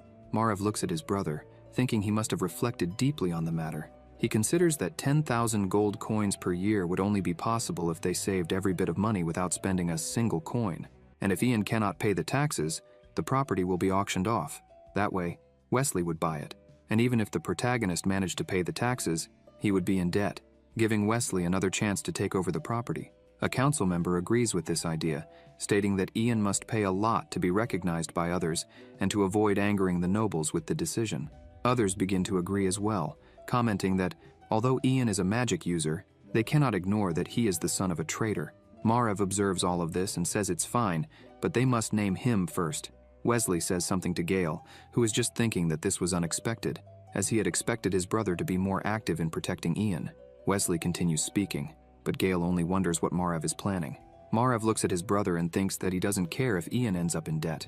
What truly matters is that Gale doesn't gain control over the territory. Margrave smiles, saying that he's sure the protagonist will be able to pay the taxes perfectly. Sometime later, in a carriage in the territory of Brock, Ramandro comes running, shouting for Ian. He tells the protagonist to run outside the palace because a royal carriage has arrived. Ian asks if it's because of Moline's imprisonment. Ramandro, smiling, says it's a golden carriage, which means it contains the Emperor's order, the appointment of a new lord. The people look at the carriage, wondering if it's from the royal capital. However, they are nervous, thinking it might be the investigation team returning. Some people notice the flag is different, and the carriage seems more luxurious. The population is confused about what's happening. A woman steps out of the carriage holding a scroll. This is Chelonia, an imperial administrative officer. She introduces herself, saying her name is Chelonia and she is an administrative officer of the empire. Then she orders everyone to bow in respect, as she is there to deliver an order from His Majesty. Chelonia begins to read the message, informing them that the recommendation made by the first prince, Margrave, and advisor Ramandro was approved by the General Assembly. Recognizing his efforts in the reconstruction and protection of the fief, Ian is hereby appointed as the new Viscount of the Vrat's fief. The butler and Haina are overjoyed, and the population also hears and cheers, saying this is wonderful. However, Chelonia says there are some conditions. She begins reading the letter. As it is also a fact that you are the illegitimate son of the criminal Durga, there is a condition you must fulfill within 1 year of your appointment. You must donate 10,000 gold coins to the imperial court, as payment for the taxes Durga had evaded and for the cost of your status change. If successful, the honor of your new house will continue for your descendants. The protagonist realizes this means he is a temporary lord. If he manages to pay the debt within the deadline, he will truly become the new lord. Otherwise, he will be nothing more than a slave with the blood of a traitor. Chelonia closes the scroll and calls out to the protagonist, saying he has the right to refuse. He smirks and replies that he will not refuse, stating that, with infinite glory, he will honor the will of His Imperial Majesty. Chelonia says there is one more thing. She asks if Moline is well. Ian replies that he is. Chelonia then says she has another order to announce, but this one is not from the Emperor. It is from the second prince, Gale. The protagonist is a little surprised by this. She says she is to protect Moline, Mac, and Dragor, and safely escort them to the capital. Ian becomes serious, and with a firm tone, asks who she thinks she is, emphasizing that His Imperial Majesty is akin to the sun. Just as there is only one sun in the sky, it is ancient imperial etiquette that the golden carriage may only transmit the Emperor's orders. Both Chelonia and Ramandro are shocked. The protagonist adds that there's no way an administrative officer wouldn't know this. Chelonia, frightened, thinks that many nobles don't know this rule, and she wonders how an illegitimate child from the borders knows it. Ian then says that she was being quite disrespectful to His Imperial Majesty, and adds that he would allow her to see the prisoners, but nothing more, as asking for more would be overstepping. The protagonist wonders if the Ministry of Magic and the Administrative Office were on Gale's side, or if it was just Chelonia and Moline. Either way, he couldn't simply hand the 3 prisoners over. Trembling with rage and at a loss for words, Chelonia agrees to only see them, emphasizing that she would report this to the imperial court. Ian says she can do that without issue, and invites her to follow him, as he will show her the way. When they arrive at the cell, Chelonia is shocked by what she sees. She screams, calling out to the prisoners, and the 3 are also startled. Mac asks what she's doing there and starts shouting, begging her to get them out, saying that this bastard. As soon as he sees the scroll in Cheolonia's hands, he stops talking. Furious, Mac says it can't be possible that that bastard Ian was named Lord of the Fief. The protagonist replies that it is indeed true, and that his correct title now is Viscount Ian. He demands that from now on, they address him by his proper title to show respect. Chelonia asks if she can speak to Mullen privately. Ian begins walking toward her and says that those 3 are suspected of organizing an attack to kill him. He emphasizes that, as Lord of the Land, he has the authority to manage security as he sees fit, both for himself and for the territory. He reaches out to her, asserting that she has already confirmed their safety and that any unnecessary communication beyond that will not be allowed. The protagonist looks at the four of them, smiling, and asks if he should head back upstairs. After this event, a grand celebration was held in front of the mansion. Everyone was celebrating, shouting that Ian would be the new lord, drinking and singing about him becoming a viscount. Even the tribe of celestial warriors was celebrating, saying that from now on, they should call him Viscount Ian. When the protagonist arrives at the party, everyone congratulates him. Suddenly, someone calls his name, and as he turns, Kakantir shakes his hand, congratulating him. Ian thanks him, saying that it was all thanks to the help of the allies from the tribe of celestial warriors. Kakantir remarks that things really worked out, but says that they are planning to return to the tribe in 2 days. Ian feels a bit sad, saying that 2 days is a bit sudden. Kakantir explains that, although slowly, the weather is getting colder, and the warriors are losing the Great Desert. He also mentions that he plans to leave Nursaran and a few warriors behind, even though he is returning. Smiling, Kakantir states that trusting the protagonist was the best decision he could have made, since now the tribe of celestial warriors is no longer treated as barbaric beyond the border, but as an allied force, which is a great achievement. As they talk, Ramandro, completely drunk, stands beside them. He starts questioning why they made a viscount for a fief at the border, then answers himself, saying it makes sense because they thought a barony was too little and a county was too much. Annoyed, he shouts that 10,000 gold coins aren't fair, that they're trying to screw Ian over, and downs the rest of his drink. Ramandro yells that if they had at least looked at Vratz's tax reports, they would see that this number is impossible. Ian thinks to himself that's not quite the case, that it's obvious they did this consciously and decided on a number difficult to pay. Gale was probably the one behind it. Ramandro keeps complaining, saying that His Majesty is too indifferent, because the ones who end up suffering from this kind of problem are the local residents, who are still recovering from the civil unrest. Ramandro questions how they couldn't know that the people need to prepare before such conflicts. He looks at the protagonist and asks how he should address Ian now that he's been named Viscount. The protagonist smiles, saying that Ramandro can call him whatever he wants, as it's not official yet. Ramandro, pleased, asks if he really can. He notices that Ian has been looking at the appointment document for a while and asks if there's a problem. Ian replies that it's nothing major, just something that's been bothering him. The emperor of that period is Clay Verosian. He thinks that nothing in particular comes to mind since Clay was one of many emperors who lived during an era of chaos. However, the seal on the appointment is different from what he remembers. Ian is certain of this because it was the seal he used every day. There's no way he could be mistaken. He wonders if the seal had changed at some point. The emperor of that time would have known. Ian questions whether the seal, which has existed for over 1,000 years since the founding of the empire, has indeed changed, and if it has, what the reason behind it might be. If you enjoyed this video, subscribe to the channel, hit the bell icon, and like the video. Thank you.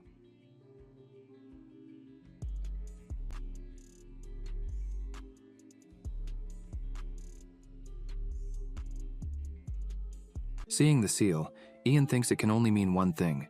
The Emperor's seal was swapped during that event. He's not sure what really happened. However, for something as serious as this, he, as Emperor, had no knowledge of it. Suddenly, he hears someone calling his name. He turns to Ramandro and asks if he was the one calling him. Ramandro says the protagonist would burn the paper if he kept staring at it so intensely. He asks what was on the protagonist's mind. Ian says it's nothing and asks if something is wrong. Ramandro says he didn't see anything wrong, but points out that the protagonist received the Emperor's appointment letter and suggests they should celebrate with the locals. Ian smiles and says yes. The next day, Carlos receives a letter. After reading it, he asks if that bastard was really receiving a title. He throws the letter in anger, saying he never thought a child from a brothel would dare imitate a noble. The butler asks what they should write in the congratulatory letter, emphasizing that they should also respond to all the letters they received during the recent attack. Carlos looks at him with disdain and says it's a waste of paper and ink. Just have one of the servants spread the word. The butler says he understands. Carlos looks intently at the butler and asks if Brock hadn't mentioned anything else about the supplies. The butler responds that they still haven't received any letters about that. Carlos thinks this is strange, as they should be in a terrible state due to poor harvests. He wonders what a child like Ian is trying to do with Brock, completely devastated. Angry, Carlos thinks the protagonist will have to deal with rotting bodies and weeds growing in the fields. Carlos tells the butler to forget about it and leave. The butler leaves the room and hears someone calling him. He turns and asks Rien if something happened.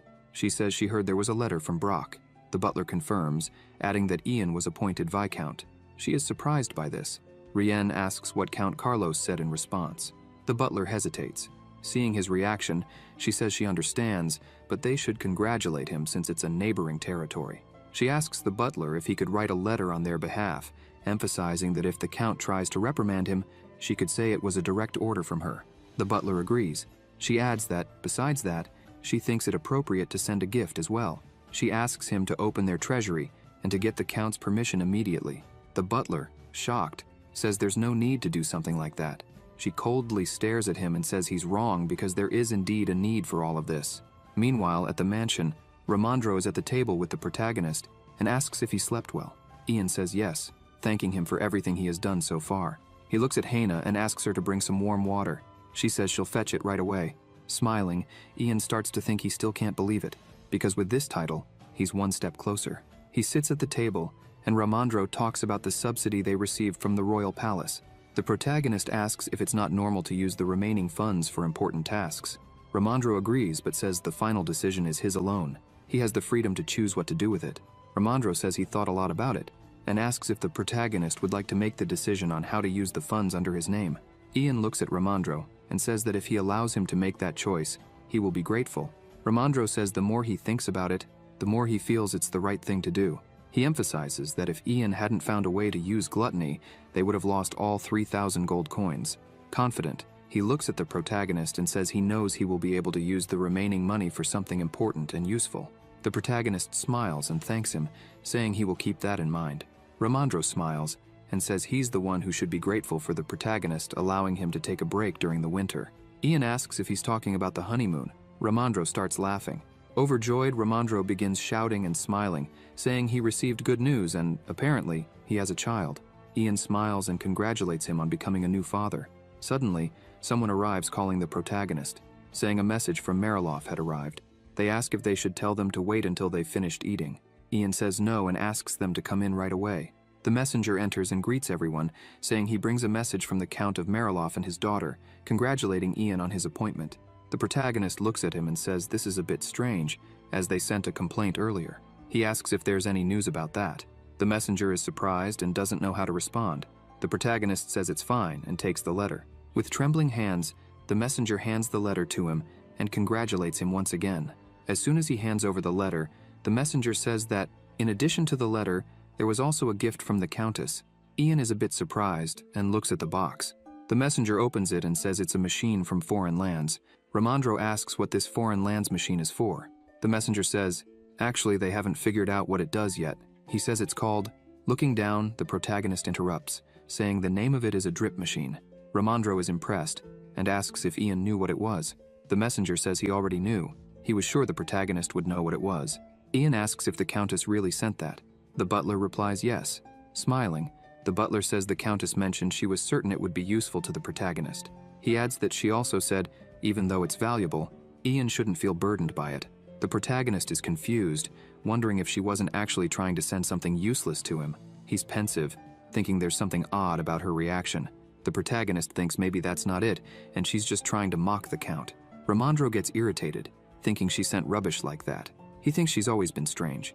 Ramandro believes the Mariloffs will soon start complaining about gluttony, so he didn't imagine they'd provoke them this way. He watches the protagonist, wondering how he will react to this.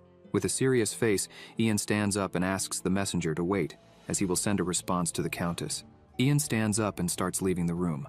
Ramandro asks what he's trying to say. The protagonist says he's just going to say they're grateful for the gift, and that they will make good use of it. He looks at them and says he'd also like to meet them in person if the opportunity arises. The drip machine is an automatic recording machine. When you turn the lever, the machine starts punching holes in a sheet of paper. Although it's bulky and seems useless, it's an invention that will become the cornerstone of future automation. Automation is considered an important future technology and was the last large-scale business Ian pursued before he died.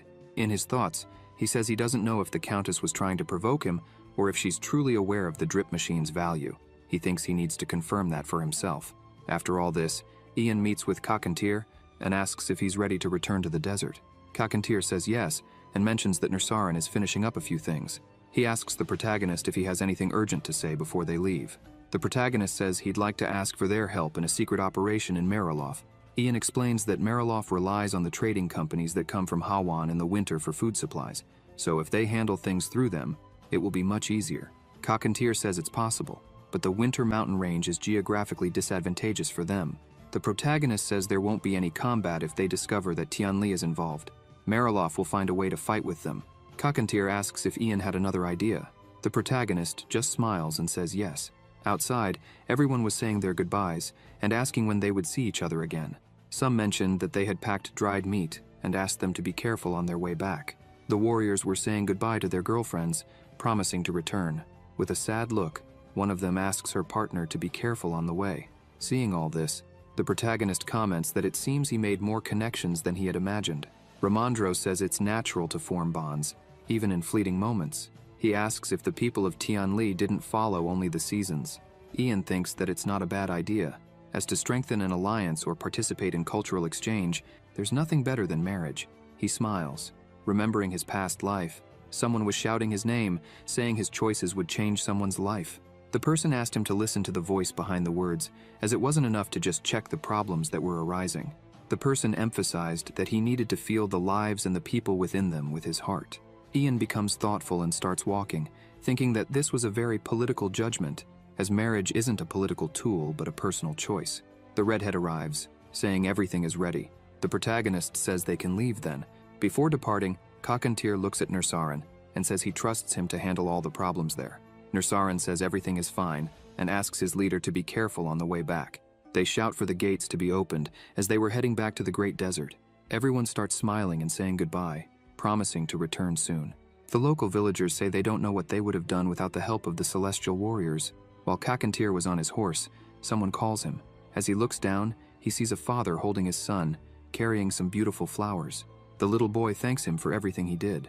Cockatier smiles, takes the flowers the boy was handing him with a big smile on his face, and says, Demosha. Sometime later in the desert, Cockatier says they will stay together until there, pointing out that the secret operation in Mariloff they had mentioned earlier will begin as soon as they return to Tianli. Ian agrees and thanks him once again. With a smile on his face, Cockatier wishes the protagonist success in the central area. He says that the gods don't give problems without solutions, and that the protagonist will find new opportunities there. Ian smiles and says he thinks the same, adding that he will do his best. He takes out a chest and a small pouch, saying that inside was their gluttony and payment. He takes the gluttony and shows the flowers, saying that as one can see they were short-staffed. He starts to leave on horseback, saying they would return to Tianli. They leave shouting Demosha. Barrack shouts back to them, saying they would meet again soon. Ian says they also need to return, as they have much to do. The redhead agrees and asks where they should start. The protagonist says their tasks were already defined. It was the work of cultivating gluttony and undermining Mariloff. As they walked, the protagonist wonders if the Countess received the response. Meanwhile, the warriors were riding, and one of them says that Cockatier seemed very happy. Cockatier asks if he really seemed happy. The young man replies that yes, he was happy to see his leader like that, but it also made him a little uncomfortable. He says no one would have thought that Cockatier would have a burial worthy of the leader's approval. Cockatier smiles, saying that's because the protagonist is a human unlike the fools of burial. Cockatier says he often wonders if the Empire's superstition about magic users being messengers of the gods is true, because thanks to Ian's wisdom, Tianli has benefited greatly. Information about the traitor, the allied border states. Plus, they also got a map of the Great Desert. Earlier, it was time to return to the Great Desert after the peace ceremony. One of the warriors raises a rod to the sky and asks Cockatier to stop for a moment. He looks back and asks why. The young man says that the direction of the wind has changed, and it looks like a sandstorm will arrive faster than they had anticipated. Cockatier asks from which direction it's coming. The person explains that the compass branch is slightly damaged and losing energy, but judging by the wind, it seems to be coming from the north. Cockatier says that if they continue like this, they'll arrive soon, but they'll need to take a long detour. After thinking for a moment, Cockatier decides they'll skirt around the storm. He shouts for everyone to turn east. The protagonist asks if Cockatier really said east, as it should be south. The warriors question what the protagonist is talking about, asking if he knows their destination is north. Another warrior says to leave him alone, remarking that this is typical of nobles, pointing out that the protagonist is a grand imperial noble. They begin to laugh, saying it's as if the protagonist has stepped on desert sand for the first time, and they accuse him of acting foolishly. The redhead is already starting to get irritated by this. They begin shouting, asking the protagonist to pay attention. They say that the Compass Master has passed down the wisdom about the desert from generation to generation and has protected the clan. They ask who the protagonist thinks he is to interrupt what he says. Kakantir looks at the protagonist and asks if that in his hand is a map. Ian says yes, noting that it was created by a researcher from the great desert of the Bariel Empire. He explains that, based on the information, the storm might be coming from the northeast. He says it's large, so if they head east, they might get caught by the storm, and they couldn't go back the way they came, so he believes south is the right choice. Kakantir takes the map from the protagonist's hand and remarks that it's written in the language of Bariel. He asks Nursaran to translate it for them. As Nursaran examines the map, he says it's very detailed, describing it as a comprehensive summary of precipitation, temperature, and humidity over the past 100 years. Kakantir is intrigued by this. They compare the two maps and think that they must have written it while walking alone, even marking the oasis they had recently discovered. He considers that this is the difference between technology and knowledge. Slightly irritated, Kakantir asks where the protagonist got that map. Ian says he got it from his former tutor. Kakantir says that's not something a tutor would know. The protagonist explains that the tutor was doing that job due to personal circumstances, but he had been studying the Great Desert for a long time. Kakantir ponders Bariel's technology that created such a precise map, and how Ian, who analyzed it, is extremely capable. He realizes the protagonist isn't just a simpleton. He needs to observe him more closely. That day, Ian promptly handed over the map and the information. As a result, they managed to reach the village safely, avoiding the sandstorm. Those who were sent east separately encountered a strong sandstorm, so in the end, the protagonist's information and judgment helped them. Kakantir reflects that the protagonist has deep insight, calm judgment, and boldness. Back in the present, Kakantir smiles while thinking that Ian isn't someone who should be tied to the Brox. Looking at the sky, he says he's eager to see what Ian will achieve in the capital.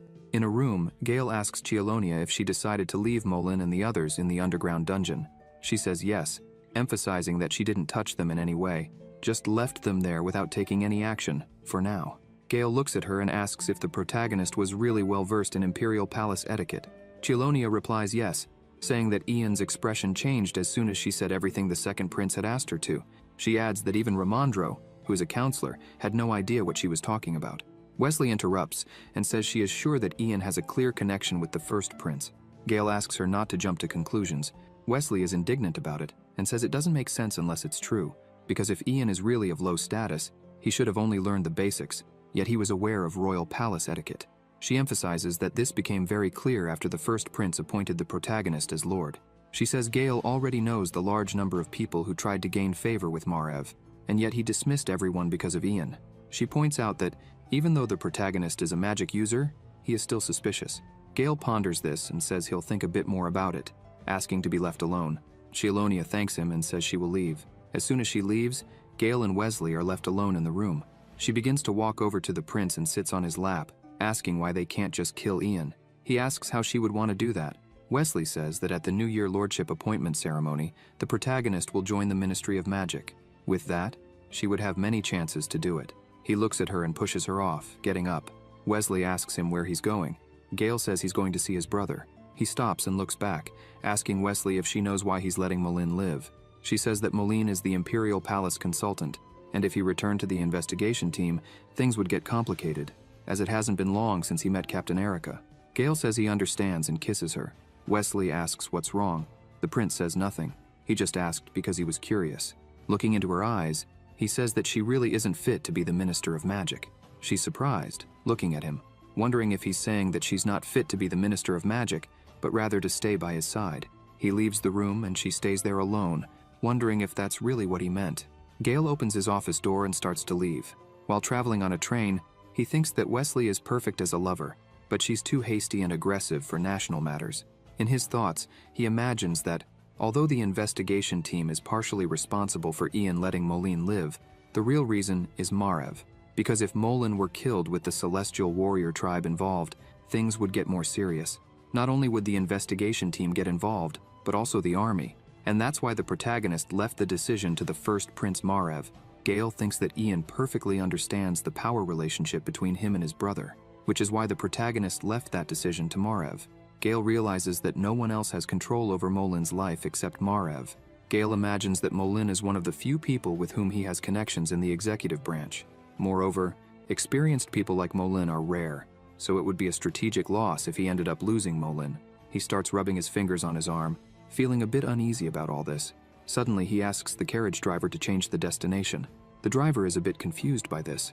Gale explains that they will no longer be meeting his brother. In fact, he needs to meet their father, the Emperor. Meanwhile, at the Mariloff estate, a butler knocks on the door asking if his master is awake. Carlos says yes and asks him to come in. The butler enters and brings him some letters. He takes the letters, confused, and asks what they were, questioning why they had received a response to a congratulatory message. Carlos asks the butler when they sent a congratulatory message to Brock. The butler, a bit unsettled, explains that it was an order from the lady to send the message. He says that the Lord already knows how persistent the lady can be. Carlos looks at the letters. He notices that one of them was addressed to Lady Rian in Ian's name. He picks up the letter, remarking that Ian had sent a response to Rian. The butler explains that the lady sent the letter on behalf of both of them, so that letter was addressed to both of them as well. Upon reading the letter, Carlos says that, apparently, Rian had sent a gift to Ian, and he was thanking her. The butler notes that he ensured the gift was something useless, pointing out that it was just a mechanical device in the corner of the room. Carlos ponders this and asks if the two had ever met. The butler says that although they met when they were saying goodbye the last time they were there, they didn't talk much to each other. Suddenly, someone grabs the letter from his hand and asks what he was doing. Rian starts reading the letter and asks why he was reading something addressed to her. Carlos looks at her and says hi. She starts laughing and says that the protagonist really liked the gift and asks if she should be angry or happy about that. Carlos looks at her, completely confused. She turns and asks the butler to prepare a meal for her, specifically requesting venison. He bows and says he will prepare it immediately. Rian remarks that he always says that but never actually does it. He apologizes, emphasizing that he will correct his mistakes. She looks ahead, thinking for a moment, and touches her husband's shoulder. She embraces him and says that in Brock, they've been eating only the gluttony they planted and harvested, and the taste is surprisingly good. Carlos says that Ian has spent so much time with the animals that he's become one, noting that he must be desperate with nothing else to eat but that. She says they might not care, but other people have different thoughts. Rian notes that Lord Ian wants to get to know them better and thank them in person. She asks why she couldn't visit Brock on their behalf. Carlos says there's no need, as they always say the same thing at this time of year. They never have anything to eat. He adds that since the trade group from the Kingdom of Hawan is arriving, they should just wait for their arrival. Rian thinks about this, realizing that thanks to that very trade group, the number of harvests they've made has decreased, with only the entertainment and hospitality industries growing. She looks at him, reflecting on the many problems they face, both internal and external. She gets up and asks when the trade group is supposed to arrive. Carlos says that, from what he's heard, that group will leave Hawan in a month. She starts walking, and says it will take them a month and a week or more to get there, as they'll have to pass through the mountains. She opens the door and says she's hoping they'll arrive soon. As she closes the door, she takes a deep breath and looks to the side. She calls a boy named Clark. He turns and asks what she wanted. She turns and begins to walk away, telling him to make the windows shine with cleanliness, as guests from Hawan will be arriving in the coming months. He bows and says he understands. He begins thinking about what she said, that the people will leave the Kingdom of Hawan in a month. Meanwhile, in the mansion, several letters lay on the table. He looks at them and says they are the words of Lady Mariloff, but he doesn't know where she's from. Ramandro asks if that means he doesn't know Rian's family. Ian says it's not just the family. He emphasizes that he doesn't even know if she's noble or not. He adds that it's been 3 years since she married Carlos. The wedding ceremony was simple at the time. The protagonist notes that many people were unaware of this. Ramandro says there indeed seems to be a significant difference in status, emphasizing that she could really be a commoner. Ian, still deep in thought, says he isn't sure of anything. He thinks it seems that Rian isn't from Mariloff, and if she knows Dripper, then she couldn't be of humble origin. Ian asks a young man nearby if he had found out anything about the caravan leaving the Kingdom of Hawan. He says yes, and begins to explain that the leader of the caravan is named Ilrak. He mentions that they travel every 5 years, and the caravan consists of a total of 100 people, including the leader. He adds that it's not a large caravan because they have a fixed route, and many people trust them. The young man says that with Ilrak as the leader, it's expected that large and small caravans will come at intervals of 15 days. Ramandro says it's important to catch them at the beginning. Nursarin comments that if they could gain their trust, it would be very convenient. He adds that if an emergency occurs, those who trust them would become a burden. Suddenly, someone says they need to act slowly. Everyone is surprised by this, and some noises begin to be heard. Everyone falls silent and looks toward where the noise is coming from. Nursarin says that she is being rude. Sue bursts through the door, running and screaming, asking who she was. She throws herself on the ground and starts rolling from side to side, shouting and asking why it had to be her. Why should she infiltrate the caravan from the kingdom of Hawan? Nursaran asks her to stop, but she continues shouting, saying she didn't want to because it was cold and she didn't know the mountain roads, yelling that she hated Nursaran. The redhead starts laughing and asks if she really doesn't know the mountain roads. He says she's lying. Sue yells at him to shut up, saying it should be him because she had recommended him. Ian keeps laughing, saying he wasn't going. The protagonist stands up, calling her. He walks toward her and says that Cockatier knows she is a responsible warrior. He holds her shoulders, saying it's indeed a cold and arduous task. Ian tells her she has great responsibility and strong perseverance. He says she really can do it. Looking her in the eye, he adds that besides that, she is the fastest among the Tenri. The protagonist says it's an individual operation. If there's any problem, she needs to flee immediately. Ian continues, saying that no matter how much he thinks about this matter, he can't think of anyone more suitable than her for the job. Sue looks at him, happy and blushing a bit. Cheerful, she turns and says that if it has to be this way, then fine. The protagonist smiles and says everything's fine. He adds that she has probably heard about this, but he will tell her the details. He begins to explain that what she needs to do is, in the middle of a forest, the leader shouts for them to stop there and rest for a while. He tells everyone to eat and sleep there. The people were complaining that their bodies were aching while they waited for their food. Ilrak was shouting for everyone to line up quickly to get their food. An old woman smiles and thanks Sue, saying she's been working hard and yet still helped with the food preparation. Wearing a beautiful dress and with a charming smile, she thanks her for the compliment and says she didn't do anything special. Suddenly a person arrives, shouting at them to give him more food because his head was foggy. Sue looks at him and remembers what Ian had asked. Her orders were to join the caravan heading to Hawan and put a small amount of gullah powder and yellow scorpion venom in the caravan's food. She dumps the pouch's contents into the food. Her task was to keep the caravan stuck in the ravine as long as possible. Meanwhile, in Marilof, things were becoming worrisome. The streets were empty, and children were beginning to go hungry. A little boy told his mother that he was very hungry. His mother, having nothing to offer, asked him to wait a little longer, assuring him they would eat soon. People were starting to feel the effects of the food shortage. A group of people was talking, and a man said they were doomed because it was the first time in his life that he had seen something like this. Another man said it was all the Brock's fault, as the river was polluted with blood because of them.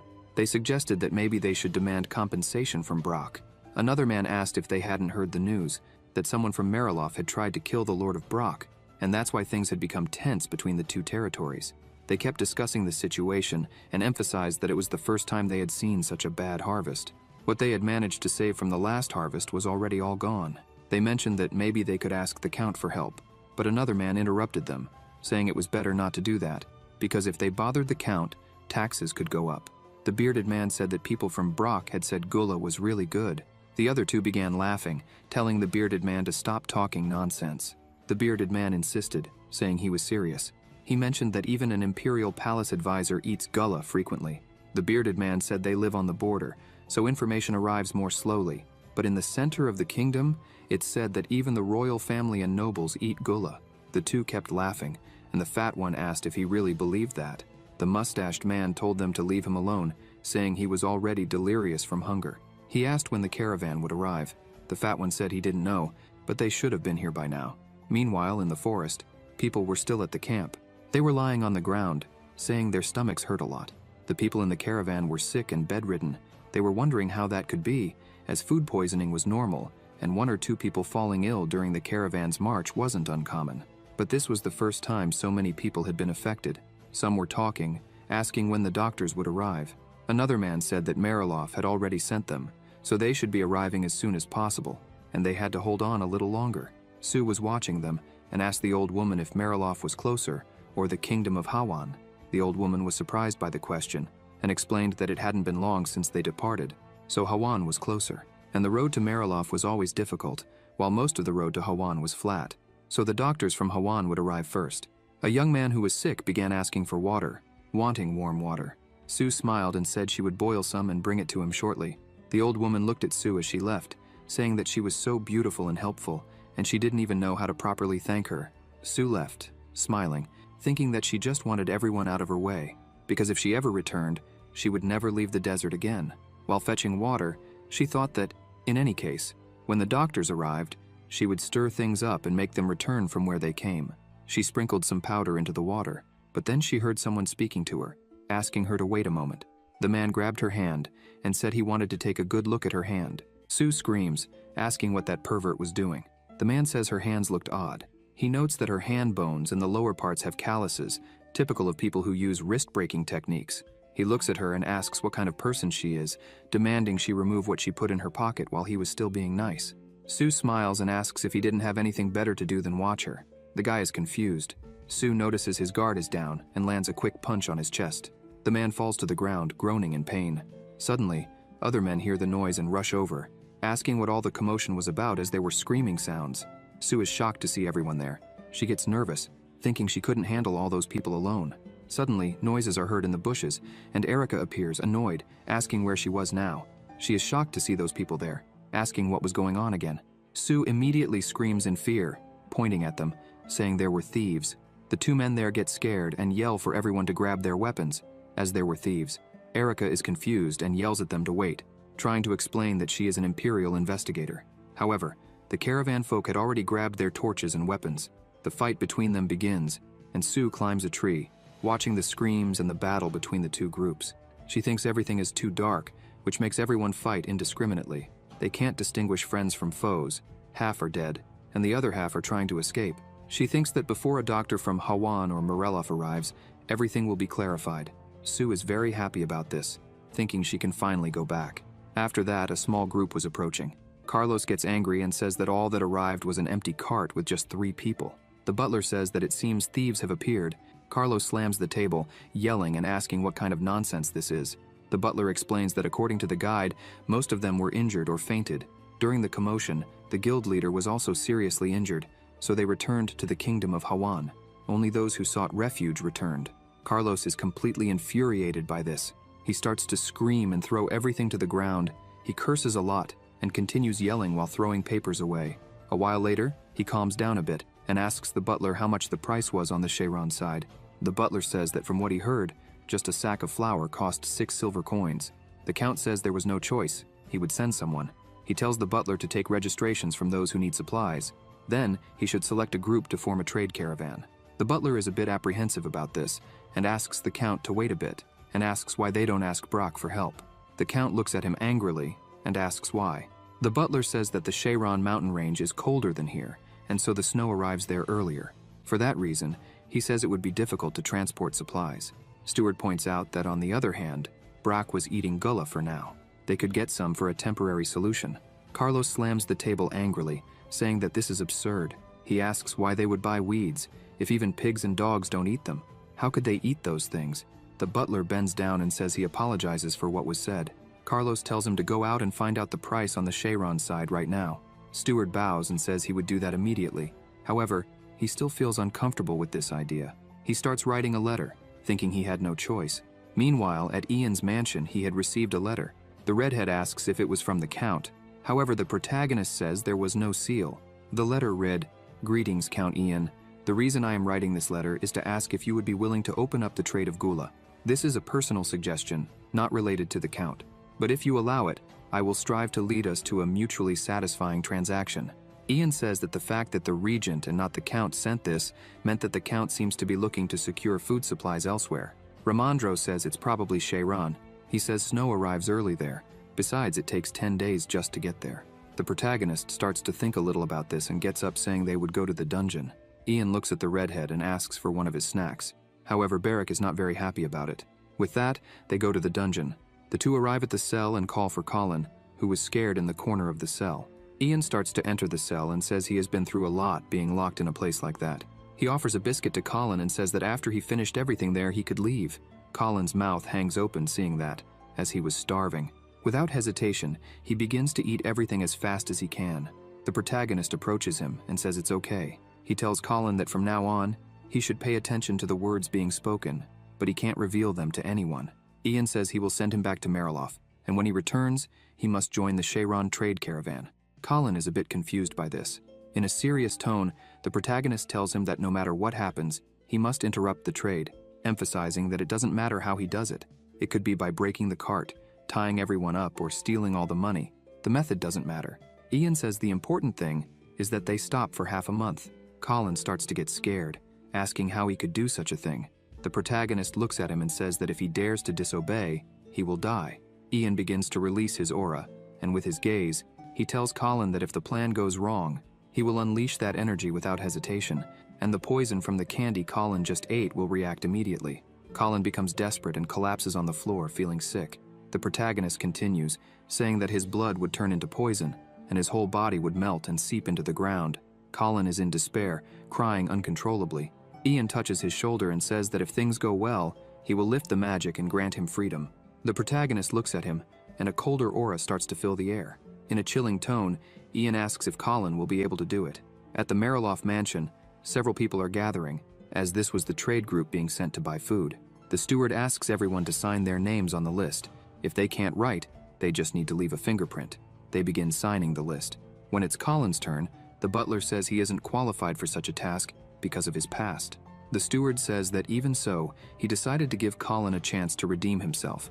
The butler tells him to work hard with the right mindset. Trembling with fear, Colin says he agrees and understands. From afar, two people are watching the scene.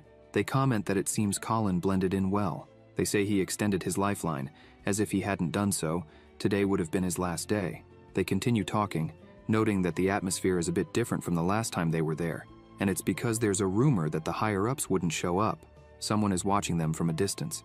In the corridors, Clark is walking. He goes to Rian's room and knocks on the door, calling her. He says there's a suspicious person mixed with the trade group. Rian says it's good to know, and asks Clark to take care of himself, as she believes he will do well. On the other side of the door, Clark feels a bit disheartened. He ends up agreeing with her and asks her not to worry. They set off, and night falls. Already in the snow, they find a cave where they can take shelter. Someone begins to walk there. Colin is looking at one of the carts. With tears in his eyes, he apologizes to everyone. But if he doesn't do this, he will die. Trembling, he begins to bring the torch closer to the cart. Suddenly, he's startled by someone shouting his name.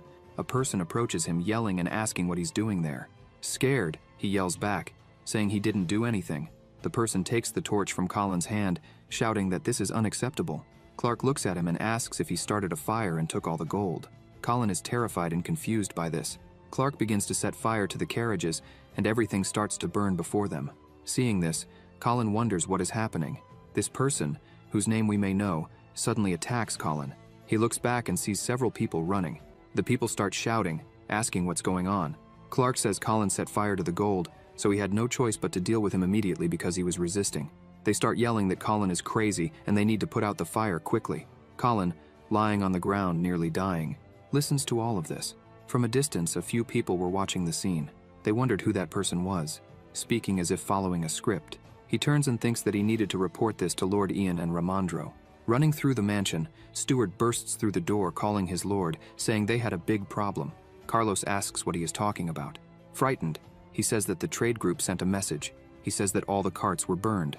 This leaves Carlos in shock. He starts yelling in anger. The butler says that a man named Colin, who begged to join the trade group, set fire to the cart and tried to kill some people. Stewart explains that apparently Colin was targeting the gold the soldiers were carrying for travel expenses. It seems he died during the suppression. The butler says that due to the incident, the cart was completely burned. Not to mention that some people were injured. They said they would head to Shea Theory first, so it wasn't clear how long it would take. Carlos becomes furious. Trembling with rage, he thinks this winter has been the worst so far. The mansion's food storage is almost empty. He thinks that if they don't get food from Shea Theory or Hawan now, it's over. He slams the head of a young man standing next to him onto the table. The young man's blood splatters, and the Count asks why this was happening. The young man pleads for help. Carlos starts shouting, ordering Stewart to kill the arsonist and his entire family. The maids approach the butler. He tells them to step back, as they might get burned. They are frightened, and he asks if they really wanted to get involved in that. Rian arrives and orders the butler to open the door. The maids try to stop her. However, she is serious and tells them it's okay, ordering them to open the door. With tears in their eyes, they open the door, and Carlos is beating one of the employees. She calls out to him and tells him to let the boy go so they can have a little fun. She asks him not to be so angry. The butler helps the young man leave. She asks if it isn't a good idea yet to ask Brock for help. She smiles and says that if he's worried about appearances, she could talk to them. She mentions that they're almost the same age, noting that Brock is the food supplier, so it would be better if she went in his place. The Count looks at her with hatred. He touches her face and asks if it really had to be her. Rian smiles and says yes, asking him to leave it to her. Suddenly, he grabs her hair and asks if she was trying to run away. She looks at him and asks how he dared to say that. The next day, at Ian's mansion, the protagonist bows, showing respect and welcoming Rian, saying it must have been a long journey for her to get there. She smiles, saying it's been a while, and now he is Viscount Ian. The protagonist also smiles, thanking her for her kind words. He says he was surprised when he heard that she was coming in person. Rian says that when they heard he had been appointed to the title of Viscount, both she and the Count were saddened that they couldn't celebrate the wonderful occasion. Ian tells her not to worry, as he is sure they were busy with work. He adds that besides, she even sent a gift. The protagonist says that the item is precious and asks if she is sure it's okay for him to keep it. She says she thought it was a bit much, but the Count insisted they send it to him, saying it could be useful to the protagonist. She asks what she should do when the Count is inappropriate about such matters. Ian looks at her, thinking that she says this is the reason, but he knows it was a way to mock him.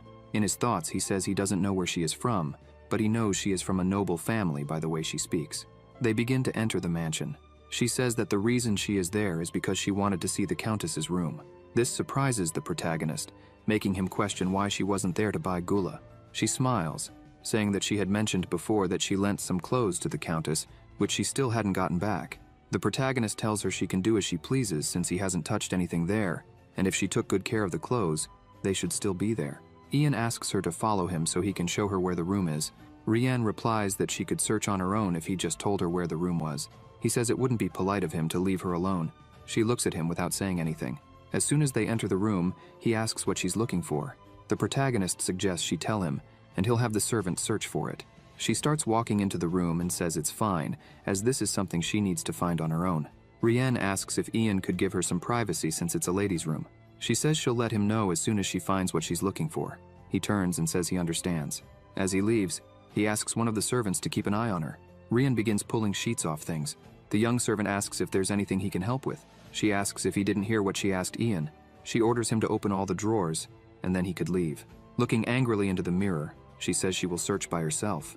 Things start getting thrown to the floor. Ramandro enters the room and says he heard that Lady Mariloff was there, and asks where she is. The protagonist says she's in the old Countess's room. He adds that apparently, she's looking for something she gave to the Countess in the past. Ramandro also seems confused, asking if she didn't come on behalf of the Count to negotiate gula. Ian says he's not sure, but it's already past lunchtime and she hasn't come back yet. Ramandro says that either way, he's certain she'll talk about gula. Ian agrees, saying there's no reason for her to visit just to retrieve some old items. Ramandro turns to the protagonist, excited, and says he imagines Ian has already decided how the negotiations will go. He asks for how much he intends to sell the gula. Ian says he will sell it at a price higher than the market, for each sack at least. Suddenly, Rian appears, apologizing for taking so long. He stands up and asks if she found what she was looking for. She says no, emphasizing that it seems everything disappeared due to recent events.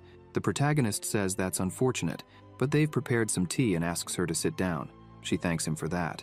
Ramandro greets her while Ian goes to speak with the young servant who was with the Countess. He asks the servant to bring tea, and also to go to the redhead and have him clean the Countess's room. After a few minutes, the tea is served. Rian says that in fact, she wasn't there just to look for the items she had lent. She mentions that she heard about some contributions Ian needs to pay. Ian asks how she found out about that. While sipping her tea, she says she always keeps her ears open. She mentions that the amount is quite large and asks if he needs any help.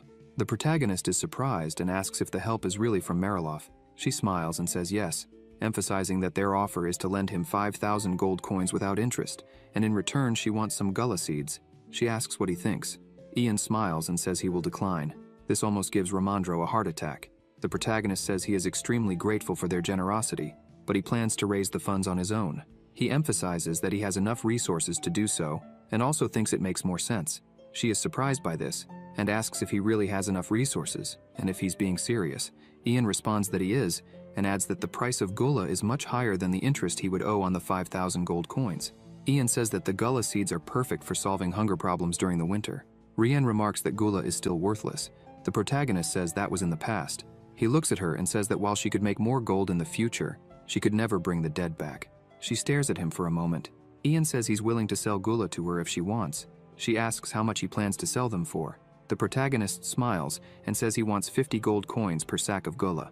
Ramandro spits out the tea he was drinking He begins to think that he expected the protagonist to sell at a higher price, but he imagined it would be something around 10 gold coins. But instead, Ian is charging 50 gold coins per sack. Meanwhile, in the Madame's room, Hana walks in and opens the doors. She's surprised and asks Barrick what he's doing there. The redhead says he has orders from Ian, as the Madame was looking for something there recently, so he's checking the entire place. Hana asks what she was looking for. He says he doesn't know because she didn't say anything.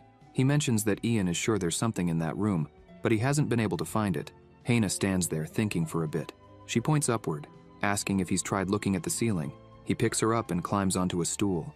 She manages to find an opening in the ceiling.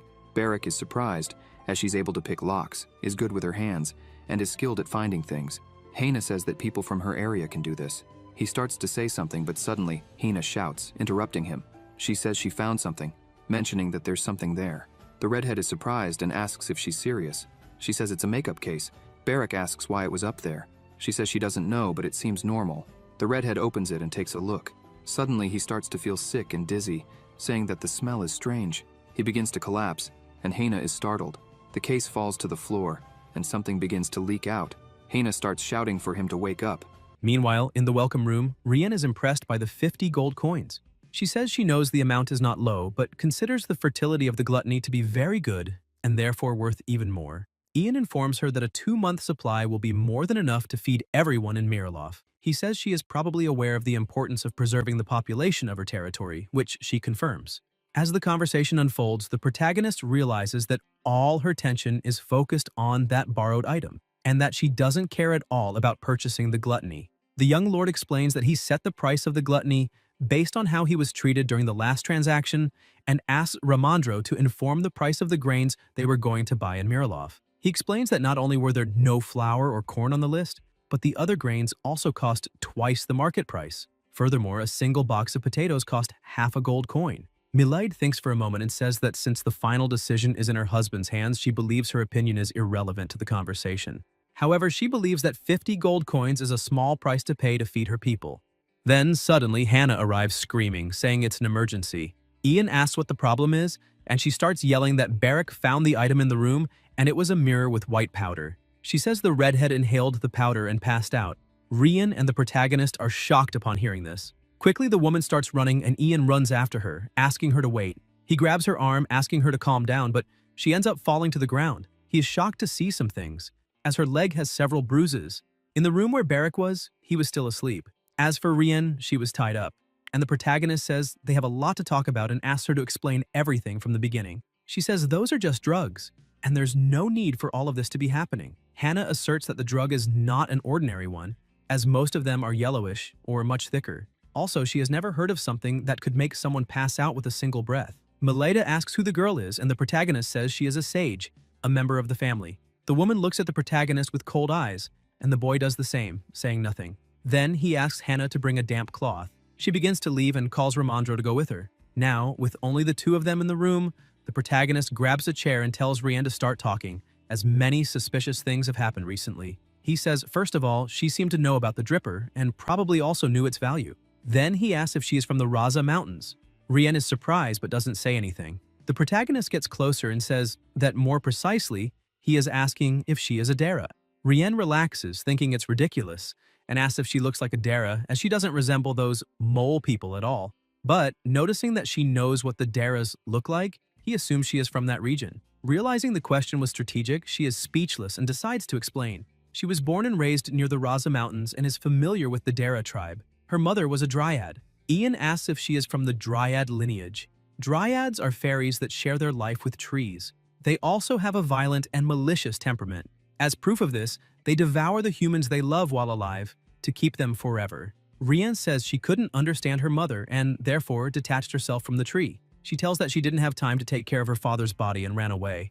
The protagonist asks if that was what brought her there, and the woman responds that, to be more precise, she was captured and sold to a merchant guild. Unfortunately for her, she bumped into a slave trader as soon as she left the forest. Rian confesses that she knows the dripper is valuable, but doesn't know how it's used. She asks how Ian knows about it, and he says he just heard rumors here and there. However, she says that he is too sure of it to be just that. The protagonist asks if the Grev C also knows she has dryad blood. Milade replies that no, and that she resembles her father more than her mother. Thinking for a moment, Ian asks if she is on his side. The woman explains that his action is quite peculiar since he should be grateful for her help. He says that gratitude will only depend on her intentions.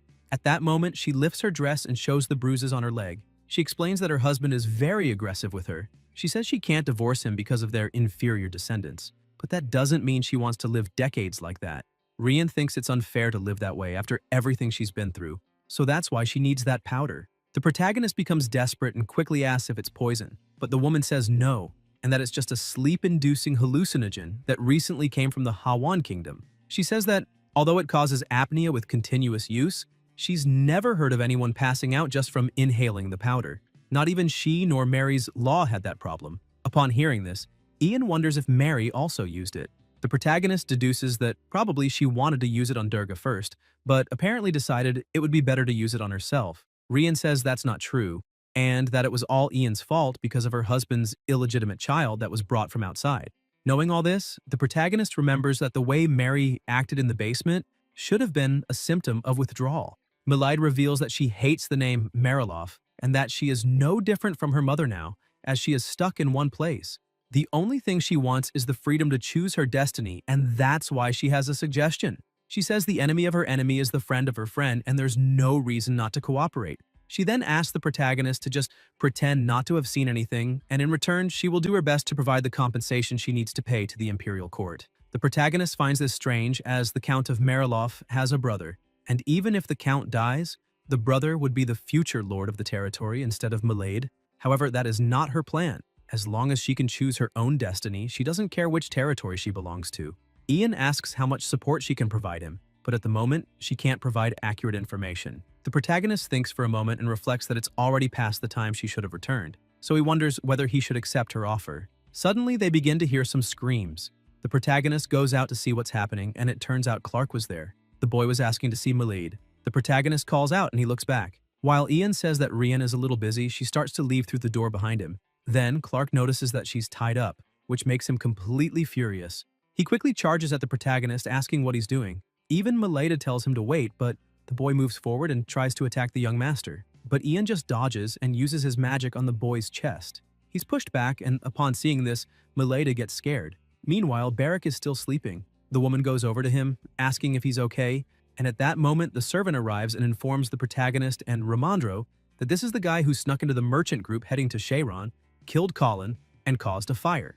Irritated, Rian screams that she already told them she hates everything related to Mariloff. Ian asks if that's why she caused a ruckus with the merchants. She says Ian should thank her and asks what the hell he did to Clark. The protagonist says that he attacked first and asks her to stop screaming since the boy is still breathing. The young master asks if the Count knows about Colin, but Melaide explains that no, and that the old man has nothing to do with it, as she's sure the Count didn't even know someone named Colin worked for him. Ian thinks he should have expected this, and can't believe Carlos is so ignorant about the actions of his subordinates. He asks the servant to take Clark to one of the empty rooms. As they leave, Rian looks at them with a concerned expression, and the protagonist notices. He asks if that boy is her lover, but she says no. Even though he's suspicious, Ian says he understands and tells her that, in that case, they need to make sure they're on the same page. He unties her and says that what she wants is freedom, and what he wants is financial support. However, with the Count's brother alive and well, there's no guarantee she'll be able to provide the promised funds after the Count's death. And above all, if her plans are revealed, Ian will fall with her, as people will suspect that he was collaborating with her, regardless of the Count's death. So they need to find a way to secretly move the funds from Mariloff to Bratz. Rian smiles and says that she understands what Ian means. Meanwhile, at Count Carlos's house, he was standing in front of his home. Some maids were there, trembling, not understanding what was happening. Then, suddenly, a carriage arrives.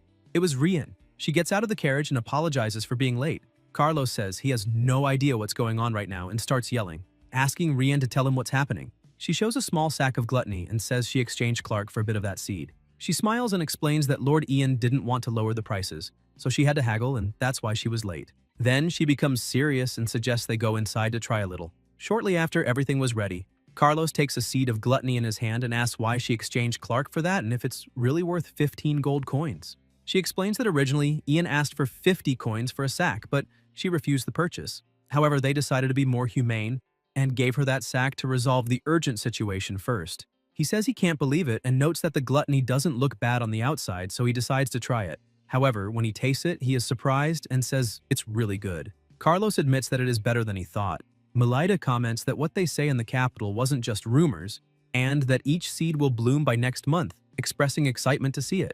The Count asks what they talked about when she went to Bratz. She smiles and thinks it was a very valuable conversation. While there, the protagonist asked her to lead the conversation during the gluttony negotiations. He wanted her to convince the Count when the opportunity arose, as he preferred to make a profit this way first. Laughing, the protagonist said that Mariloff didn't know how to solve its own problems and noted that even the roads to the Hawan Kingdom and Cheiron were closed. Ryan understood that it wasn't such a bad offer, so she asked Ian to take care of Clark so she could come up with an excuse for the Count. She also asked for the makeup powder. Back in the present, Melita serves wine to her husband and explains that after they finished the negotiations, she went to Madame Mary's room. However, she thinks the item she was looking for was lost in the Civil War. Carlos asks what she was trying to do with a trader's item, and the woman replies that originally that item was hers.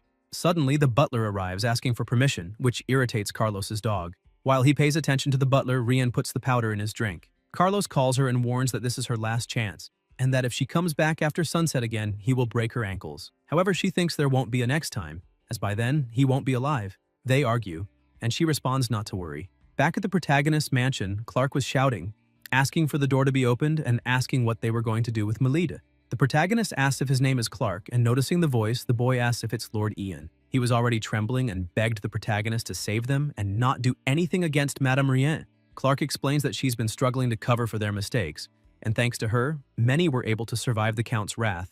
Ian asks if she really did that and informs that she has already returned to the property. He explains that the boy is only there to ensure the negotiations go smoothly and asks Clark to wait quietly until then. The boy looks down and says nothing. The protagonist outside begins to remember when Melita was leaving. He asked her to return safely. While she was getting in the carriage, the protagonist again noticed the bruises on her leg. When he was about to say something, she interrupted him, saying it was fine, as she had waited so long for a chance like that and could endure a few more days.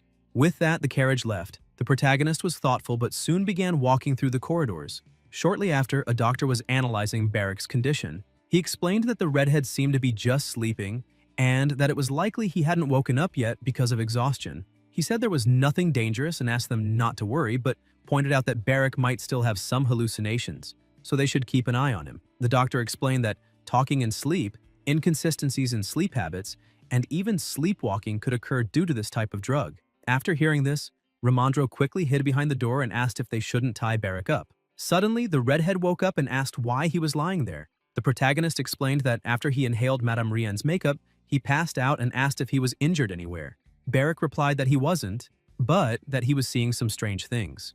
Ian said that it must be the hallucinations caused by the drug, as it was hard to tell the difference between hallucination and reality. However, the redhead replied that he could differentiate, but he hated the feeling, as it felt like his family members were around him. He sat up a little and noticed Ramondro behind the door. Ramondro asked if he knew who he was, but suddenly, Barrick started laughing, which scared the assistant. Quickly, he ran up to the assistant, asking where he was going. Seeing this, the doctor realized that the redhead hadn't been physically affected by the drug. A week later, Ian received a letter from the Count of Mariloff, along with the news that he was interested in purchasing gluttony. The protagonist then decided to respond to the letter. In the letter, he wrote, "Dear Count of Mariloff, I would like to thank you for responding positively to our offer of exchange for gluttony. Our assistant considered the size and condition of your territory and reported that 100 sacks of gluttony would be more than sufficient. However, we will not sell for less than 50 gold coins per sack. In return, we ensure the delivery of the best quality gluttony to you. If you wish to negotiate the terms, feel free to contact us at any time." After reading the letter, Carlos became angry. Sometime later, the Count and Countess of Mariloff arrived in the Bratz territory. The protagonist noticed that they seemed to be in a hurry. Ramondro sighed and commented that it seemed like this would end today. Before they went to greet them, the assistant said that Ian had a request to make. Shortly after, they gathered in a room to discuss the deal. Carlos started the conversation by apologizing to the protagonist in case he was busy. Ian smiled and said he wasn't busy, assuming the reason for the visit was the gluttony exchange. Count Carlos emphasized that the protagonist had accurately calculated how much they needed and explained that, to solve their problems with the plantations and hunger, they needed 100 sacks. He emphasized that he was asking for a large quantity of gluttony and therefore would like to know personally why the price was so high. Ian began to explain that the reason he couldn't lower the price, even on a large-scale purchase, was because gluttony could be stored for a long time without the worry of rotting, and there was no rush to sell it. The gluttony he was offering wasn't wild, but rather cultivated by his people. Therefore, he needed to receive the appropriate value for their work. Moreover, even though gluttony can grow anywhere, it dies instantly when it touches snow. This deal would be the first and last of its kind, as after this, Mirloff would be able to produce and survive on its own. For this reason, Ian had to raise the price. He continued saying that surely the Count had heard that the weather had been strange recently, and the amount that could be cultivated was limited. Therefore, he had to build a greenhouse to compensate for this limitation, having no choice but to raise the prices. Thus, the prices could not be lower than 50 gold coins per sack. Ian concluded by explaining that he and his people had accepted the Empire's orders to rebuild the territory. Shortly after Ian left the room, Carlos commented that it was crazy for mere herbs to be worth 5,000 gold coins. Rienne explained to her husband that this year was a special case and they needed to save their people. She asked him to take advantage of Ian and the assistant's absence to decide what to do before they returned. The woman asked her husband how much he was willing to pay per sack. After thinking for a moment, he replied that he wouldn't want to pay any gold coins, but 35 coins was his limit. Ryan analyzed and said that perhaps Ian could agree to that. Milade took his hand and suggested they accept the terms and propose a price between 35 and 40 gold coins. She reminded him that Ian had mentioned that gluttony dies immediately when it touches snow, and if the snow falls, the prices may rise even more, making it harder to purchase in the future. Whispering in Carlos's ear, she suggested that, in exchange for this, they asked for two types of gluttony, half being smaller gluttony for planting and the other half, larger gluttony for consumption. Soon after the conversation, the door to the room opens, and the protagonist and the assistant enter, apologizing for making them wait. Carlos sighs and comments that the tea has gone cold. Immediately, the protagonist calls Hannah and asks her to bring more tea. While sitting down, the protagonist notices that Milida is fiddling with her earring. She makes a few gestures that Ian quickly understands. Realizing that the limit they are willing to pay is 35 coins. Ian thinks that asking for a higher price could work, but if the negotiations with the Count don't go well, he can still negotiate directly with the people of Mariloff. Ryan calls the protagonist and says that 50 coins per sack is simply too much, noting that he already has a monopoly on gluttony, and with that price, it seems he doesn't intend to do business. Ian sighs, says he understands, and proposes a condition. He explains that in exchange for selling the gluttony for 40 coins per sack, he wants a signed contract guaranteeing that no matter what economic conditions are adopted in Bratz, the Count and Countess will not be able to intervene. Upon hearing this, Carlos wonders if Ian is trying to do something with the border tribe. He smiles, thinking the protagonist is a fool because even if he doesn't interfere, it won't matter if he reports any suspicious actions to the central authority. With that, Carlos agrees, saying that in any case, it is up to the protagonist to make the economic decisions for his people. However, he would like the young master to also not interfere in Mariloff's economic affairs and proposes closing the deal at 30 gold coins per sack. Ian asks how many coins the Count is willing to pay, and he increases the offer to 31. The protagonist refuses. Then, Carlos offers 32, but Ian refuses again, frustrating the Count. Irritated, Carlos finally concedes and offers 35 coins per sack. Ian accepts the offer and states that the final price will be 3,500 gold coins. The assistant takes the contract and starts modifying some points, such as replacing the term fresh with received the previous week, and adding the condition for the Count to report any changes in the planning if something happens. The Count agrees and also suggests specifying the size of the gluttony in the contract. Shortly after, the protagonist asks Rian if she's tired. He warns that it will still take a while and asks if she would like to rest in one of the vacant rooms. She asks Carlos if it's okay for her to go, and he simply responds that she can do whatever she wants, as it won't bother him. Ian stands up and offers to guide her, saying he also needs some fresh air. Upon hearing this, the Count becomes alert, suspecting that the protagonist is trying to seduce his wife. At that moment, Ramondro draws Carlos's attention and asks if he's hearing him. He suggests they change Section 3 of Article 3 and Section 1 of Article 5. While they talk, the protagonist and Melida leave the room. After they exit, Ian thanks her, but Melida asks where Clark is. Ian responds that he is being treated as well as possible, eating and resting in one of the rooms. A bit thoughtful, Ian calls her and asks if she has seen the Count's younger brother. She replies that she has, but only met him twice.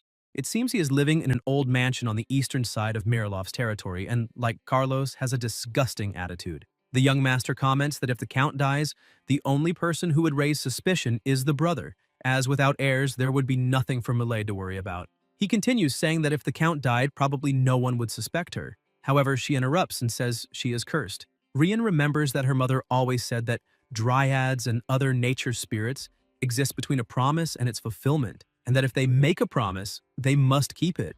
Otherwise, they must pay the price, especially if they kill the protector of the forest. She confesses that she betrayed the laws of nature and believes that's why she always lives with problems. This makes her think that if the Count's brother raises suspicions about her, she might end up being sold as a slave. She wonders if this is just a product of her imagination, or if she is seeing the future. Ian says that he can't say anything for sure and asks if she made any promise to her mother. If she didn't, he doesn't know what kind of curse she might have. He explains that she might be thinking this because of the curse, or because she broke the laws of nature, but it could also just be a concern she has taken on. He asks her to wait for the best outcome. These words leave Mileda surprised. Arriving at the room where Clark is, the protagonist asks Barrick to open the door. When they enter, she sees that Clark is fine and the boy looks at her with a different attitude. She calls his name but then turns and starts to leave. Ian asks if she's leaving without saying anything, to which Rian responds that yes, as there is no reason to stay. The only thing she says to Clark is that she came to do business with Ian and just stopped by to see if he was alive. The boy looks down when he hears that. Barrick, observing, asks what he is doing and tells them both to stop making a scene. Soon after, the protagonist and Mileda return to the room and he apologizes for the interruption, asking where they are in the negotiation. Ramondro comments that he arrived at a great time, as they are almost finished. He hands over the paperwork after a long time spent drafting the contract. The protagonist thanks him and flips through the contract, saying he will sign it since he needs to obtain the official seal. Carlos responds that this won't be a problem because he had already thought of that and added that detail to the contract. He also informs that he will be picking up the gluttony today. Shamelessly, he says that he can pay 1,000 gold coins now and will send the rest through the Heyman Bank. With that, they finalize the deal, confirming that this is the beginning of a new relationship. The Count emphasizes that he will start by selecting the seeds and asks the protagonist to expedite the process at the bank in the meantime. While the servants work on collecting the gluttony, the protagonist calls Barrick over and asks him to have the other servants help move the gluttony. He also tells him that since the Count will do most of the selection, they won't have much work to do. As he leaves, Ian tells the redhead to prepare the carriage because once he checks the gold coins, he will head to the bank. Barrick asks which bank he plans to go to, and Ian replies that it will be the Hyman Bank in Burial. Sometime later, the protagonist arrives at the bank where he is greeted by a lady. She shows him a suitcase full of gold coins and says she has heard about the agreement between Lord Ian and the Count of Mariloff. She asks if all those coins are the initial payment, and Ian confirms that yes, they are 1,000 gold coins. Meanwhile, Barrick, impressed, couldn't stop drooling at the sight of all the coins. Ramondro quickly reprimands him for his lack of manners. Suddenly, a fully armored guard grabs the coin box. He asks the lady if he can move the money, and she confirms that he can. Barrick, curious, asks what that is, and Ramondro explains that it's an outfit made of magical stones. This armor not only gives the wearer power to crush enemies, but also protects against fire, physical attacks, and even low-level magic. However, just thinking about the cost of that armor sends chills down the assistant's spine. Seeing that, Barrick understands why common bandits don't approach the bank. The Hyman Bank is considered a sacred area in Burial, and even during the Civil War, the investors and the Count's private army left the place untouched. The woman opens the door and says she will prepare some snacks while they count the coins. Ian comments that they made a profit of 3,500 gold coins and that this should help cover some of the debts. They will probably have a better outcome than last year thanks to the taxes. However, Ramondro points out that the real problem will begin the following year with the increase in transportation fees and the cost of maintaining Barrick's dignity and diet. Joking, Barrick says that if it's okay with the protagonist, he could move to the capital with him. Ian thanks him for the offer, but explains that, at the moment, Ramondro is still in the honeymoon phase. Ramondro jokes, saying it's not like they'll share the same room, and asks what the problem is. Even so, the protagonist insists that everything will be fine and that there's nothing to worry about. Ramondro reminds him that the protagonist managed to prepare 40% of the required contribution before taking his position, but that doesn't mean he can let his guard down. He suggests that raising taxes would be an easy solution to solidify his position. Ian agrees but points out that taxes have already been raised because of the gluttony, and increasing them further would harm his people. Ramondro insists, asking why he doesn't consider raising the taxes a little more to get additional funds, pointing out that by implementing flexible terms, they could adjust it in the future.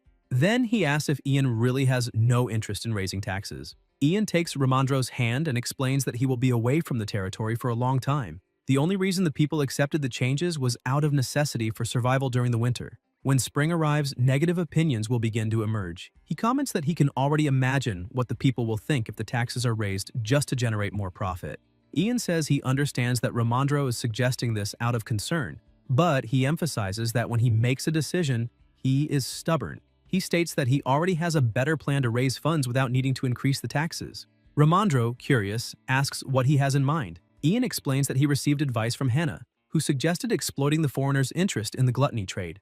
Some time ago, Hannah asked if he was concerned about the possibility of the Marilofts getting involved in the trade of raw gluttony. Therefore, she suggested that he only allow the trade of roasted gluttony. Ian agrees, saying that he can allow the Marilofts to trade gluttony, but they will need at least a month before their gluttony is ready, and during that time, they will negotiate the raw gluttony. Hearing this, the assistant is impressed and realizes that this is why the protagonist mentioned this issue in the contract. Suddenly, the lady returns to the room. She informs that she has checked all the coins and asks if he can sign now. While signing, Ian asks if there was any problem. She replies that it just took a little effort and informs him that the vault will be full until the collection arrives. After signing, Ian hands over the contract and says that the count should return with 2,500 gold coins, then suggests that she prepare the document in advance. The lady reflects for a moment, thinking that she heard that Lord Ian was from the outskirts, but she was impressed by his skills in handling the paperwork of a bank. She imagines that he must have been taught by someone experienced. Later, as they are leaving the bank, the protagonist calls Barrick. He mentions that the Count's brother must be living in an old mansion and asks Barrick to find out where it is. Ramondro comments that he needs to stop somewhere to buy gifts for his wife and daughter. But before he leaves, the protagonist calls him and asks if there have been any updates on what happened with Moline. The assistant reflects for a moment and responds that he went after information, but all he got was a response telling him to wait, which makes him think that they are worried about something else. He asks why the protagonist is so concerned with Moline, since he's locked in the catacombs and almost everyone has already forgotten about his existence. Ian thinks about Ramondro's comment about them being busy, but wonders if, in fact, something went wrong. In Marav's office, there were he and his brother Gale. A few weeks later at the Imperial Palace, Marav asks his brother what that is all about, saying it's not like he's lost or anything. Gale gives a faint smile and asks why he's reacting that way, since he just came to greet a good friend. The first prince, however, isn't in the mood for small talk and tells his brother to get to the point, as he's busy. Gale then asks if he's already decided how to deal with Lord Moline. Marav replies that it's an interesting topic, but questions what that has to do with him. His brother insists he shouldn't pretend to be ignorant, since everyone knows he's backing the idiot at the border. The second prince comments that it would be better if that idiot came with Moline to the capital, because once Ian's inauguration ends, he'll be taken by the Ministry of Magic. With that, Gale says he's sure his brother knows what that means. Marav confirms and says it means Ian will fall under Wesley's jurisdiction, Gale's lover. Then he asks if his younger brother is trying to threaten him, suggesting it'll be easier for him to handle Ian. The first prince points out he's surprised, as he never imagined his brother would care so much about this matter. He goes on to say it wasn't always like that, but recently he's taken a certain interest in it. Marav says this while writing an order to kill Moline and his lackeys. Gale suggests his brother should restrict his interests, and Marav asks why. The second prince replies that he was coming back from the king's palace and that, while they were discussing the nomination of a new chancellor during the New Year's feast, it was Marav who tried to suggest Lord Hallett. Marav then asks what his brother is implying, and Gale, holding a potion, explains it's the new truth potion, developed by the Ministry of Magic, a substance that forces the user to speak only the truth. This shocks the first prince, and his brother continues by saying that when he asked their father if he could use the potion during the chancellor's speech as a test, the king agreed. Gale points out that since so many people lie blatantly, it will be interesting to see how they perform after reading the good faith oath. He then tells the first prince that if he wants Lord Hallett to be the new chancellor, he suggests Marav finds a way to get Moline and his subordinates to appear at the feast. Marav thinks the problem isn't in figuring out if someone is telling the truth or not, but in the fact that the potion was created by the Ministry of Magic itself. Whether people really tell the truth, or just what the potion's creator wants to hear, no one knows what actually happens when it's used. The first prince reflects that Gale is planning to use the Ministry of Magic to put the judicial branch that supports him in check. With that in mind, he asks his brother if he really thinks this will work. Gale replies that even if some ministers disagree, the truth potion is a necessary evil, like the fire that started human civilization. Though it might bring chaos at first, people will understand its value over time. And in this case, the source of the chaos will be Hallett himself. That's why Gale suggests his brother take some time to seriously think it over. Marav, irritated, tells the second prince to stop pretending he's giving him a choice, because whether Moline lives or dies, Gale has no intention of giving Hallett that suspicious potion during the speech. Faced with this, the first prince thinks that if that's the case, it's better to kill Moline and give up on Hallett since he still has time and needs to find a way around the situation. The second prince smiles and says that's why he doesn't like how Marav handles things, pointing out that even a man like Hallett, with a good reputation and many achievements, ends up discarded if Marav doesn't need him. Gale says maybe that happens because his brother was born with everything and for that reason doesn't understand the value of anything, whether people or objects. This completely enrages the first prince. He punches the table and yells at his brother to shut up, saying he knows nothing about his life. The second prince simply nods and says he's leaving, hoping his brother makes the right decision. Margrave is left completely frustrated until someone approaches, a bit concerned, and asks if he's all right. Margrave replies yes, but grows pensive as he stares at the paper he just wrote. Annoyed, he begins tearing it up and orders the butler to summon the General Assembly. Shortly after, he writes a new letter ordering Molin's execution to be postponed. Meanwhile, in the former territory of Bratz, the protagonist thinks that since Gale got involved, he's sure things will be delayed. Even so, it's all very interesting to Ian. He thinks the second prince will agree to help save Molin, which makes him wonder if Molin is really that important. Even if he's loyal, he's still just an old administrator. So either Gale genuinely cares about his subordinates, or Molin holds some very valuable information.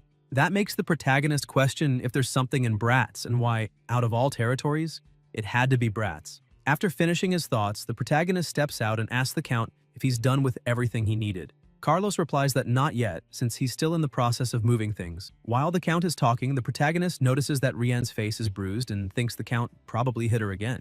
Then Carlos asks the protagonist to take a look at something. He hands over a paper and says it's a notice from the Hyman Bank in Mariloff. The paper read, "Notice to the banks of the Eastern Territory of the Variel Empire. We have received reports of bandits on the loose in Karina, Rogan, and Zylkuf, causing delivery delays. Therefore, there may be a shortage of checks and other documents. Please be aware of this inconvenience." After reading it, the Count comments that, as expected, his bank also ran out of checks, which will likely delay the payment by a day. Ian says that will be troublesome for him too, since he just signed the contract. Carlos, given the situation, asks if Ian would like to go to his territory and move the rest of the gold by carriage. The protagonist replies that this is a clear violation of the contract, as it states that payments must be made by check. A bit awkwardly, the Count says that's why he's asking for Ian's consent. However, Ian says he doesn't want to agree to any deal that puts him at a loss. With no other option, Carlos asks his wife to hand over her jewelry as collateral, believing the earrings and the ring will be enough. She agrees and starts taking them off. But as she removes the ring, the protagonist is surprised. He recognizes that piece and remembers a red flower. Noticing his expression, Rienne asks if something's wrong, but the protagonist only asks if she knows anything about the ring's jewel. She replies no, that it was just a gift from the Count. The Count thinks for a moment and says he doesn't really remember either, only that it was a gift he received from a group of merchants on the way to the capital. He notes that he's sure it was around the first spring after he married his wife, and that in any case, he recalls getting it from a merchant group that included an alchemist. The protagonist wonders if there really was an alchemist in a merchant group, since that's odd. Alchemists study the truth of nature instead of magic, but most are crazy frauds or heretics pretending to be mages. It's not uncommon outside the Empire. The Count comments that when genuine, alchemists are basically traveling jewel producers, and there are many cases of them helping merchant groups in exchange for joint work. Still, Carlos admits he's never seen a truly skilled alchemist before. Looking at the ring, he says he always found it interesting that some people can turn stones into precious gems. He adds that he heard they're quite popular overseas, and that's why he decided to keep that piece. Since it seems that jewel was made by an alchemist, the protagonist concludes it really was crafted by one, but wonders why it was hidden inside one of Ian's plants. At that moment, Rienne hands over the jewelry and asks if it's enough as collateral. The protagonist takes them and says yes. As long as a check is sent by tomorrow, he'll return all belongings. Suddenly, someone arrives to inform them that all the gulas have been moved, which the Count finds great, asking everyone to prepare for the return trip. As they're about to leave, the madam says goodbye to the protagonist, telling him to keep his eyes open during the next month as she's sure he'll witness something exciting. The Count hears that and asks what will happen next month, but his wife dodges the question, saying of course she was referring to the gula. Still, the Count seems suspicious. He turns away, gets into the carriage, and they depart. Barrick asks the protagonist if that jewel is real and what he'll do if the Count doesn't send the check by the next day. Ian tells him not to worry so much. If the Count fails to send it, he'd actually be doing Ian a favor by breaching the contract, since all Ian would need to do is report it to the Imperial Palace. As most Margraves hate dealing with the Imperial Palace, the protagonist is sure Carlos will do everything he can to make the payment. Ian tells Barrick that as soon as the Count and his people leave Bratz territory, he should go to the central square and spread the news that only toasted gula will be accepted for trade, and that 10% of the profit will be collected as tax. As they walk in, Barrick asks about Clark, and the young man replies that since he's connected to the lady, he'll have to keep him around for a while, as he's sure he'll be useful soon. The redhead then asks what they'll do with him and if they'll make him do anything. The young master orders Barrick to command Clark however he wants, as long as he keeps him in one piece. Sometime later, a man arrives with a delivery, explaining that it's payment for the gula, including the 1,000 gold coins received the day before. The check is valid for the remaining 2,500 coins. After taking the letter, Ian calls Hannah and asks her to please bring the goods. Ian tells the man that if he's not in a hurry, he can sit and wait. As the man gets comfortable, the protagonist asks if his name is Simon. The man replies yes, surprised that Ian remembers. But the young man says of course he would remember. He read Simon's letter multiple times. At that moment, the protagonist had been sending a letter requesting something on behalf of the Count and his territory, but it would basically give up all negotiation power. Simon begins to sweat and tremble, unsure how to explain himself. Ian then comments that, in fact, he's in need of a new butler, and explains he just needs someone to help with training. That's why he wants Simon to take on the task. Simon doesn't quite understand what the protagonist means, so the young man explains that although he still needs the Count's approval, there's a smart and dedicated person Simon will love to train. Ian says he'll be well rewarded and that if Simon wants, he can even allow Clark to return with him. Simon nods and says he'll discuss it with the Count. At that moment, Hannah arrives saying she brought the goods.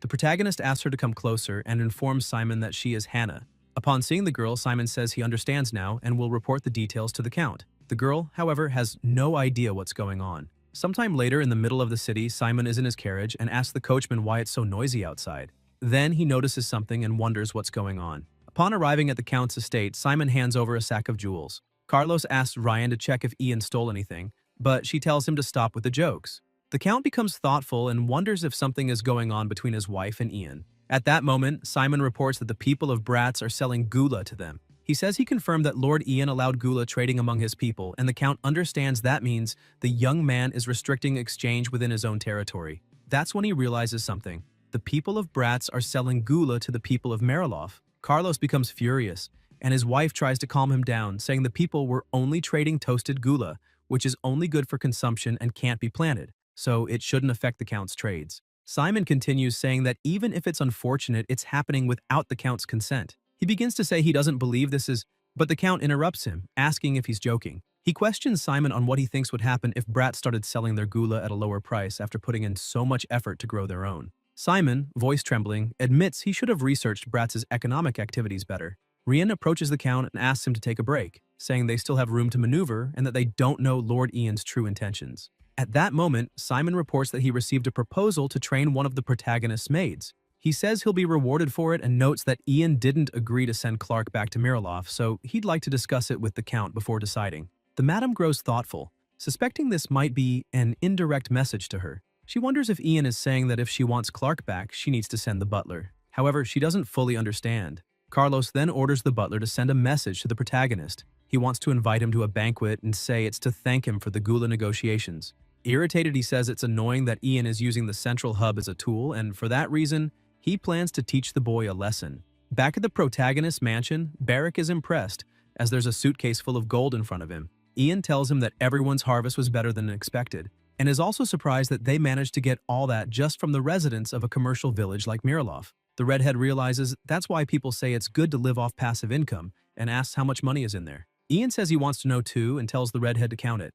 He adds that if he needs help, he can ask Clark since he's always walking around with him and giving orders like he's a servant. But Barrick replies that Clark's no fun. Before the protagonist leaves, the redhead calls out and asks if Ian will take him along when he goes to the capital. Ian thinks for a moment, sits back down and says that depends on Barrick himself. The redhead asks if there'll be anything to learn there, and Ian says yes. Anyone famous in the Varial Empire will be there. Barrick asks how strong those people are compared to the Divine Warrior tribe. The protagonist says there's probably no comparison, but adds that he's not sure since when. Then he mentions something about the North, until he remembers something. He says the captain can't be compared to the Northern Warriors, but when Barrick hears that, he notices the sentence came out wrong. The protagonist starts laughing and asks if it was that obvious, explaining he forgot. In truth, the protagonist nearly mentioned something that hasn't happened yet, an incident where the power of the bloodline of the Atan tribe in the north of the Varial Empire was stopped by a captain of the guard. Barrick asks how many captains there are, and the young master replies that, by the rules, there should be 3. The redhead says the Imperial Palace sounds amazing, but Ian adds that it's not just because it's the Imperial Palace, it's also because there are many talented people in the capital. The border didn't get that name for nothing. Barrick thinks for a bit and says he wants to go with the protagonist because he feels he can improve if he goes to the capital. Ian agrees and thinks that enlisting in the capital's army wouldn't be a bad idea. Regardless, Barrick is very skilled, and as a magic swordsman, he's not someone the Empire would want to lose. Suddenly, Hannah arrives saying a letter from Mariloff has arrived. Ian is surprised. commenting that the old man sure has a lot of free time. He assumes the letter is about him allowing Gula to be sold, but finds it unexpected to receive a letter, thinking the Count would come complain in person. After reading the letter, they see it's a dinner invitation. Ian even says he'll bring Barrack with him. The redhead is thrilled at the idea. He'll get to eat a lot. Ian hands him some more money and says they'll go after Barrack finishes counting everything. Hannah says she'll prepare an outfit for Ian but calls out to him first and asks if he's going to wear that necklace to the banquet. He asks if there's a problem, and she says she'll prepare something to hide the necklace, pointing out that he said the Margrave of Miraloff has insane jealousy. Since the jewels are identical, the Count might do something if he sees the protagonist wearing matching jewelry with Lady Rienne. She says mentally unstable people always react unpredictably. After hearing that, the protagonist agrees and says he'll do as she suggests. He thinks for a bit and calls Hannah, saying he needs to bring Clark with him, so asks her to get him ready too. Ian reflects that Clark must be the only company Lady Rienne has at the mansion, so he should return him to ensure her safety. Suddenly, the redhead starts yelling that he's finished counting, which makes the protagonist think he should take Barrack along and let him eat until he explodes. 11 hours before the Margrave of Miraloff's death, the four of them are seated at the dinner table. The Count calls out to the protagonist and asks why he brought the redhead. Ian laughs and says that's Barrack, his most trusted companion, and since the Count invited him to dinner, he thought he'd bring him along for an introduction. As they exchange glances, the protagonist thinks the Count never said he had to come alone, and the Count thinks he should have spit in Ian's soup. Changing the subject, Ian comments that it seems the Count enjoyed the gula, and Carlos agrees, admitting it's a delicacy. But he also says he heard the young man allowed his people to sell the gula, which makes him believe even the lower classes now know the taste of the delicacy. The young master replies that everyone should share the good things and asks the Count not to thank him, since he was able to get part of the compensation thanks to the Count himself. Ian adds that besides that, he brought a gift and says he was thinking of returning the slave Rienne gave him last time. The young master says that if he had known such a big exchange would take place between them, he wouldn't have accepted the slave, and since he didn't authenticate the agreement, he'll return Clark. The Count says that if that's what Ian wants, he won't stop him, but he slams the table and asks how the protagonist could decide something as important as allowing Gula to be sold on his own right after making a deal with him about it.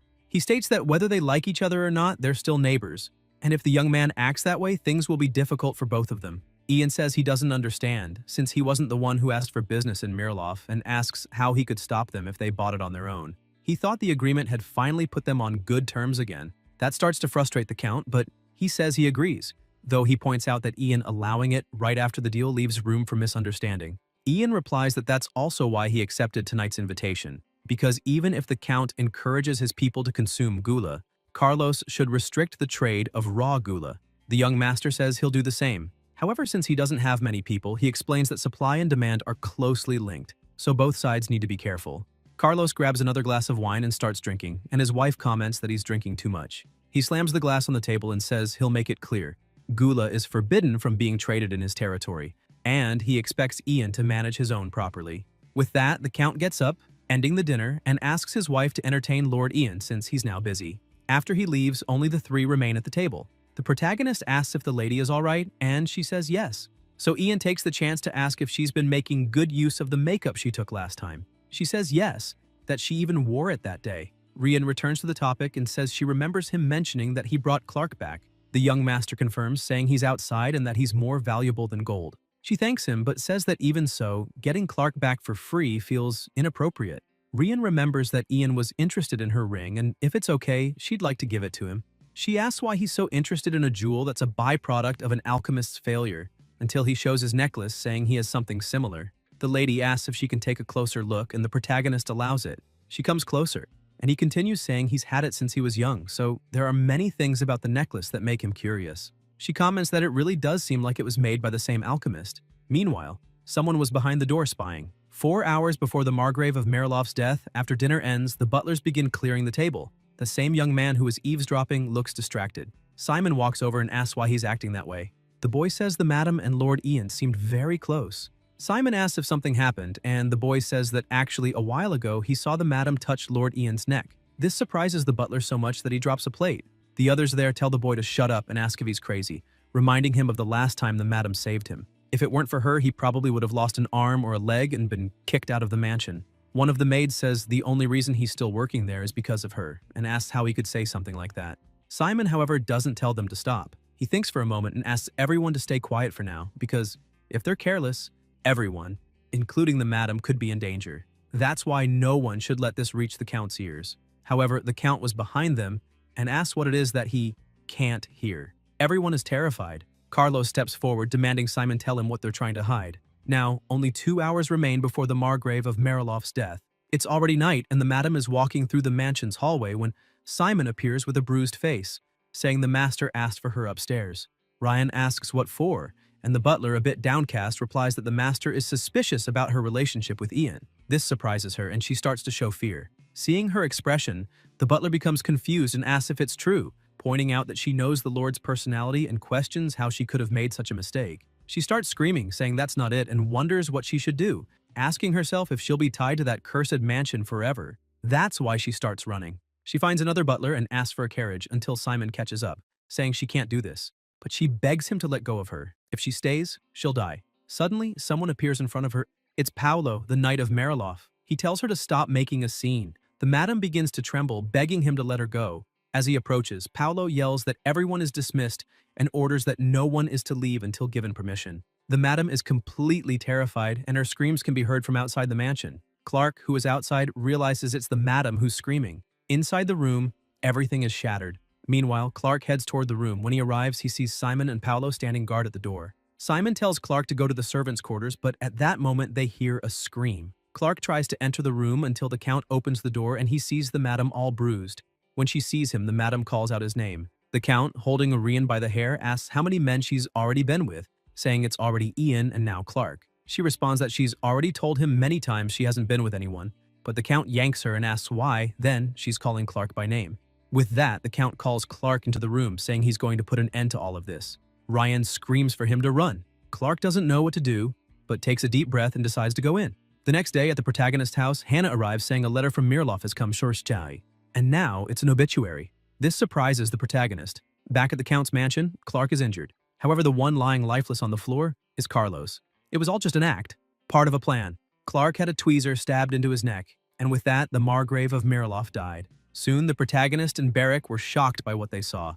Ryan, completely worn out, looks and notices that the young master has arrived. Ian enters the room and asks what happened. She averts her gaze a bit and begins to explain that, as he can see, that was the result. He asks if the Count is really dead, and Ryan replies that yes, and that the doctor is examining him in the main room. She also explains that while she was being beaten, she used her hairpin and struck the Count's neck. Ian thinks this is unbelievable, as they use medicines to avoid any legal repercussions, but still, it ended up like this. Suddenly, Paolo approaches the protagonist and introduces himself as the representative knight of Marilov. Ian asks if he was the one who sent the message, and the knight confirms, saying he wanted to check something. The young master asks what he wants to check, and Paolo changes his tone, explaining that each person there swore loyalty to the Count, and their duty and responsibility is to reveal the truth behind the Lord's death and kill everyone involved in the Count's death.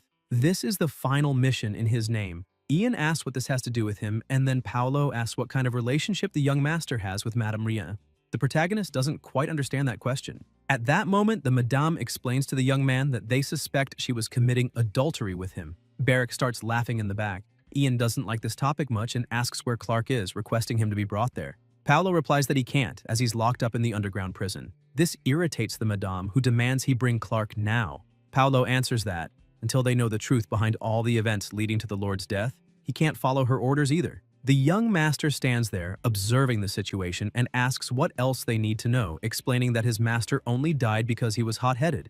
And still, they are talking too much for people who couldn't do anything about the safety of their own master. He asks if, even in this situation, they dare to be rude to the concerned neighbor. Ian turns to the Madame and tells her to fire those idiots when she has the chance. This surprises Paolo, and he starts shouting, but before he can go any further, Barrick places his sword at his neck, telling him to shut up and step back. Ian simply watches and thinks that if they expel the lady and try to usurp the state with the Count's brother, things will get complicated.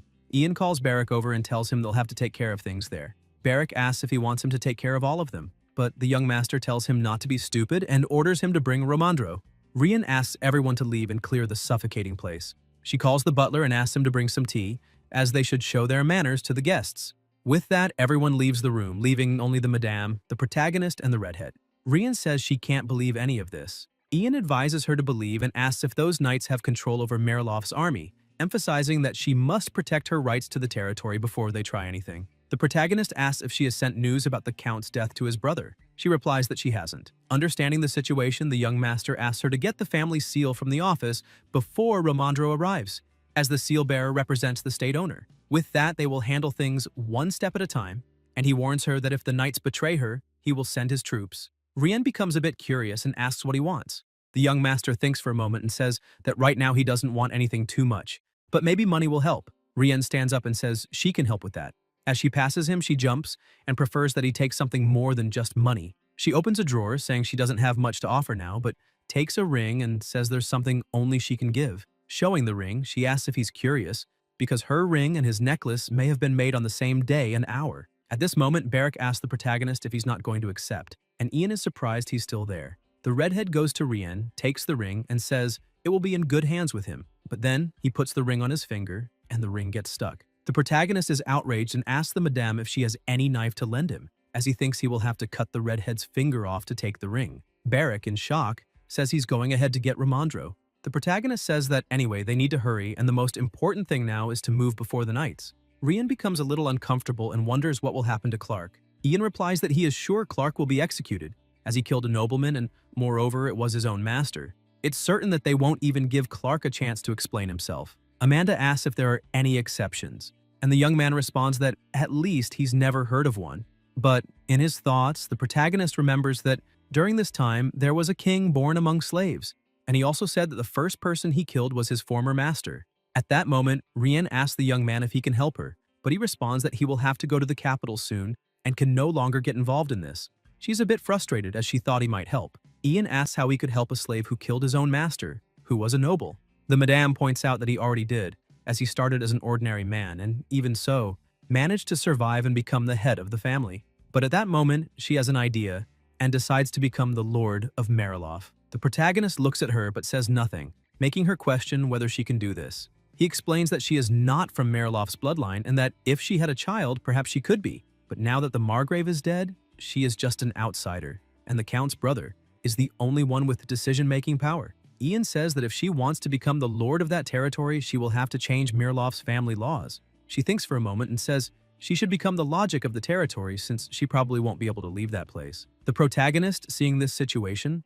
thinks that it's not like he doesn't understand her concerns, but if she becomes the lord instead of the brother, it would be beneficial for him, as whether it's the knights or the brother who become the Margrave, he can't be sure what will happen while he is in the capital. And, for sure, it would be easier for him if the madame became the lord since she has a desire to expand her territory. Still thinking, he reflects that the key to succession lies with the Count's younger brother. If they hurry, it will only end in a complicated situation, so he plans to think carefully about this matter. The protagonist wonders if he should just take Mariloff, as doing so would give a new reason for Gale to interfere there. However, it might increase his value in Marev's eyes. It would be better for him to find the Count's brother first. Then, he stands up and informs the madame that he will notify the Count's younger brother Dave, who apparently deals with indecent things. Sometime later, already at the mansion where Dave lives, Simon and the protagonist enter the mansion. Another butler arrives asking what he is doing there and who the person beside him is. Simon explains that this is Lord Ian, the lord of the neighboring territory. The butler asks if Dave is there, as he has bad news to share. The other butler asks them to wait a bit as Dave is currently praying. The protagonist hears this and becomes curious about that prayer. He looks to the side and sees several books, asking what kind of person Lord Dave is. Simon responds honestly, saying he has only seen him a few times and mentions that, from what the Count said, Dave is very passionate about learning. He remembers that once the Count said he considered being passionate about learning a blessing, but later realized it was a curse. Ian asks why that would be a curse. The butler explains that Dave read a forbidden book that came from a foreign country. Ian asks what forbidden book that is. Simon becomes a bit uncomfortable but still answers that he heard it was about the god of the underworld. This leaves the protagonist impressed until, at that moment, Dave arrives, saying he received a revelation from the god of the underworld. The butler explains that he came here with unpleasant news. Dave asks if someone has died, which makes the butler wonder how he knows. The protagonist doesn't show any reaction, as most of this news tends to be of this kind. Simon explains that the Count was killed last night by one of his subordinates from the mansion. Dave starts laughing, which makes Ian curious. Dave asks who is the person next to the butler. The young master responds that it's Viscount Ian. He says that he hasn't been graced with a surname yet and asks Dave to feel free to call him by his first name. Upon hearing this, Dave realizes it's Bratz and informs that the imperial assessor is with him, which is why the Margravina asked for help, and that's why he visited him. Dave asks what kind of help she asked for. Ian responds that it was to inform him, as he is doing now, about some errands around the mansion. The protagonist emphasizes that it seems the Margravina was desperately in need of help due to her anxiety. Dave sighs, asking why his sister-in-law asked for help from someone outside the family instead of from her own kin. At that moment, the guy turns around, saying he's going to the mansion and will change. The protagonist thinks for a moment and reflects that this family is a mess. It's a surprise how it has managed to function until now. Back at the mansion, the protagonist arrives and sees that Ramondro has arrived. He introduces Lord Dave. The guy greets Ramondro and asks if he is the assessor from the capital. The assessor replies that he is and offers his sincerest condolences. Dave thanks him, says he'll go ahead, and asks them to take all the time they need to talk. As he leaves, both Ramondro and Ian watch him. The assessor gets irritated as the guy barely just arrived and is already acting as if he were the Margrave. He says he got an idea of the situation on the way to the mansion and asks if that slave Clark really killed the Count. The protagonist replies that yes and says there's something suspicious about the knights in the mansion, explaining that it seems like they're planning to take over the mansion if the opportunity arises. Additionally, Dave believes in the god of the underworld. This surprises Ramondro, who asks what's wrong with today. Barrick asks what the god of the underworld is, and the protagonist responds that it's a religion created by the lower classes of a foreign country.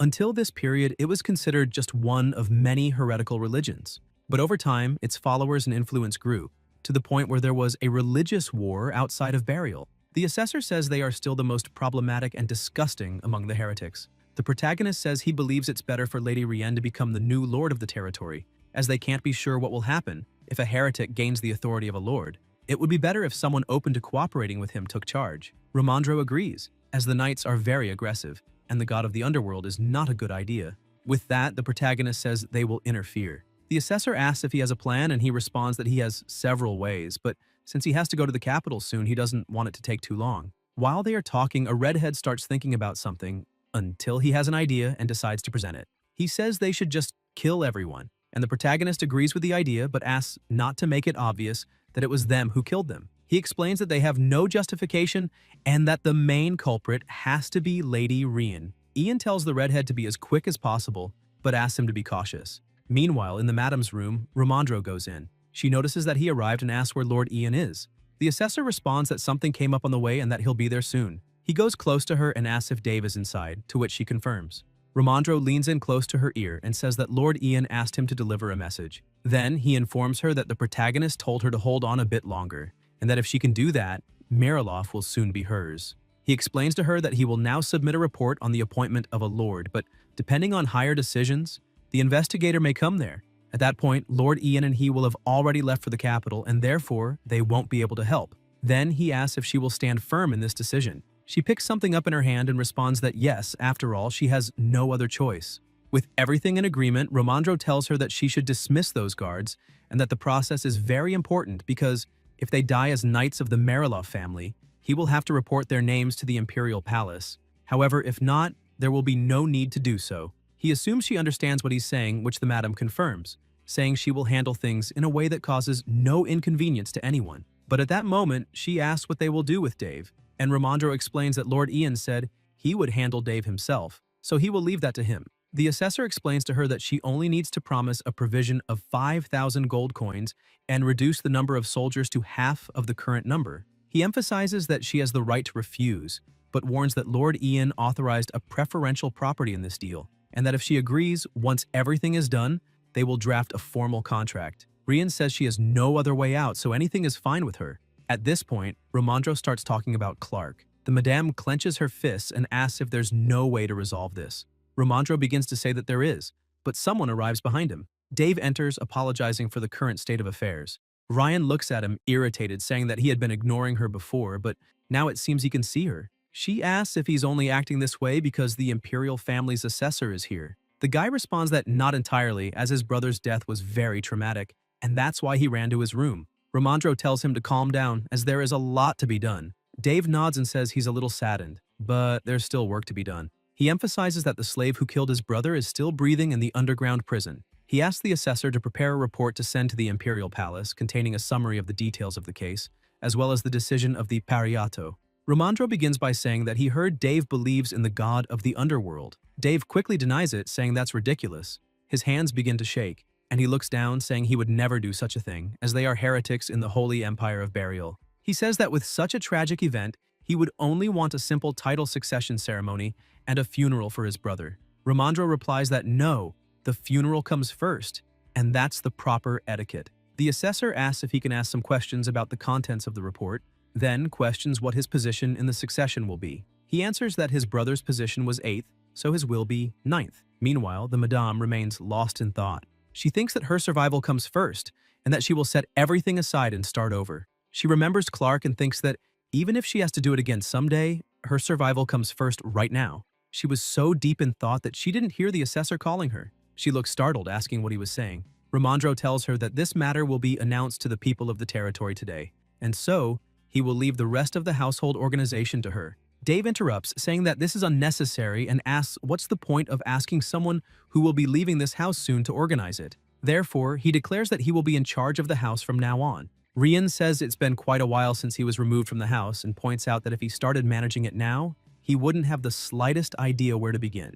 Dave begins to play the victim, asking if she's not being a bit too harsh, but she continues saying that she doesn't care. She says that the Count's funeral is still to take place and that his desperate attempt to take advantage of the pariato makes him look ridiculous. She continues, saying that she understands he was persecuted for believing in a cult, but there is an order to be followed for things to be done. This completely irritates Dave. He stands up, wanting to fight with her. Ramandro steps in front, saying that he can't do that. Rian says that even though he was kicked out, he still remains brave, as it only takes a nudge for him to raise his hand. Dave shouts at her, calling her an inferior woman and telling her to know her place. The Madame stands up and asks what his brother, who took an inferior woman as his wife, would do, and wonders if he would be a lunatic of the same blood. Dave gets irritated. At that moment, the Madame calls the knights. She says that if they are the Count's knights, then they should obviously protect her. The knight responds that until the truth behind the Count's death is revealed, they cannot protect her. She then shows an object in her hand and emphasizes that, since they are behaving so stubbornly, there is no other choice.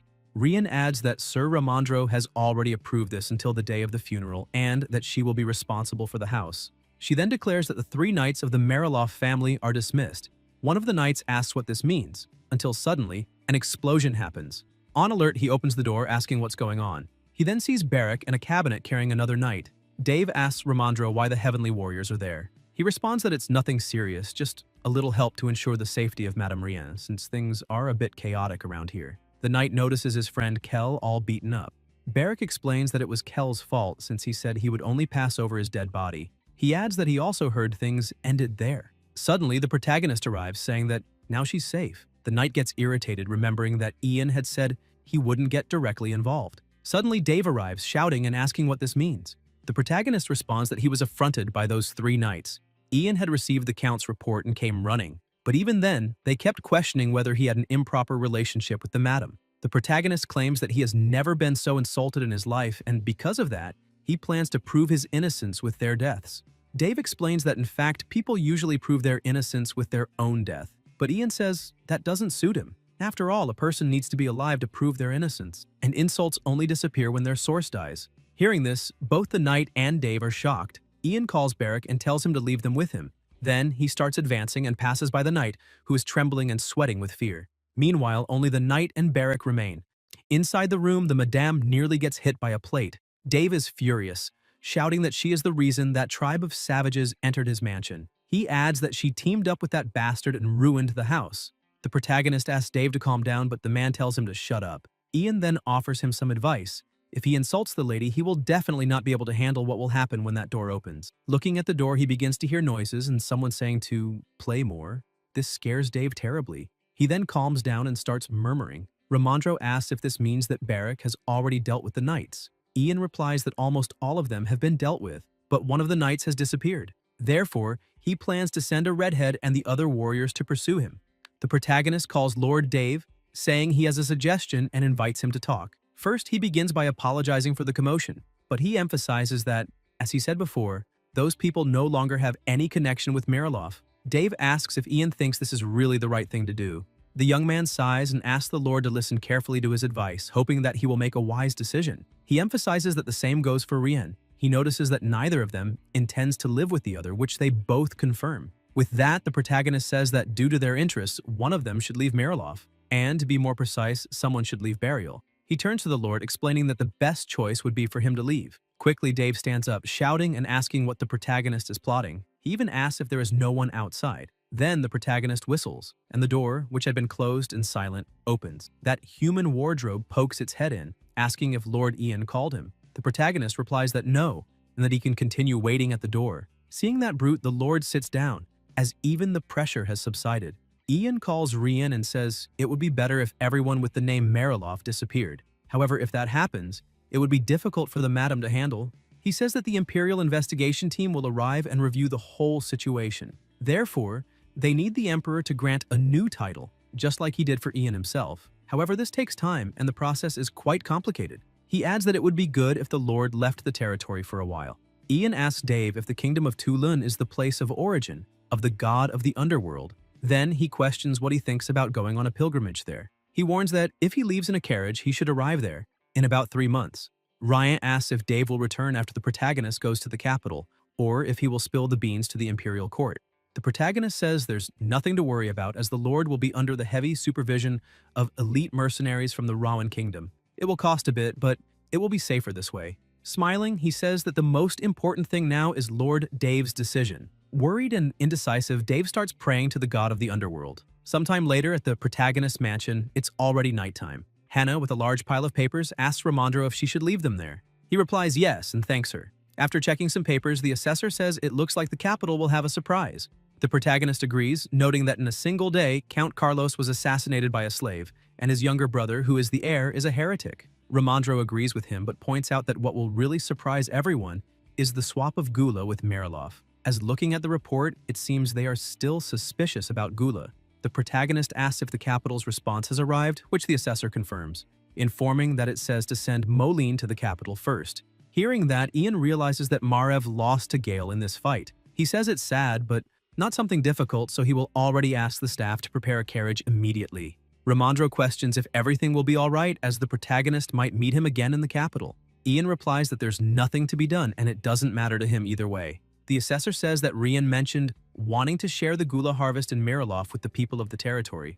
With this, Ian says they should completely open up Gula trade and that he will allow everyone to sell raw Gula along with toast. Ramondro says things are going well, and if they continue like this, the protagonist will be able to pay the compensation by summer, and he will truly become a noble. He will be pleased to formally speak with him. The protagonist says that is already good enough, and just the fact that Ramondro is helping him with the work is a great help. Ramondro emphasizes that once things on Mariloff's side are settled, they should return, and it will probably take around 2 weeks. Ian agrees and says he doesn't have much baggage, and that the only family member going with him will be Barrick. The assessor takes advantage of the family talk and asks what the protagonist plans to do about his mother. He explains that he told her to go to the village, but she said living in the forest is more comfortable. Ian remembers that she said she would go when it got colder, so he's thinking of asking the woodcutters from the village to check on her. Ramondro points out that still he won't be able to see his mother for a long time when he goes to the capital. The protagonist says that even if he took her with him, he wouldn't be able to see her often.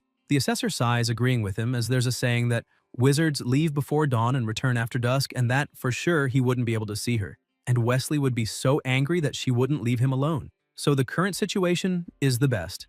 At this moment, Ian calls Hannah and explains to her that starting tomorrow, she will need to go back and forth from Mariloff and learn about the duties of a governess there. She is surprised that she will be a governess. A little apprehensive, she asks if Ian means that she will be the next one to undertake this role, which the protagonist confirms. She runs off, saying that she is illiterate and doesn't know anything, and asks how she could be in such an important position. Ian explains that this is why she has to learn, because the ruler of Mariloff is a single person, and therefore she has a lot to learn. The girl becomes very excited and asks if she can run through the hallways. Seeing her excitement, the protagonist agrees. She then says goodbye and runs off, shouting. The assessor laughs at the situation but asks why Barrick is taking so long. Ian replies that he went with the warriors, so if something happened, a hawk would have been sent. However, even considering that, the redhead is taking too long. Elsewhere, in some kind of mine, Barrick was very tired and sweaty, and what he was seeing was making him nervous. Back at the mansion, Hannah was happily running through the hallways. Ramondro says that the girl is quite lively and hopes she does well. The protagonist says he believes in her, as even though she doesn't have experience, there are many people who can help her. He emphasizes that there's Nersaren, and asks if he didn't say that 2 of his assistants would stay. Ramondro says he was thinking of leaving one behind, but since Mariloff ended up in that situation, and there will definitely be several orders from the palace. He told them to return to the capital after taking care of it. The protagonist laughs, saying he heard that only the unmarried are left behind. The assessor confirms, saying that this is their fate and that it's their fault for not having a wife. Suddenly, an eagle appears at the window and the protagonist notices it. He quickly deduces that something has happened. Ramandro asks if that is the eagle from the warriors and what it's saying. Ian reads the note and realizes that the warrior who accompanied them isn't very good with the burial language. It says, "Barrack, Knight, Moni, pursue always." The protagonist wonders if it's referring to the Mon coal mine. Elsewhere, the eagle flies straight to a young man, and the protagonist arrives there with 2 other men. The young man greets the Lord. The protagonist quickly asks where Barrack is. The boy explains that he is diligently hitting something inside. Ian asks if he's hitting something or a knight, to which the young man responds that he's not sure how to explain it, but that he will understand when he sees it. They begin to enter the mine. As they get closer to the deeper part, Ian hears someone telling Barrack to stop, as he will try. When they get there, Ian sees Barrack hitting something. The protagonist quickly realizes and wonders why that energy is there. There was a body inside a crystal. Barrack notices Ian and asks what that is. The protagonist asks if the redhead really thinks he knows everything. Barrack questions if he doesn't know. Ian replies that he has an idea of what it might be, and, with a confused look, says it resembles a certain type of mana stone. This surprises the redhead, but the protagonist continues and asks if he remembers the stone they used to spy on Moline's group. He emphasizes that it's similar to that and that there are minerals that respond to mana and have special abilities. To seal Ian, the Emperor, to record voices, locate and track, act as a storage space, responding to the mana wavelength, among others. Similar to the vast possibilities of magic, there is no end to the different uses of mana stones. The protagonist asks the redhead if he can't feel anything, saying he felt the mana from the moment he entered that place. Barrack replies that he feels nothing. This makes the protagonist speculate that even though he is a sword mage, he is still a warrior, and furthermore, he is still inexperienced in some areas. So, that could be the reason for this. Ian asks what happened to that knight. Barrack answers that they were following him until they reached that place. If you enjoyed this video, subscribe to the channel, hit the bell icon, and like the video. Thank you.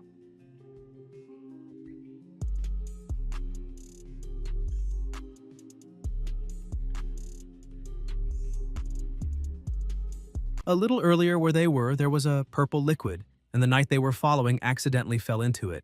Barrack approached, asking the knight to stay calm, but the moment Paolo tried to run, his legs were petrified. He was so surprised that he couldn't move. Barrack didn't understand how that happened, but he explained to the protagonist that the knight died as soon as he was trapped in that viscous liquid, which suddenly hardened, and he presumed it might have been triggered by something. Ian readied himself and punched the redhead in the head. He screamed, asking why he'd been hit. The young master told him not to look for trouble and asked him to imagine what would happen if he got stuck like that man.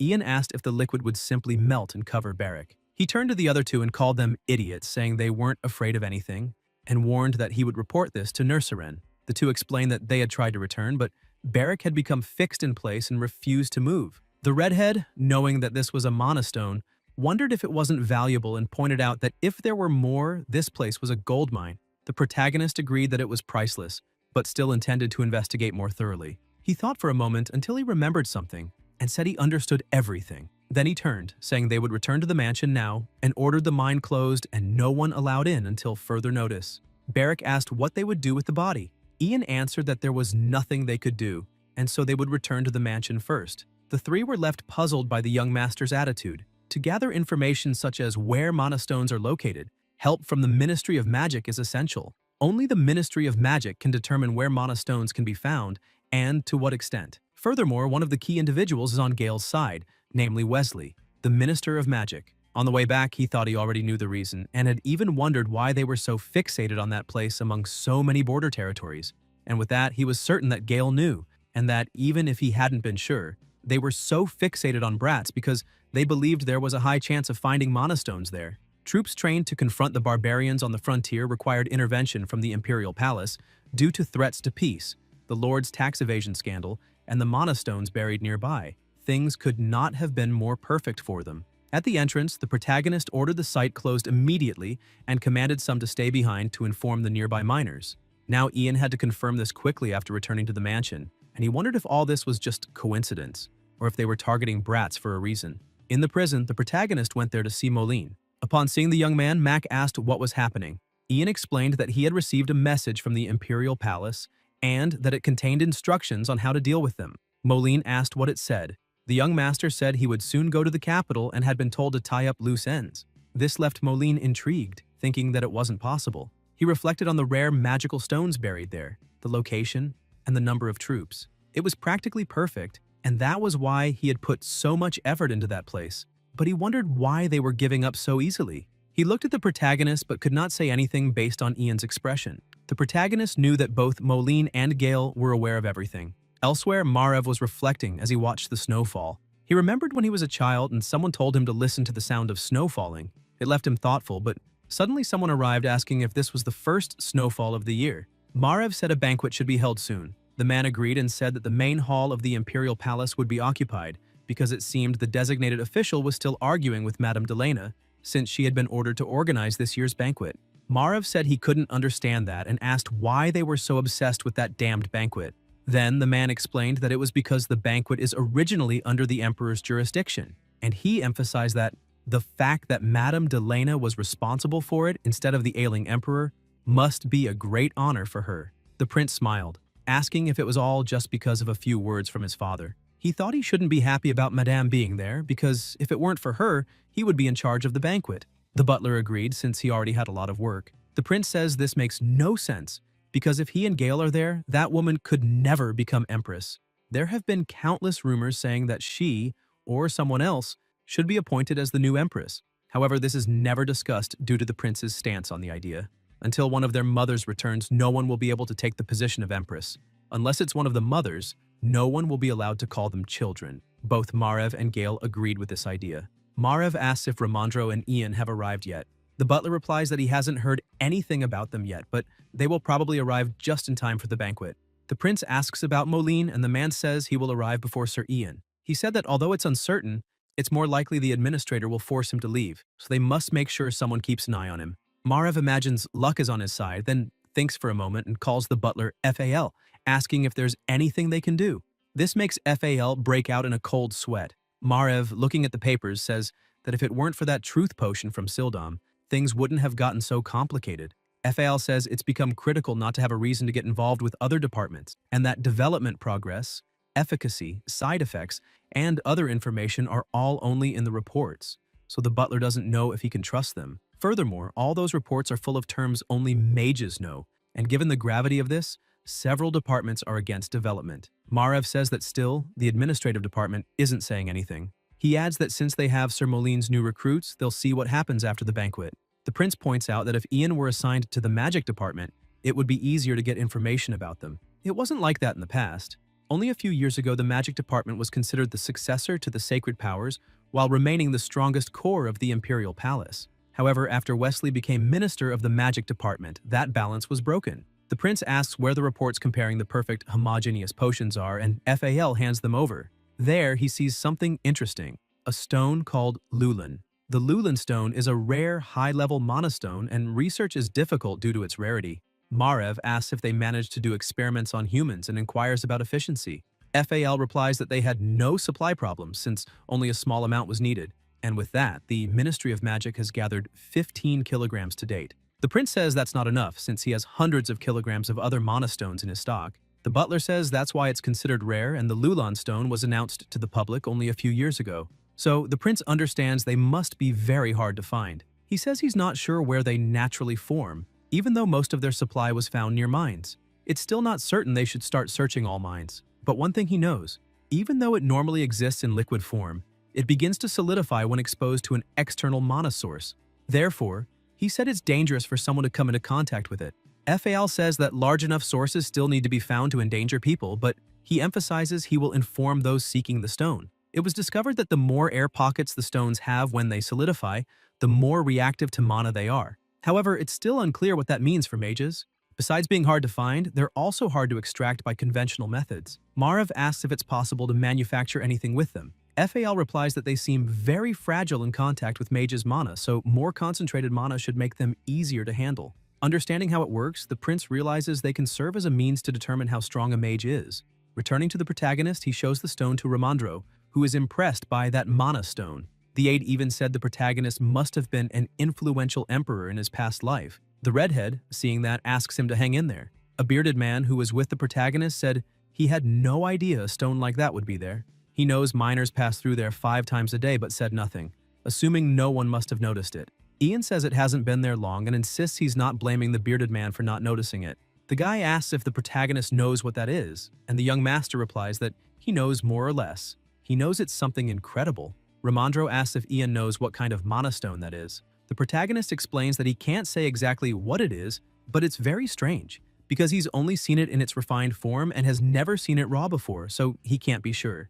The aide asks if there's a problem and says he'll contact the Ministry of Magic. But before that, he thinks of something. Ian, grappling with what Ramondro imagined, says yes, and that he thinks Prince Gale wanted this place because of this stone, and that he probably wasn't sure either, but had guessed. Ramondro says that if the Ministry finds out about this too, things will get more complicated. The young master turns around saying that the good thing is that no one besides him knows about it. The bearded man says he won't speak of it, no matter what happens.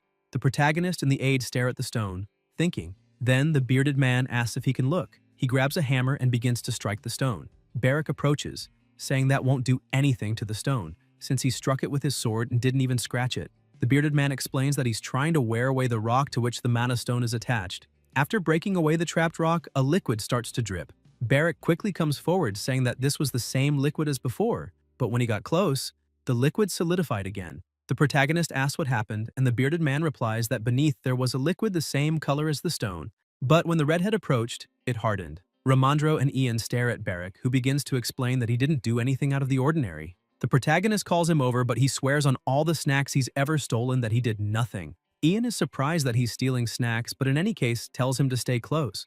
Ian pinches the redhead's cheek and asks the bearded man if the stone changes if Barrack moves away. The guy replies no, since it's still solid. The aide asks if Ian has any idea. He says that mana stones, above all, react to and detect mana. Basically, mana stones function by reacting to mana near them, which is why a special liquid is needed to recharge a recording brooch. The protagonist asks Barrack to explain what happened when he hunted the knights. The redhead begins to explain that when he found a hidden knight, he thought he had fallen because of that sticky liquid, but he writhed for a moment and in the end was petrified. Thoughtfully, Ian reflects that it was probably because the stone reacted to Barrack's mana, since Barrack is a magic swordsman and always has his mana around his body. Initially it's liquid, but it hardens with the mana, so Ian realizes that means that stone is Lulan. He asks everyone to step back. The redhead asks why. He replies that he's going to try to break the stone. Barrack asks if he's going to use his hands and if he's gone insane, explaining that it won't work without the bomb. The protagonist places his hand on the stone and uses his magic. The others are impressed because something is happening to the stone. Suddenly the protagonist notices something. And finally, that stone is shattered into 1,000 pieces. After that explosion, Barrack runs to his grandson and asks if he's okay. The protagonist replies that he is, which leaves the redhead confused because he was very close. Ian explains that he must have cast a protection spell instinctively. Barrack, frightened, says that his master scared him and asks that next time he say something. The bearded man, shaken, says he almost had a heart attack, and meanwhile the aide was crying. Ian thinks that's strange, because he only put a little mana in to sense the stone, but it reacted very violently. He can't tell if the reaction to his mana grew stronger. Barrack notes that the stone seemed indestructible, but ended up cracking, saying that magic is incredible. He calls the aide and asks what he's doing, warning that if he's going to gather the stones, he should take the largest ones.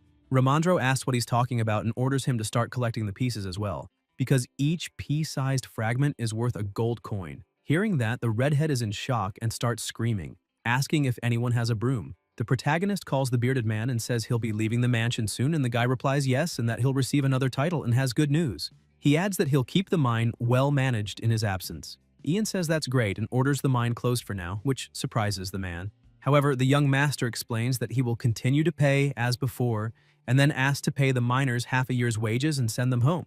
Ian changes the tone of the conversation and repeats that no one must know what happened there. The bearded man nods, saying he understands, and so the Moan mines were closed and only authorized people can enter. The crates full of Lulan were taken to the protagonist's mansion. Seeing that, the butler notes there are only 5 crates, but they seem very heavy. The girl next to him agrees, saying they needed 10 carriages to bring them. In the protagonist's office, he asks how things are going at the mine, if the manager is still in charge of operations, and they mention that he asked what will be done with the powder mixed with the earth. Ian asks them to tell him to store the powder in a safe place, because since he doesn't lose his powers, it could end up being the last. Changing the subject, the young master tells Barrack that he will need him to go to the forest today, The redhead asks if it's to see Philia. The protagonist answers yes and asks him to inform her that they are already departing and that she can go there whenever she wants. He says the chances of returning are low, so this may be their last meeting. Barrick says he understands and asks if the young master will go to Mariloff alone. Ian says he will go with Ramandro and his assistants, since several of them will have to stay behind and observe Rian. He mentions that it would be better to get to know them, but ends up dropping some sheets of paper. This irritates him, but he picks them up, thinking that for the territory to function well in his absence, all those documents must be reviewed and the necessary ones approved. Barrick just admires him, but at that moment someone arrives telling Ian that the carriages are ready. He replies that he's coming. Hannah opens the door for him and he asks where Ramandro is. She answers that he's waiting downstairs.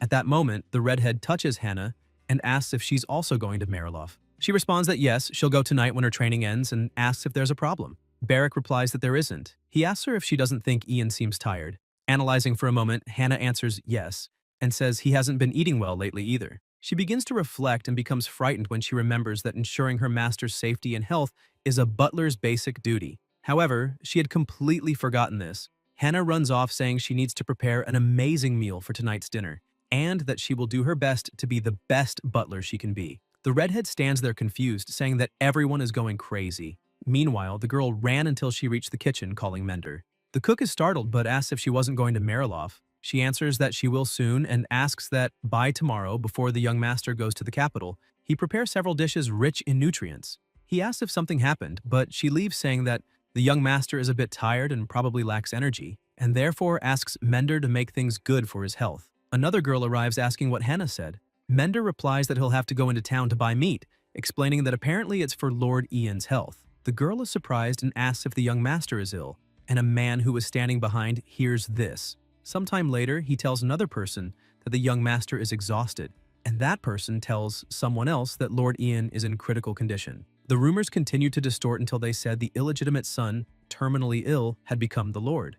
As for the protagonist, he feels his ear burning. Ramandro notices this and asks if there's a problem. The young master replies it's nothing, but thinks that Barrick must be spreading rumors about him. Suddenly, the aide shows a paper saying he discussed the rest by letters, but that they still need to decide how they will proceed with Carlos's funeral. The protagonist says he's sure she would prefer a private ceremony, just like when she married, without drawing anyone's attention. He thinks that was probably why she waited for winter to arrive. In Mariloff, some people were talking about the incident where a noble was killed after being stabbed by one of his servants. A boy explains he heard the count tried to hit his wife, and because of that, the servant intervened and ended up that way. They are surprised and say that's why they say no one knows what happens behind closed doors.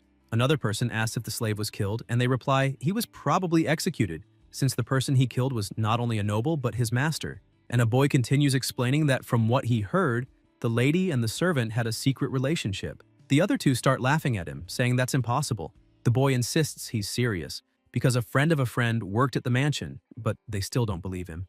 At the mansion, the madame was lying down until Simon arrived, asking if he should bring her a meal. She refuses, but he insists, pointing out she didn't eat last night either. Rian sits up, asking if she's not feeling well. The butler observes that she seems unhappy rather than unwell, which she confirms, saying that's the strange part. Her husband, who abused her daily, has died. Yet she doesn't feel happy. It's just like when she fled her mother after leaving the family estate. She asks if there's any news about the group that will take Dave to Toulon. Simon replies it will be the Shale Merchant Guild and they'll depart for Toulon soon. Since they're ready, they've requested to take Dave along and it will cost 200 gold coins including the deposit. The madam stands, saying that's not expensive, and tells Simon to handle it quickly because Ian will arrive soon. She adds they'll send one more person. In a locked room, Dave prays to the god of the underworld. Outside, servants whisper until the madame passes, leaving them startled. They bow respectfully. She goes straight to the prison where Clark is held. He notices her presence, and they stare at each other. Rian explains that in a few days he'll join Dave and the Chale Guild, traveling through the Hawan Kingdom to Toulon, which gives Clark pause. She then asks if he knows how distant Toulon is. He admits it's quite far, which saddens her. Rian says that if the Imperial Palace investigates, she'll need Dave as a witness to prove Clark arrived safely, so she asks him to ensure Dave's safe passage, and then to return. The boy, surprised, understands and nods, promising he will. Later, the madame, fully dressed, welcomes the protagonist. Ian greets her, noting it's been a while and inquiring after her well-being. She thanks him and invites them to sit, asking if Ramandro is well, which he affirms. She then presents a contract for 5,000 gold coins, explaining she's already halved her troop numbers and the contract stipulates maintaining that force. The protagonist asks to see her projected profits. She smiles and points to the last page. After reviewing it, he asks if Ramondro's assistants have any comments. Rian laughs, asking if he fears they'll whisper about her selling territory, and assures him the land is better managed this way. Ian closes the contract, clarifying he meant no ill will, only curiosity since it's a fair deal. Ramondro then hands her a notebook, the Imperial Palace report, and asks her to review it.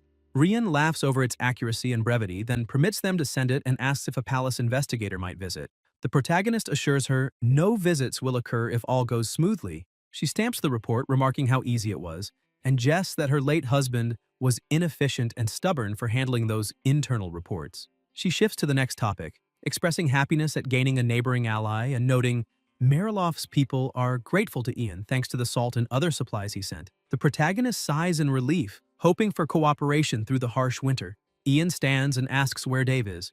The madame says he's in the annex, eager to go soon. The young master inquires which merchant group is coming. She replies it's the Chail Guild, known for reasonable prices and reliability. The madame's expression changes, and she begins to say that she plans to send 5 soldiers, 2 assistants, and Clark to keep an eye on everything. Rian says that everyone except Clark will ensure Dave reaches the Hawan Kingdom safely before returning. Ramondro says they trust her and asks her to make sure nothing happens on their journey, but notes that it's also risky for him and Ian. Rian tells him not to worry since everyone going is very skilled, but takes the chance to make something clear. She says that, as the protagonist requested, Dave will be strictly and securely escorted to his destination. Ian smiles, saying that's perfect, and an ideal ending for a pilgrim like him. With that, they begin to leave, and the madame asks if the young master would like to see Dave before going. Sometime later, carriages arrive and the soldiers begin loading Dave. He starts cursing the madame, the protagonist, and the others as evil monsters. He asks if they think they'll get away with this, and Rian says yes, giving him the middle finger. She says it doesn't matter what happens, but she will live a better life than his. This makes him more furious, and he starts insulting her, saying she will have a divine condition. Dave shifts his focus to the protagonist, asking how he dares touch Mirlov. Ian pays no attention and asks the merchants if they're sure they haven't forgotten anything, cautioning them about bandits when passing through the mountains.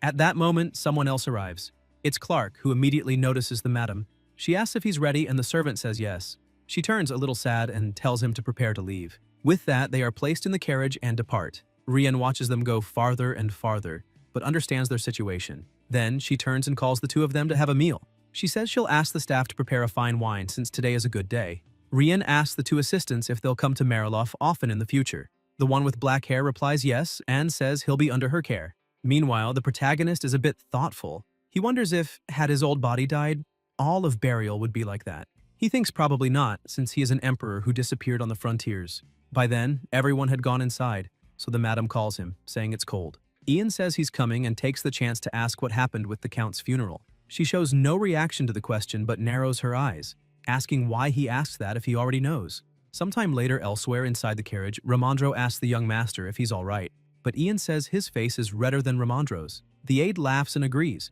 saying he sees 2 Ians at once. The protagonist tells Ramondro he's already said that 3 times. This embarrasses the aide, realizing he's very drunk. It doesn't take long for them to arrive, and after stepping out of the carriage, the young master thanks the driver and tells him to rest. Suddenly, many people arrive shouting for Ian. They surround him, asking if he's all right. A woman says he has a fever and his face is red. And because it's cold, everyone starts saying they should take him inside. The protagonist asks why everyone is acting that way, and when they put him on the ground, he notices something. Many gifts are in his room, and he asks what all those things are. Hannah explains that since he's gravely ill, the residents heard about it and sent some gifts.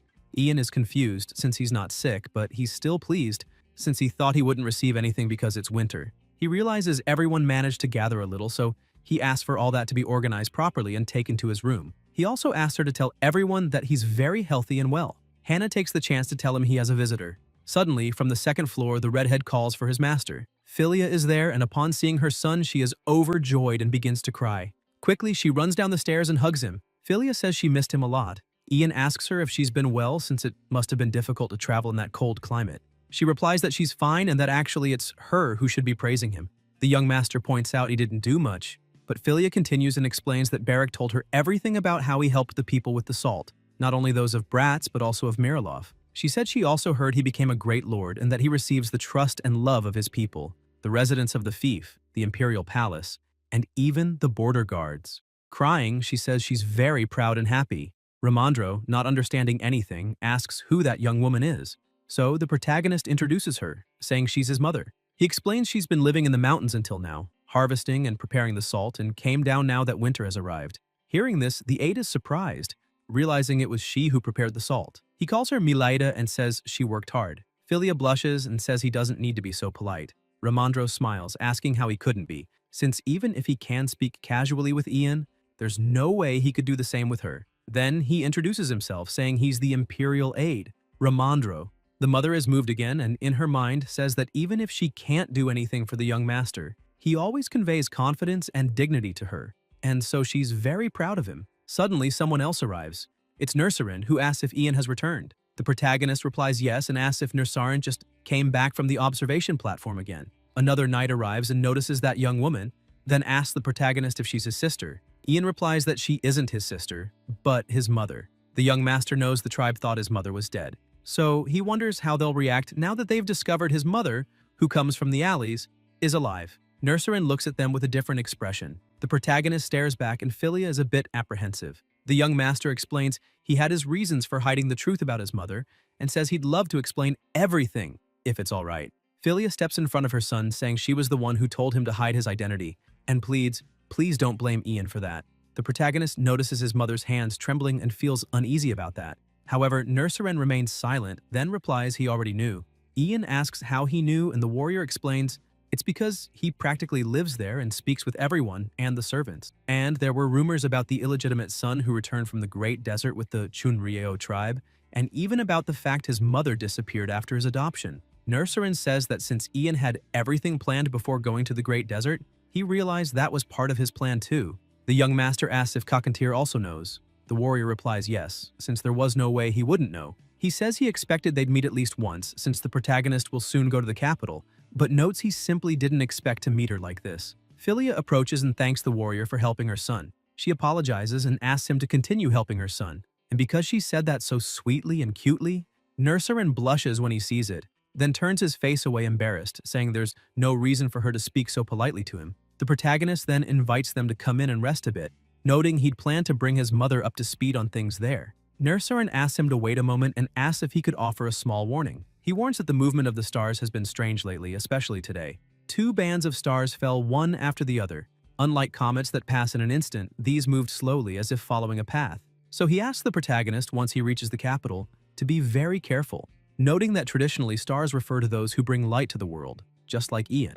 The protagonist thanks him but says there's nothing to worry about, saying he doesn't aspire to become the star, since he's going to become the sun. The warrior is impressed by that and laughs, saying Ian will be an important existence for those of the Great Desert, and that's why he prays for his success in battle. A little later, the protagonist goes to the kitchen and tells his mother she only needs to ask the servants to do that while she rests. She says no because she wants to do it herself and also wants to have dinner with her son before he goes to the capital. Philia asks what he thinks of barley porridge, noting it was his favorite. The protagonist gives a slight smile, saying it sounds great. Hannah then shows Philia that she can use the bowls there, and notes that the barley and seasonings are right below. And if she needs anything, just ask. Philia recognizes Hannah and asks if she was the one who used to deliver messages to Ian. The girl replies yes, and is impressed that she remembers. Philia says of course she would remember, since she was always grateful to her. While cooking, she would ask the protagonist how he's been. He replies that she fared well and asks if she didn't feel lonely in the forest. He adds that Durga is gone and the fief is prospering, so she could indeed move there and settle. Ian says she can stay in that mansion, or if she wants, they can build another. Philia smiles and says she'll think about it. She says she always thought she wasn't alone, but now that she's meeting so many people, she realizes she truly was. She takes the opportunity to ask who that warrior was. The protagonist explains he's Nursarin, brother of the Chunryeo tribe chief and the designated steward, and warns that when he's absent, Nursarin will be in charge of the territory. His mother blushes a little, saying she understands. Ian asks if anything dangerous happened while she was in the forest. She quickly replies that all went well and nothing happened. The only things that occurred were that some people got lost. She says she was very surprised when a group of injured people appeared recently. This catches the protagonist's attention. Philia then explains there were 3 of them and their names were Ricard, Nav, and Erica.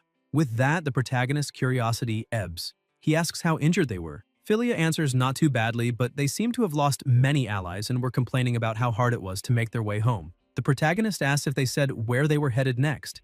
She replies she doesn't know the details, but they said they were going to Hawan. At that moment, Philia calls the protagonist and asks if it would be alright if she wrote to him, because when she can't sleep worrying about him, she wants some comfort.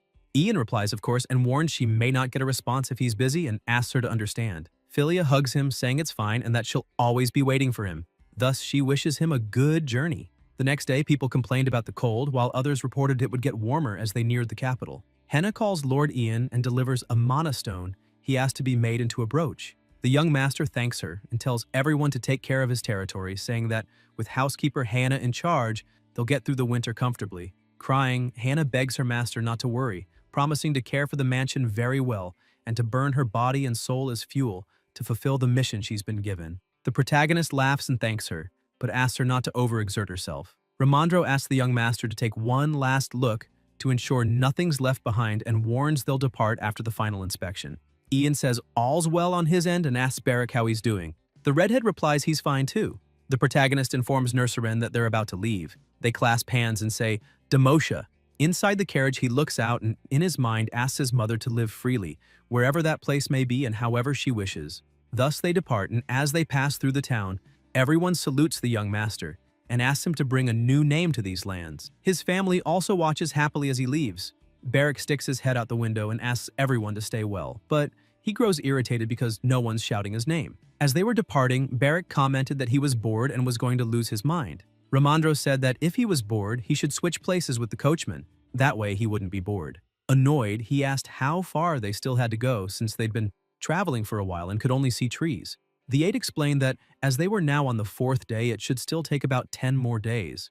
Ian mentioned that today they would be staying in a town. The redhead quickly got excited and asked if the town was big. The protagonist explained that it was big. However, he shouldn't expect much, as there wouldn't be multi-story taverns, luxury accommodations, or large coliseums. This left Beric disappointed. Ramandro commented that they were almost arriving in Karena. The redhead said he'd never heard of that place, so the aide began to explain that it's a small place, there isn't much there, and it's not surprising they hadn't heard of it, but he emphasized that it's real. It's in the Western Plains region, centered around Karena. Ian asked if he was talking about the 3 cities Karena, Longan, and Zalkuf. Ramandro replied yes and said that the Count of Mariloff had mentioned them, and a warning had been sent saying that bandits were appearing in that area. That warning stated that bandits had been seen around Karena, Longan, and Zalkuf, so it's difficult for supply wagons to pass.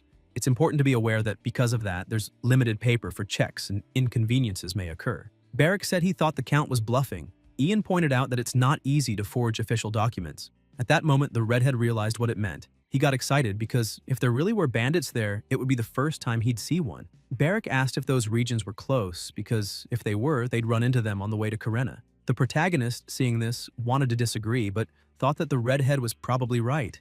Ian said that with all that baggage and insufficient protection, it would be better to pass quickly and quietly. Beric agreed with him, but Ramandro noted that it didn't seem like he truly agreed. Suddenly, the horse stopped. The coachman called the protagonist and asked if there was another village on the way to their destination. Ian said he'd check and asked Ramandro if he could look at the map. Beric looked to the side and noticed something, and was surprised that they were already there. The aide grabbed the map and said it was strange, as there shouldn't be a village nearby. The protagonist asked him if he knew when the map was made, and he answered that it was a year ago. That should make it fairly accurate. Beric was a bit excited because even if it wasn't the place they were supposed to be, they could take the opportunity to rest. The protagonist was a little hesitant and asked him not to act on his own. He commented that if the village wasn't on the Imperial Palace's map, then it was likely a private, unregistered settlement. Moreover, there had been reports of bandits in the nearby areas, so there was a high chance that this could be a bandit hideout.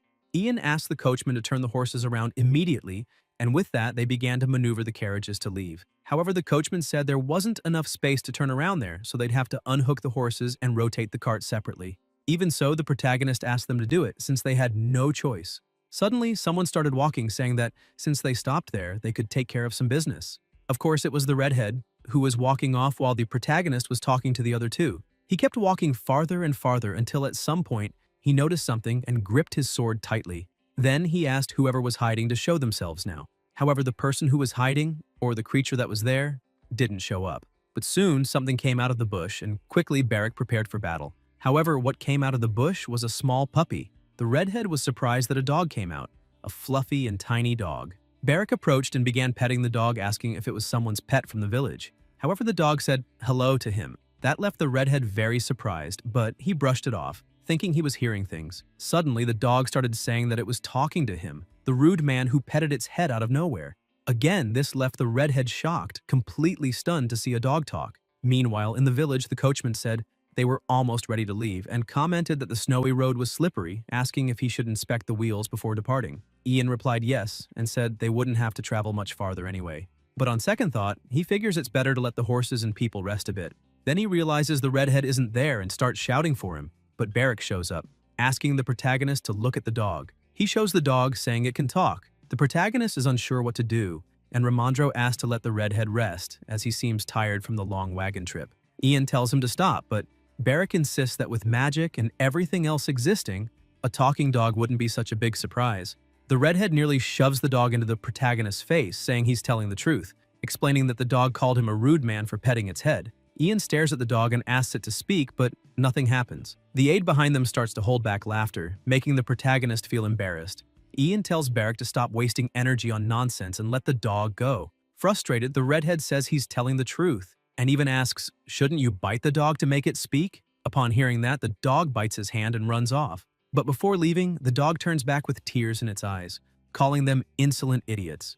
It says they treated it badly, thinking they were decent people. The three are shocked, and Ramondro takes back what he said. Then the dog jumps into the bushes again. Barrick insists he was telling the truth. Ian and Ramondro don't even understand what just happened. Suddenly, the coachman calls them to go.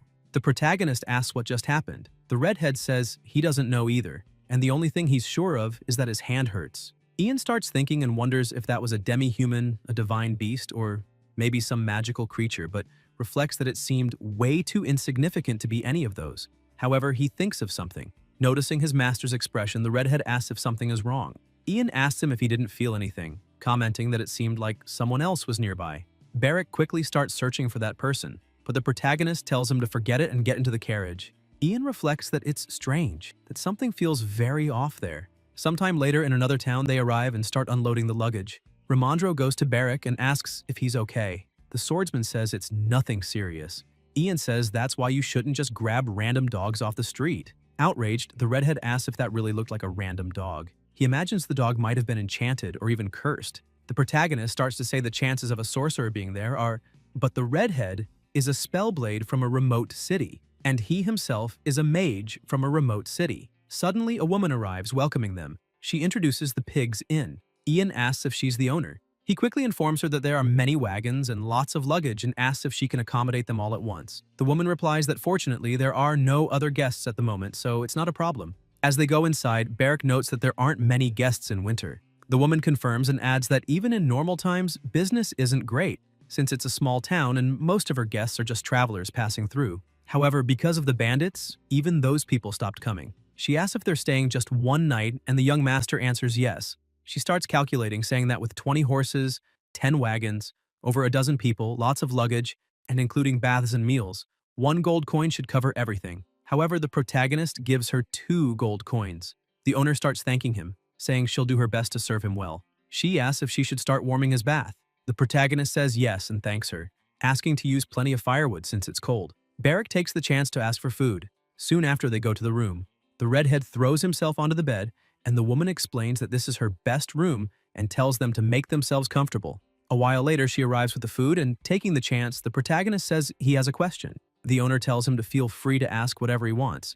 He explains that on the way there, they pass by a village that wasn't on the map and asks if she knows anything about that village. While they talk, the redhead sits up like a zombie. The woman is a bit surprised by the question and asks if he means Danil. While the conversation continues, Barrick is about to grab the food. She continues explaining that Danil isn't marked on the map because recently everyone there died and that's why the village was abandoned. However, since dismantling it would be a problem, it was simply left as it is.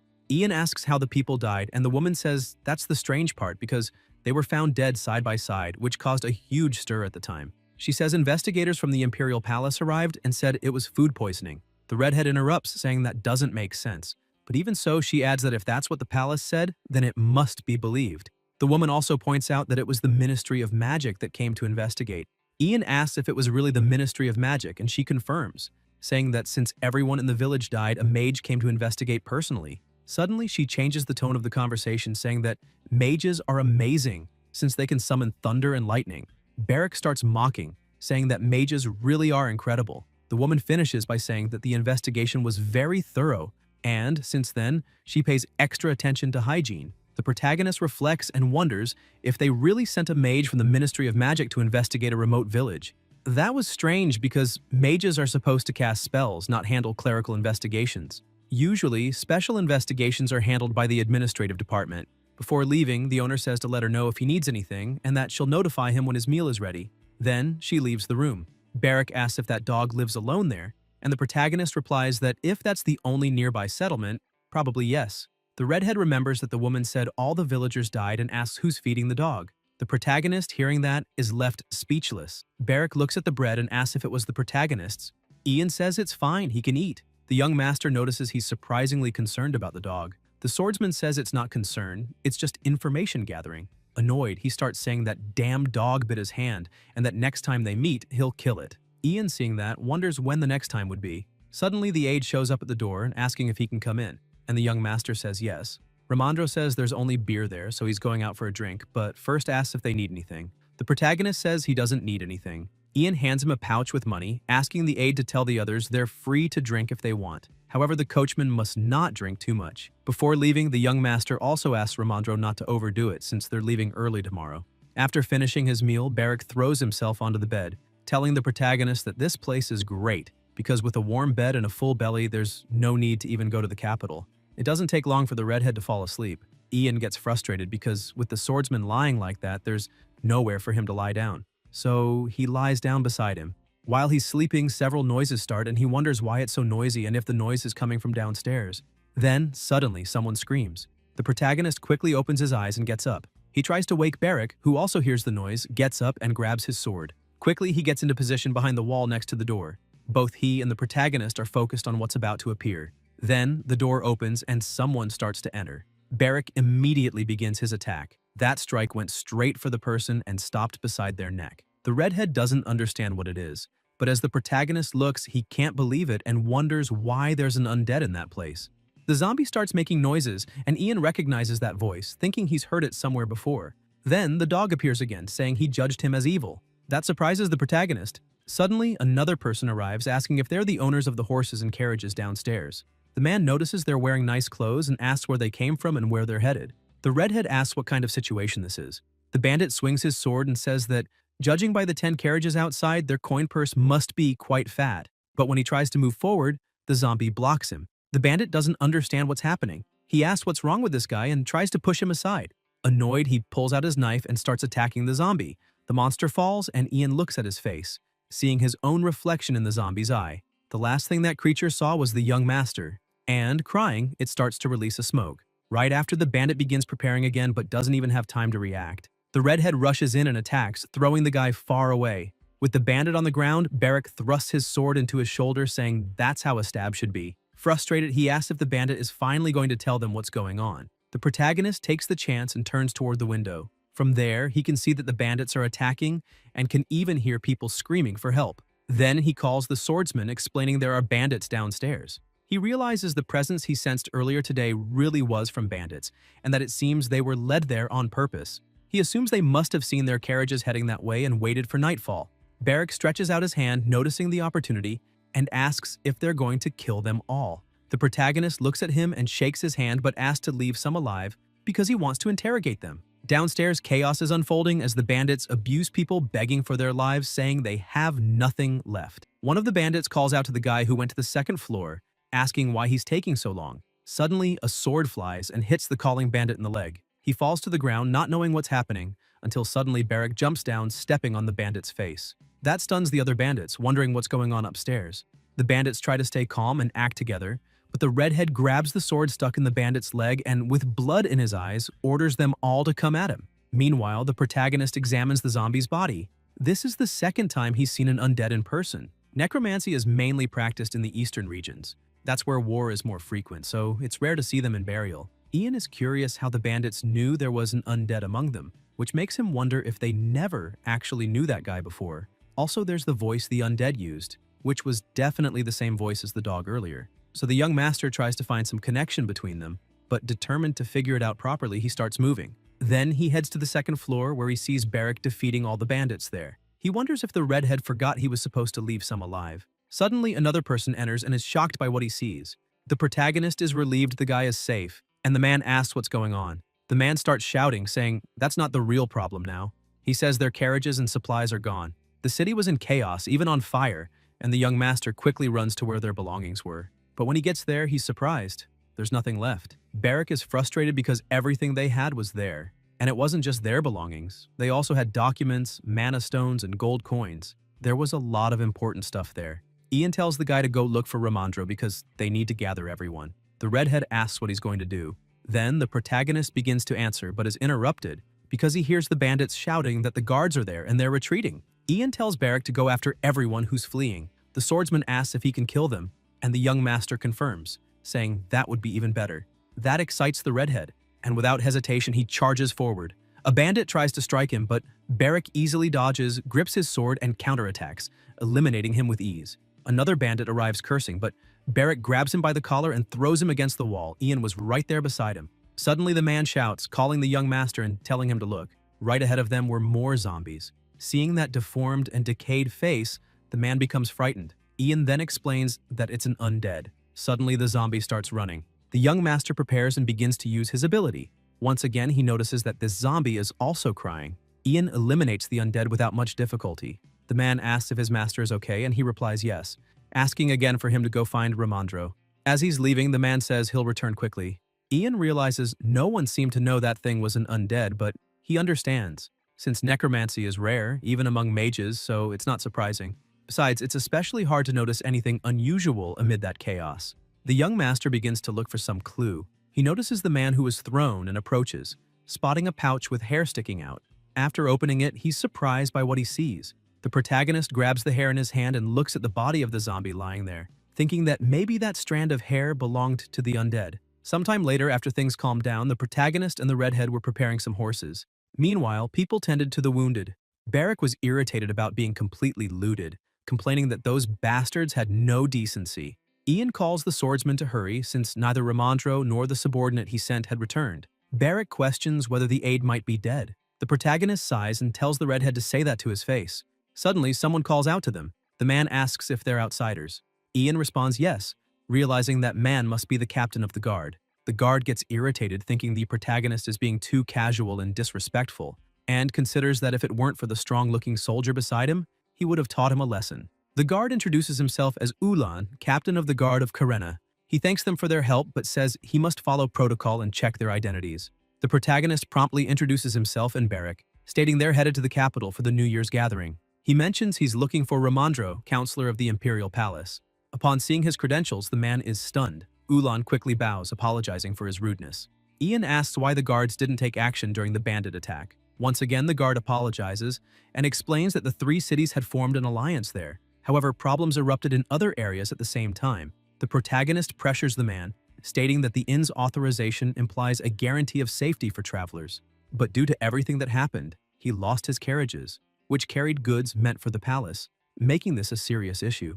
The young master asks where the mayor is. Suddenly, Ramandro comes running, shouting the protagonist's name. He starts saying he was having a drink and that, when hell suddenly broke loose, he even swears he saw the gates of the underworld and came back. Barak mocks him, saying that judging by how he's talking, he seems fine. The aide, with tears in his eyes, yells that he thought he was going to die. But setting that aside, he says he heard the carriages were stolen. Ian says it looks like they were the target since the forest, and the bandits stormed the inn while taking the carriages at the same time. The young master asks if the others are okay. Ramandro just says yes, but he doesn't know where the coachmen are since they had said they'd go drink elsewhere. Ian calls Ulan and asks him to clear out the bandits and corpses from the inn, and then request an audience with the mayor. The protagonist mounts his horse and says he's making a quick stop at Danil. The aide asks what that means. He explains it's an abandoned village they passed earlier and adds that it doesn't seem to be a bandit hideout. Ramandro then asks what he plans to do there if it's not a hideout. The young master answers that he's going to look for that dog. And as he leaves, he says he's leaving the rest to the aide. With tears in his eyes, Ramandro yells to Ian that he needs to find the carriages. That night, Barak is freezing and irritated says that if they catch those bandits, they'll really die, and emphasizes that if they had the carriage, he wouldn't be freezing like this. Ian says they wouldn't even be out there if the carriages hadn't been stolen. He turns and asks why the swordsman is just standing there, then tells him to stay close and not fall behind. Barak was impressed by what the protagonist was doing. The young master explains that that ability is the most basic one. It only requires focusing and stabilizing mana. As he walks through the area, the protagonist recalls that, according to the Ministry of Magic, the villagers' cause of death was food poisoning. Maybe that's why there are no signs of a struggle or invasion in the village. However, even so, for an abandoned village, the place is very well preserved. Suddenly, Ian notices something and calls the swordsman. He asks the redhead to enter that house. Beric asks if the young master really wants him to go in there. Ian wonders if he should go himself, so the redhead says he'll go if his master orders it, but he still asks why that specific house. Ian explains that it's because that door has a pet entrance. Beric starts getting ready to open the door, and the protagonist tells him to enter carefully since it seems suspicious. Still, he walks up, kicks the door open, and stares inside. They begin laughing, saying there's nothing in there. So the protagonist decides to take a look himself. They start investigating the place, and the redhead notices something, calling his master to see. Looking at a photo, he comments that someone lived there with the dog. Upon seeing that photo, the protagonist realizes that the blue hair and pointed ears clearly belong to that earlier zombie. Suddenly, someone starts yelling, calling them bastards. It was the dog, asking how they dared to enter someone else's house. Beric nearly dies of a heart attack from the dog shouting. Ian asks if he's the divine beast of that place and apologizes for entering without permission. The swordsman doesn't understand why they have to apologize since he's the one who got bitten. Ian says he has something to ask and adds that this seems like a meaningful meeting for the two of them. But before that, he wants to check something and asks the dog what his relationship is with the Ministry of Magic. The protagonist explains that he's a magic user, but not affiliated with the Ministry. In fact, it's more accurate to say he walks a different path from theirs. The dog keeps acting aggressive until the protagonist asks if the boy in the photo is from his people, since he looks like he's from Astana. Hearing that, the dog's expression suddenly changes. The dog gets very excited and asks if the protagonist has been to Astana before. Ian replies yes, saying he could tell from the clothes and blue hair, and that they live in a canyon called the End of the World. Those people are more carefree than clouds and freer than the wind. The dog agrees, asking if he knows something. Then the protagonist holds back, saying necromancy is passed down as a tradition among them. He sets the dog on the ground and asks if they can talk about it in more detail, introducing himself as Ian and the man beside him as Beric. The dog introduces himself as Hashrang Tokuntai, but says he prefers to be called Hasha. Ian says it's a pleasure to meet him and first would like to ask a few questions. He says the boy he saw in the photo turned into an undead and was with the bandits who attacked the village, then asks if Hasha is with the bandits. The dog is offended by that and says no. Ian asks if that boy wasn't his owner, to which Hasha responds no, explaining that the boy in the photo is him. Beric leans in and pokes the dog's face, asking if that's serious. Then he asks why he talks that way. Judging by the photo, he looks about 10 years old. Hasha gets irritated and tells him to take his hand off. The protagonist then explains that the people of Astana live longer than them, and even if he looks young, he's probably around 30. Once again, the dog bites his finger, calling the redhead a brat.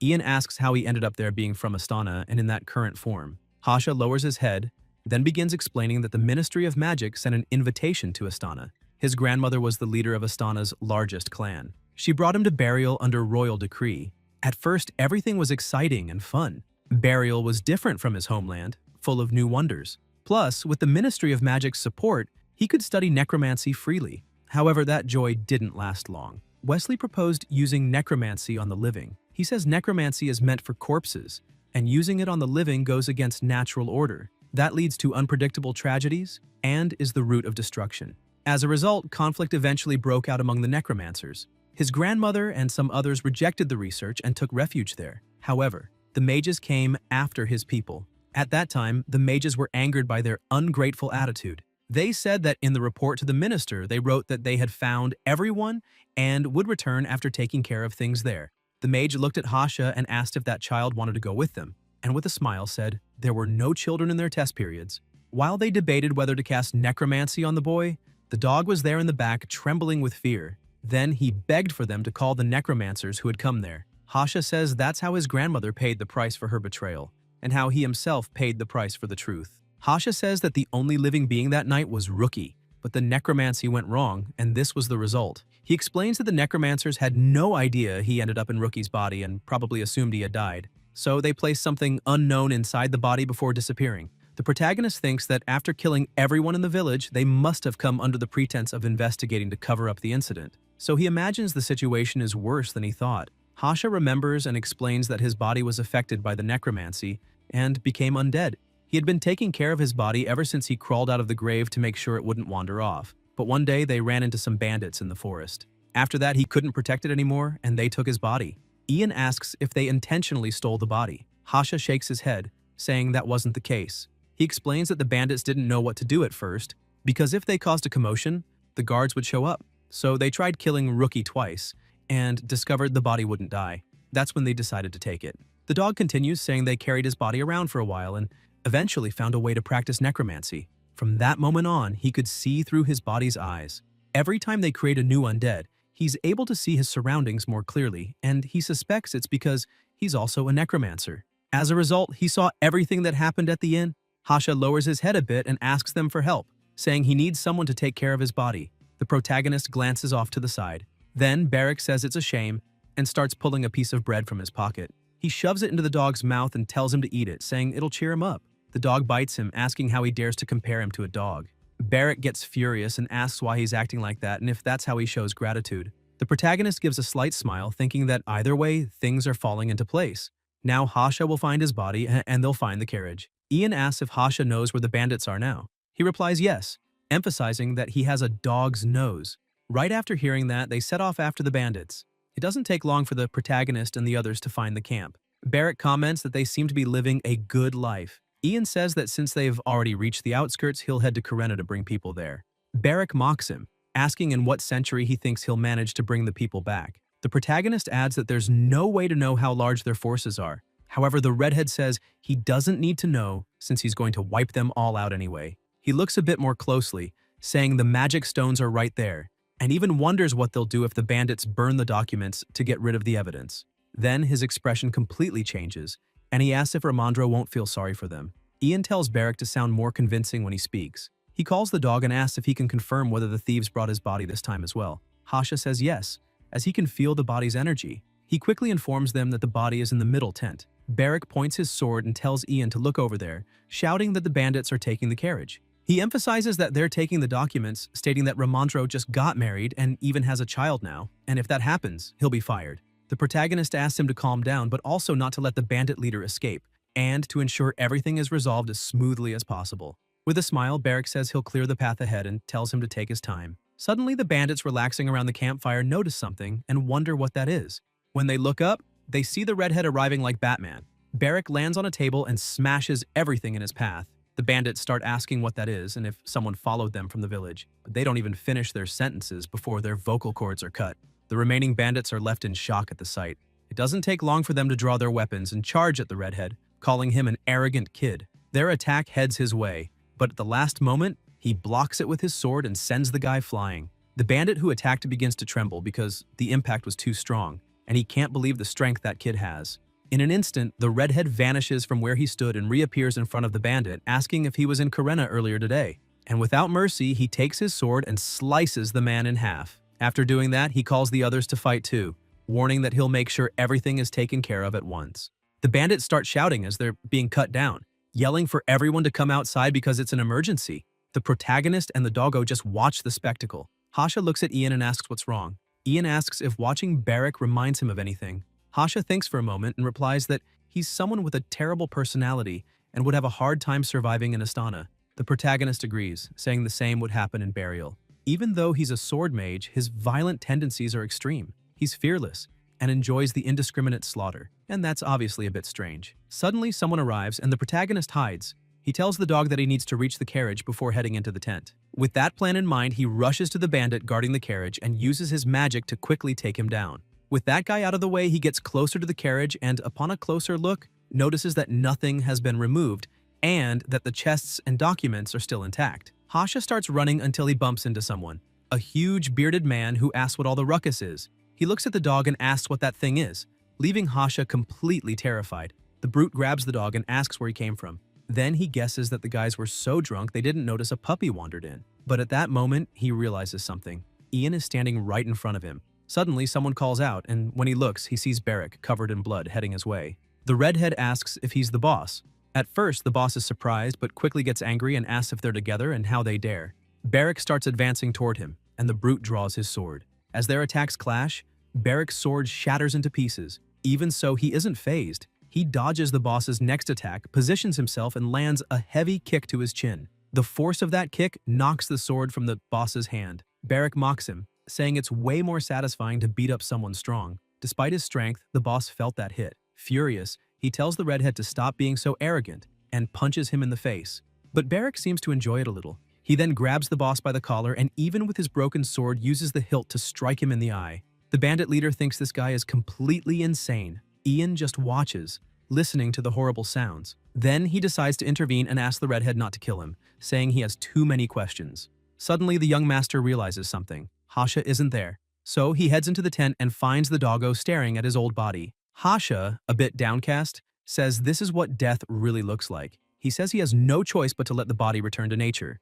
Ian asks if he's sure he's okay with that and points out that if they get rid of the body, there's no guarantee his soul will remain. Hasha says he's not sure how to take control of it and that's why he needs to destroy it before some bandit or greedy person claims it again. The protagonist gets a little emotional, but even so, starts using his magic, saying he'll respect the dog's decision. After casting the spell, we see pieces of the body falling. There's no turning back now. A being that is both dead and not. He has no choice but to live life this way. Meanwhile, the redhead is carrying the boss's body when he looks to the side and notices a wicked-looking sword waiting there. He picks up the sword and lifts it, admiring it. He hears someone say that the sword is interesting. Barrack, excited, says he's never seen a black sword like that before and asks his master if he knows where it came from. The protagonist replies that he's not entirely sure but points out that it might have changed color because of the magic stone infused in it. Barrack falls in love with the sword, saying it's light and thin, fits perfectly, and is easy to wield. He turns to his master and says he wants it,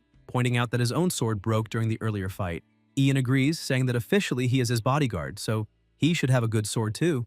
But he still asks Barrack to pay for it once they return to the village. The redhead questions why he should pay for it since he got it by defeating the guy. Then the young master explains that he was planning to take all the stolen items and return them to their rightful owners in the nearby towns like Karena, or possibly use them to finance his own land. Ian warns that in that case, he'll deduct the sword's cost from Barrack's meal voucher. That stuns the redhead, who becomes completely torn between choosing food or the sword. While the two were talking, the bandit leader began to move. Sometimes wielders come across weapons that fit them perfectly, as if tailor-made, almost like finding their match. While they were still talking, the bandit chief kept trying to slip away until suddenly a sword is thrust in front of him. Barrack looks at him and says they'll have a talk first. The man starts screaming, begging the lunatic to get off him. The redhead puts his sword to his neck, saying they're going to have a little chat. The guy insists that the sword is his, until Ian steps in front and says that from now on he must answer his questions truthfully, and if he doesn't, they'll cut off his head and send him straight to hell. He asks how the chief managed to use necromancy with just the necromancer's body. The leader says he doesn't understand what Ian means. Barrack asks if he's already lying, but the man starts screaming, asking them to wait and swearing he didn't steal anything, that he merely followed them. Ian steps closer and asks why he followed them. The man begins to say that he wasn't entirely sure at first, but thought he had found a good tool that would never die. That's why he took the body to sell to a slave trader. Upon hearing that, the protagonist asks if he had help from slave traders, and the man confirms, saying they told him he could create many of those things if he just used the body correctly. However, he'd need a lot of dead bodies. But since his job was to kill people, that seemed easy. The young master realizes it was a deal. In exchange for being taught the ritual, he would sell the undead bodies. The chief starts yelling that he really doesn't know what they did with the bodies afterward and adds that he only saw it as a way to make money. Ian asks what the name of the merchants was, and the man promptly answers Parkins. Suddenly, Barrack smacks the bandit's nose with the hilt of his sword. He asks if that's all he's got, and the man replies that all he knows is the slave dealer's name, Parkins. The redhead gets excited, thinking he's doing a great job. The protagonist then asks how the ritual works. The man says he has to gather about 10 full corpses to produce a single undead. He also can't use a bald corpse since the ritual requires their hair. Hasha hears that and says that's his ritual, and that each necromancer has a different one. His use is hair. Barrack mocks that it's good news for shiny bald guys. The young master asks the dog if they need more information. Hasha says yes because he needs to learn more about his body. So, the protagonist asks the man to keep talking and explain how he performed the ritual. The chief dodges the question with a glance and says he only gave the bodies to the slave trader, and that guy did the rest, since the corpses were hard to control through normal means. So, he just kept them stored. Once the bodies were cleaned, he needed to gather flowers for them. The man continues explaining and the dog just listens, understanding every step. Hasha then confirms that it is definitely his ritual. The protagonist goes silent for a moment, reflecting on what else he needs to learn. Time passes, and morning arrives. In town, people are talking and wondering if the bandits had attacked the base. A man says he's not sure. He only heard it from a friend who's a guard, but adds that, from what he heard, A single outsider took care of all of them. However, what surprises them most is that such a capable outsider is in Karena. People notice the protagonist and the redhead walking by. They stop them and ask if they were the ones who defeated the bandits. Ian replies that there's no need to thank them. Then they approach Barrack and start thanking him. The redhead gets excited and says he did much more than his master. Upon hearing that the blonde youth is the master, they go to him again, thanking him for saving them. Barrack gets irritated and can't believe it. Sometime later, already at the inn, Ramandro is extremely pleased and starts kissing Barrack's face, saying he's proud of them. Ulan also thanks them for taking care of the bandits. Ian tells him to skip the formalities and asks what he needs. Ulan replies that he brought the mayor and asks if Ian has time to see him. Upon hearing this, the protagonist goes silent for a moment but soon turns and tells him to wait a bit as he needs to rest and get everything in order. A while later, the mayor arrives and introduces himself as Onyx, the mayor of Karena. Ian asks if introductions are necessary, but the mayor replies no, saying he's already heard everything about him and knows he's a noble on his way to the New Year's event. Moreover, the Imperial aide is with him. Ian then asks where he was and what he was doing while the bandits were causing trouble in the city. Onyx apologizes and says there were other problems in town. The protagonist tells him to come closer. He does so, and as he approaches, he looks at the protagonist and wonders what the hell this is, since they said he was a noble with a title, but he's just a kid. The young master says he smells like alcohol. Onyx thinks to himself that he drank before coming here, but says he had an important meeting and just had a drink. Ian tells him to shut his mouth, saying he can smell the alcohol from far away. He also asks how the captured bandits will be punished. The mayor says that according to Karena's city laws, bandits are to be executed, and that those who commit robbery, murder, or organized crime are to be burned alive. Ian stands up and says that's perfect. He also says he needs to speak with the bandit leader, and that as soon as they're done here, he'll head to their cells. Onyx asks if he means the holding cells. The protagonist asks if there's a problem, and the mayor replies that there isn't, and that he'll prepare a horse and a coachman. Ian reflects that even if these bandits don't know much about the ritual, there's no way they could be so obvious about how the undead began to follow them, so he has to ask for himself. As they leave the room, they all breathe a sigh of relief. Ulan says he's glad they're occupied with the New Year's celebration. The mayor adds that even though they're so young, they still have such strong personalities. Ulan says they must have served in some kind of war, especially that red-haired man. Onyx says it's possible since they use magic like those who were investigating Daniil. He lets it go, thinking they could be put in a tough spot if this situation is reported, so he'll just play along. He remembers that the blonde young man wants to see the bandit leader, so he asks Ulan if the reason is what they think. He says there's no way a vain noble who lost his horse and can't rest well would just sit around doing nothing. Sometime later, the mayor takes the protagonist there. Onyx laughs and says he taught the guy a lesson and knocked him out, but adds that if Ian wants, he can hit him some more. The young master gets irritated and asks how he's supposed to interrogate a guy who's unconscious. With that, the mayor realizes he just wanted to interrogate, not beat him up. Ian then asks for a piece of paper. While the mayor goes to get it, he thinks about how he has a long trip ahead, and that it's probably better to leave the interrogation to someone used to torture. Once the mayor returns, Ian takes the paper and starts writing, telling him to interrogate the bandit and send the answer in a letter to that address. The deadline is 2 weeks, and all he needs to know is how the blue-haired child ended up with the bandit. After saying that, he grabs the mayor's shoulder and says that if he doesn't receive the letter within 2 weeks, he'll report the mayor's negligence to the palace. And if he can't keep quiet about it, he'll return in person. Onyx starts trembling and says he understands. Sometime later, back at the inn, the protagonist asks the dog what he's going to do now. Hasha says his grandmother isn't there, and that they've already taken care of his body, so he thinks it's best to return to Astana since he no longer knows what to do. Ian remembers that he had said his grandmother was the clan leader, so she probably has as many allies as enemies, and there must be another reason she hasn't returned to Astana. Hasha starts to approach and asks if he could accompany him to the capital, since he needs to pass through there to reach Astana. The protagonist asks what he's going to do there while in dog form. Hearing that, the little dog lowers his head, but the young master says he'll take him there and help him get to Astana. Barrack asks if he's serious, since the carriage is already small enough, but Ian says it wouldn't be if he sat instead of lying down. Ian calls the dog and tells him to never forget his name and to never forget who was with him the day the Sanctuary of Death was created, along with his name. Hasha starts wagging his tail and shouts Ian's name. Right after that, the protagonist tells everyone to get ready because they'll leave early tomorrow.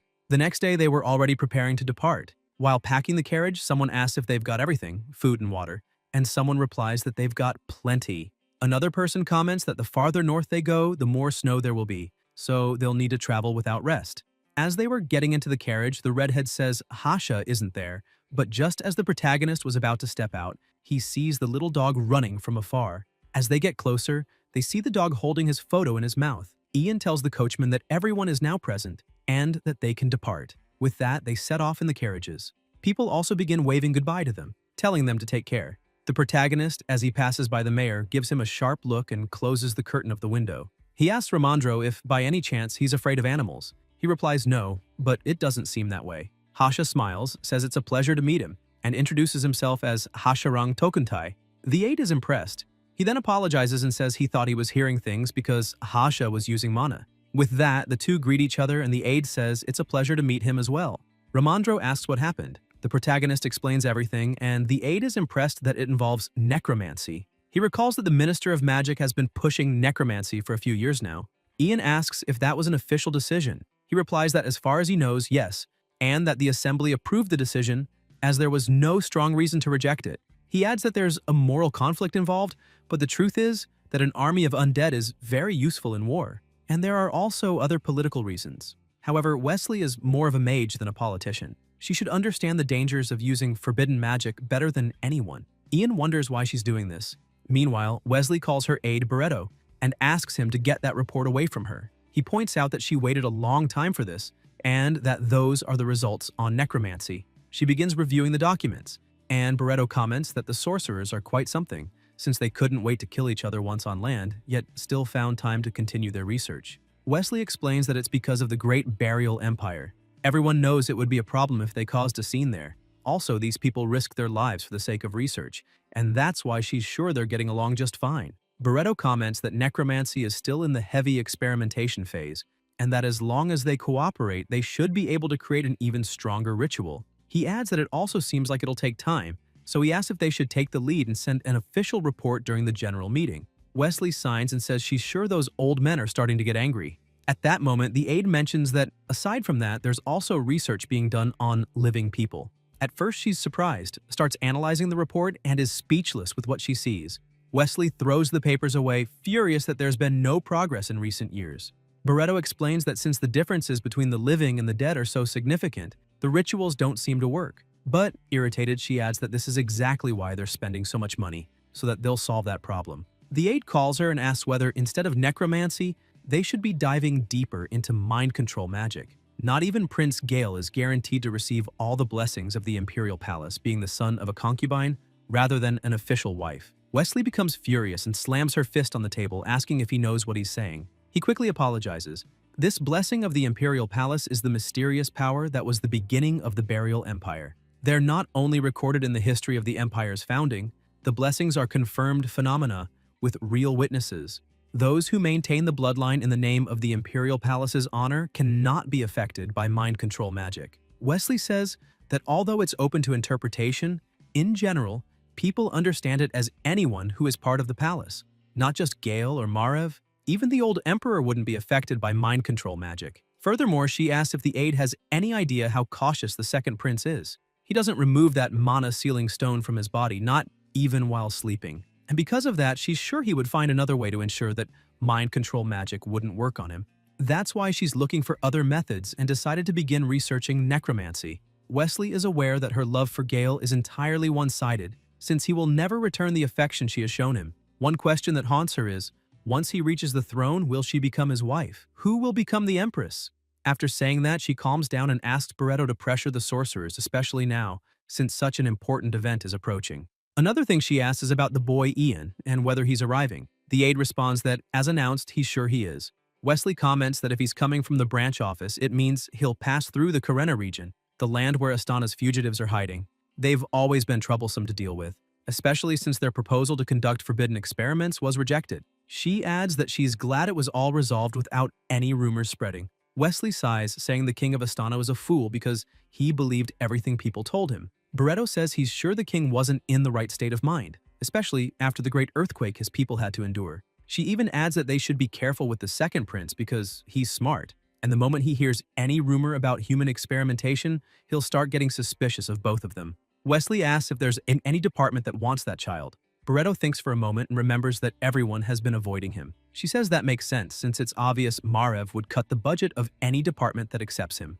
Wesley stands up and tells her aide to let them know to prepare for now. And with a suspicious look, she remarks that it's been a while since they last received any newcomers. Back with the protagonist, Barrack is lying on top of him, hugging the little dog, who's also dozing off. Sometime later, the carriage stops, and the protagonist wakes up. He starts wiping the gunk from his eye, and when he looks ahead, he's impressed. He wakes the redhead too, because they've finally arrived. They begin walking in and looking at the whole city. Ramandro is amazed, seeing those two drooling just by looking at the city. He asks them to be careful with their behavior, and Barrack makes a hand gesture like, "Got it." The aide starts pulling on his face, asking what he means by "got it," and whether he's forgotten the basic etiquette he was taught. The redhead starts shouting that he remembers. Ramandro asks him not to grab bread with his hands while eating, and to make polite eye contact when passing people. Barrack, thinking he understands, asks if, when he needs help, he should ask who's in charge. The aide starts yelling, saying he's supposed to say good morning and excuse me, and that's how a conversation should begin. The protagonist asks if they'll stop by his house before heading to the palace. Ramandro smiles and says that since they arrived early, he was hoping to freshen up and rest a bit before going in. Ian says that sounds great, but what really matters is that Ramandro seems eager to see his wife. Ramandro replies that it's not exactly that he's not in that much of a hurry, yet his legs were shaking so much it almost flipped the carriage. Shortly after they arrive at his house, inside a maid wonders who arrived, but quickly realizes it's the aide. She rushes to her lady and announces that Lord Ramandro has returned. Vivian is thrilled to see her husband, and so is he. She asks if he's okay and if he has any idea how much she missed him. He says the same and tells her it was so hard to wait to see her again. The two embrace, and there's so much passion that all their love starts pouring out onto the protagonist, Barrack, and Hasha. Sometime later, Ramandro introduces his wife to the others. She says she's heard a lot about them from his letters and adds that her husband owes them a great deal. Ian says it was nothing and that he's the one who owes a lot to Lord Ramandro. He also introduces the little dog who joined them along the way. Hasha says hello to her. She finds the talking dog adorable. The protagonist asks if she's not surprised. Vivian replies that she saw all sorts of things during dispatches, commissions, and reconstructions before getting married. She invites them in, saying she prepared a room for them to stay for a while. Vivian asks if they came straight there without stopping by the Imperial Palace. Ramandro explains that normally stopping by the palace first would be proper etiquette, but it would be more disrespectful to show up there looking like that. The lady calls Minnie and asks her to prepare a bath. The aide gathers the others and tells them they've done a good job so far so they can leave the paperwork there and go rest at home. Ramandro thinks he'll take a bath now and has from noon until sunset, but he feels like he's forgetting something. Still, he figures it's just his imagination. A while later, Ramandro and the redhead are sitting on the sofa saying hot water is the best. At that moment, Vivian shows up and says she wishes they could relax longer but warns that it's lunchtime and it would be best if they went to the palace quickly. The aide agrees but decides to stay 5 more minutes. The lady comments that her son will think his father is a crybaby. Upon hearing that, he jumps up immediately, saying that's not true. Hasha asks if it's okay for an unknown dog to go too, and Barrack replies that it probably is. Ian tells the two of them to stay there and rest and says he'll find a route to Astana. The redhead asks if he's going to stay there and rest too. Then the protagonist asks if he wants to come along, but he says he's happy to rest. Ramandro stands up and says they'll also buy a magic device to check the brooch's recording on the way back. He had recorded Hasha's testimony using a magic crystal on the way there. Ian says that's great and that they also need to buy a few things while they're in town, so he says they'll stop by the commercial district. The aide asks if the protagonist has been studying in secret, but the young master doesn't understand what he means by that. Ramandro is a bit impressed because when he hears commercial district, he remembers that it's a term used only by capital bureaucrats. Even nobles usually just call it the central village or the city. Minnie announces that the carriage is ready and has the documents. Ramandro kisses his fiancée and says he'll be out for the day. With that, they depart. While traveling by carriage, the protagonist analyzes the streets and buildings, thinking about how it all was in his previous life. With that, he realizes that he truly has returned to the capital. As they ride in, the protagonist asks the aide if it's alright to visit the Ministry of Magic on the way back. He says yes, but warns that they may not be able to go inside, though they can at least see the area. Ramandro begins to explain that the first Imperial Palace houses the royal lodgings and bureaucrats' offices. All government departments are gathered in the second palace, including the Ministry of Magic. The third palace is for workers, servants, and slaves. The fourth palace is home to minor departments like reception and so on. He keeps explaining, but the protagonist is already thinking of something else. He remembers when he was still imprisoned, and when Naum told him to go to the private building beneath the Ministry of Magic if he wanted to use forbidden magic, and that he would be given a chance. Ian still doesn't know why Naum entered the body of the Emperor's illegitimate son, nor what happened to her afterward, or if Ian really died there. So he wonders if the answers to everything are in that private building at the Ministry of Magic. They finally arrive, and after looking around a bit, the protagonist realizes this is the palace that Crony used. Ramandro steps out of the carriage, and one of the guards recognizes him. He asks for help with the luggage. The guard approaches and asks if he's there for an audience with His Highness Margrave. The aide replies that yes, and that he has much to report to him personally. With that, the guard tells him to go inside and wait. Ramandro asks why they have to wait. The guard says Margrave is currently attending a palace social gathering.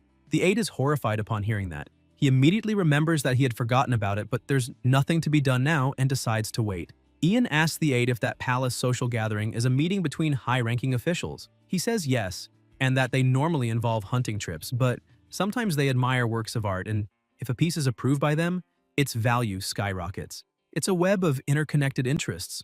The protagonist wonders if, in that case, the second prince is also present, and points out that if the news of their arrival reaches Margrave, then the second prince will also know. Ramandro panics at that news, but says it'll be fine since Gale doesn't usually attend those meetings. Ian asks if that's true, but the aide just replies that maybe it is. Meanwhile, at the gathering, both the first and second princes are present. Margrave starts talking about a sculpture, and the man beside him says it's in high demand, and he even thought he'd have to wait for the order. Gale says he would also like to see that piece. Margrave looks at him and thinks that now he's finally showing up at meetings, since he always kept a more hidden posture, avoiding the second prince's usual surveillance, and even wonders if this is a public declaration of war. At that moment, someone arrives and calls the first prince, and along with them, Wesley arrives and calls the second prince. Both inform the princes that Ramandro and Ian have entered the imperial palace. The butler tells Margrave that they're currently waiting in the official reception hall and asks if he should prepare a carriage. The first prince says not to keep them waiting and to keep an eye on the others. The man who was explaining the artwork asks if there was any urgency. Margrave replies no and tells him to continue explaining the piece. However, his mind was elsewhere, as he imagines the new bastard who took the desert is far more interesting. Even so, there's no reason to avoid this meeting or not greet him warmly. Just like he didn't oppose Gale's donation proposal, he also pretended to be a fool to keep certain people unaware. Margrave knows that didn't work on Gale or Wesley, but he adds that it's still a good opportunity to test Ian. Also, the one who makes the first move will lose the advantage. So now he wonders what the second prince will do. Meanwhile, the protagonist and the aide have been sitting there for a long time, and he starts complaining that his back hurts and that he wants to lie down. The protagonist had already expected that since both the first and second princes were together, and it seems they decided to stay behind because they didn't want their intentions to be exposed.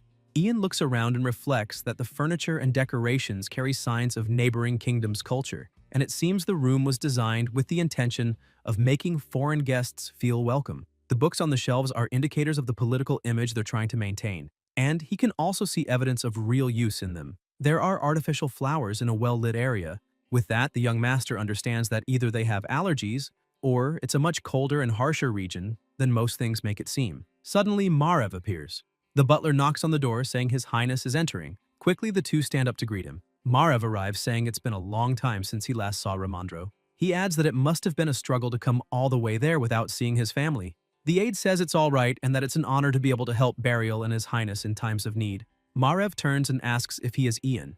Ian bows and greets His Highness Margrave. The prince is impressed and comments that Ramandro must have taught him imperial etiquette. The aide replies no, saying Ian learns quickly and barely needed any instruction. After they sit, the prince asks the protagonist how the trip was. Ian replies that it was as people said, and that now he understands why Burial is considered the center of the world. Margrave's expression changes, and he says he's sure Ian met many people after leaving home. The protagonist replies yes, and that it felt like it would be a long time before he could see them again. The estate staff and the people of the land said goodbye to him day and night. Even the honored guests, the celestial warriors, did so. Margrave gives a slight smile and understands that Ian is well respected in his territory. Then he suddenly asks if Ian believes he deserves to become a feudal lord. Ramandro becomes alert, noticing that His Highness started with a sharp question. If Ian says no, he'll be criticized as unworthy of his position. If he says yes, he'll be scolded for being arrogant. So Ramandro wonders how the young master will respond. Confidently, the protagonist replies yes. He explains that it was thanks to Marev's decision that he was able to reach this position, and even asks who could deny that, since he simply accomplished everything according to the prince's intentions. Margrave looks at him and thinks that he not only knows magic, but also has the intelligence to read the room and the subtext. It seems he's well liked in his domain and shows no signs of being weak or easy to manipulate. The protagonist reflects that the prince's questions are extremely transparent and wonders if Margrave looks down on him for coming from the streets. Still, that's not even his biggest concern. Suddenly, the prince asks if Ian is aware of the event schedule. Ian replies that he hasn't heard about it yet because he just arrived and he apologizes. Margrave says he'll order his assistant to share the details with them before they leave the palace. The prince explains that although the celebrations have always been special, this year's is especially significant because it won't just include the naming ceremonies for his family title. There will also be a celebration to measure the extent of his magic. After that, he'll be officially assigned to his department.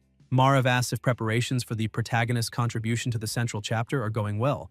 Ian answers that they are not. The aide panics and wonders what Ian is thinking since he has Marilov's gold and magic stones. He can't understand why Ian is lying on purpose and making things more difficult. Meanwhile, Ian thinks he still can't reveal all his cards to the prince. Margrave thinks for a moment and says that's unfortunate, but adds that he has an interesting offer. He asks if the boy knows about an item called a magic stone. Hearing that, the aide even spits out his tea. The butler helps him and invites him outside for fresh air. Now only the prince and the protagonist remain. Margrave places a paper on the table and explains that when the Department of Magic assigns Ian his post, they'll first ask his preferences. He explains that the Monostone Management Department is always short-staffed, even though it doesn't conduct much research beyond training in magic and mental techniques. The prince adds that judging by Ian, he seems to have talent in research. He says that if Ian is assigned to that department and learns about the Monostone Depot, specifically Lulan, he himself would personally help by covering the contribution. The protagonist realizes this isn't an offer to help in exchange for his contribution. Instead, he's offering a chance to overturn the General Assembly's decision. Ian is well aware that Gale wants the Lulan stones, and that's obvious since his main support comes from the Department of Magic. However, removing Margrave from anything related to the Monostones may involve more politics than he imagined. He understands that if the goal is to create a monopoly, that's fine. But if the plan is to make sure no one has access to them, Ian takes the documents and thinks this is a difficult situation. He remembers that one of the Lulan deposits is also in Bratz. Not only the mines, but even the Lulan in his possession could be taken from him. The protagonist thanks Margrave and says he'll do his best to meet his expectations. Margrave then says they'll end the meeting for now. He asks them to tell Ramandro that he can leave the palace without making a formal visit and that he should keep his aides informed of any updates. Before leaving, the protagonist says it was an honor to meet him, and the prince responds the same. Outside, the protagonist finds Ramandro nearly fainting. He tells him that His Highness said he doesn't need to return for a farewell. Hearing that, he feels a bit more relieved. He explains that it was hard for him, since he hadn't seen the prince in a long time. The aide asks what he said, but the protagonist avoids answering since there are ears everywhere in the palace. As they leave, he says they'll stop by the Department of Magic on the way out. Suddenly, the young master asks if there's more than one prince in the palace. Ramandro replies that there are several, but explains that aside from the first and second princes, most don't have the same influence. The third prince died after falling from a horse a few years ago, while the fourth and fifth are still very young. He says they'll see all of them at the New Year's celebration and asks why Ian is so curious about the princes. Ian says it's nothing and just adds that, as he said himself, since they'll be seeing them at the celebration, he figured it was better to be aware of them in advance. The protagonist reflects on Prince Margrave Varoshian, a blonde with green eyes. Although those are common features in the royal family, he wonders if such a face ever belonged to an emperor of the past. Though his memory is hazy, he's certain it wasn't the first Prince Margrave, nor the failed rebel, Gale. It was another prince who became emperor. Guys, if you enjoyed the video, leave a like, comment, and subscribe to the channel so you don't miss new content. Thank you.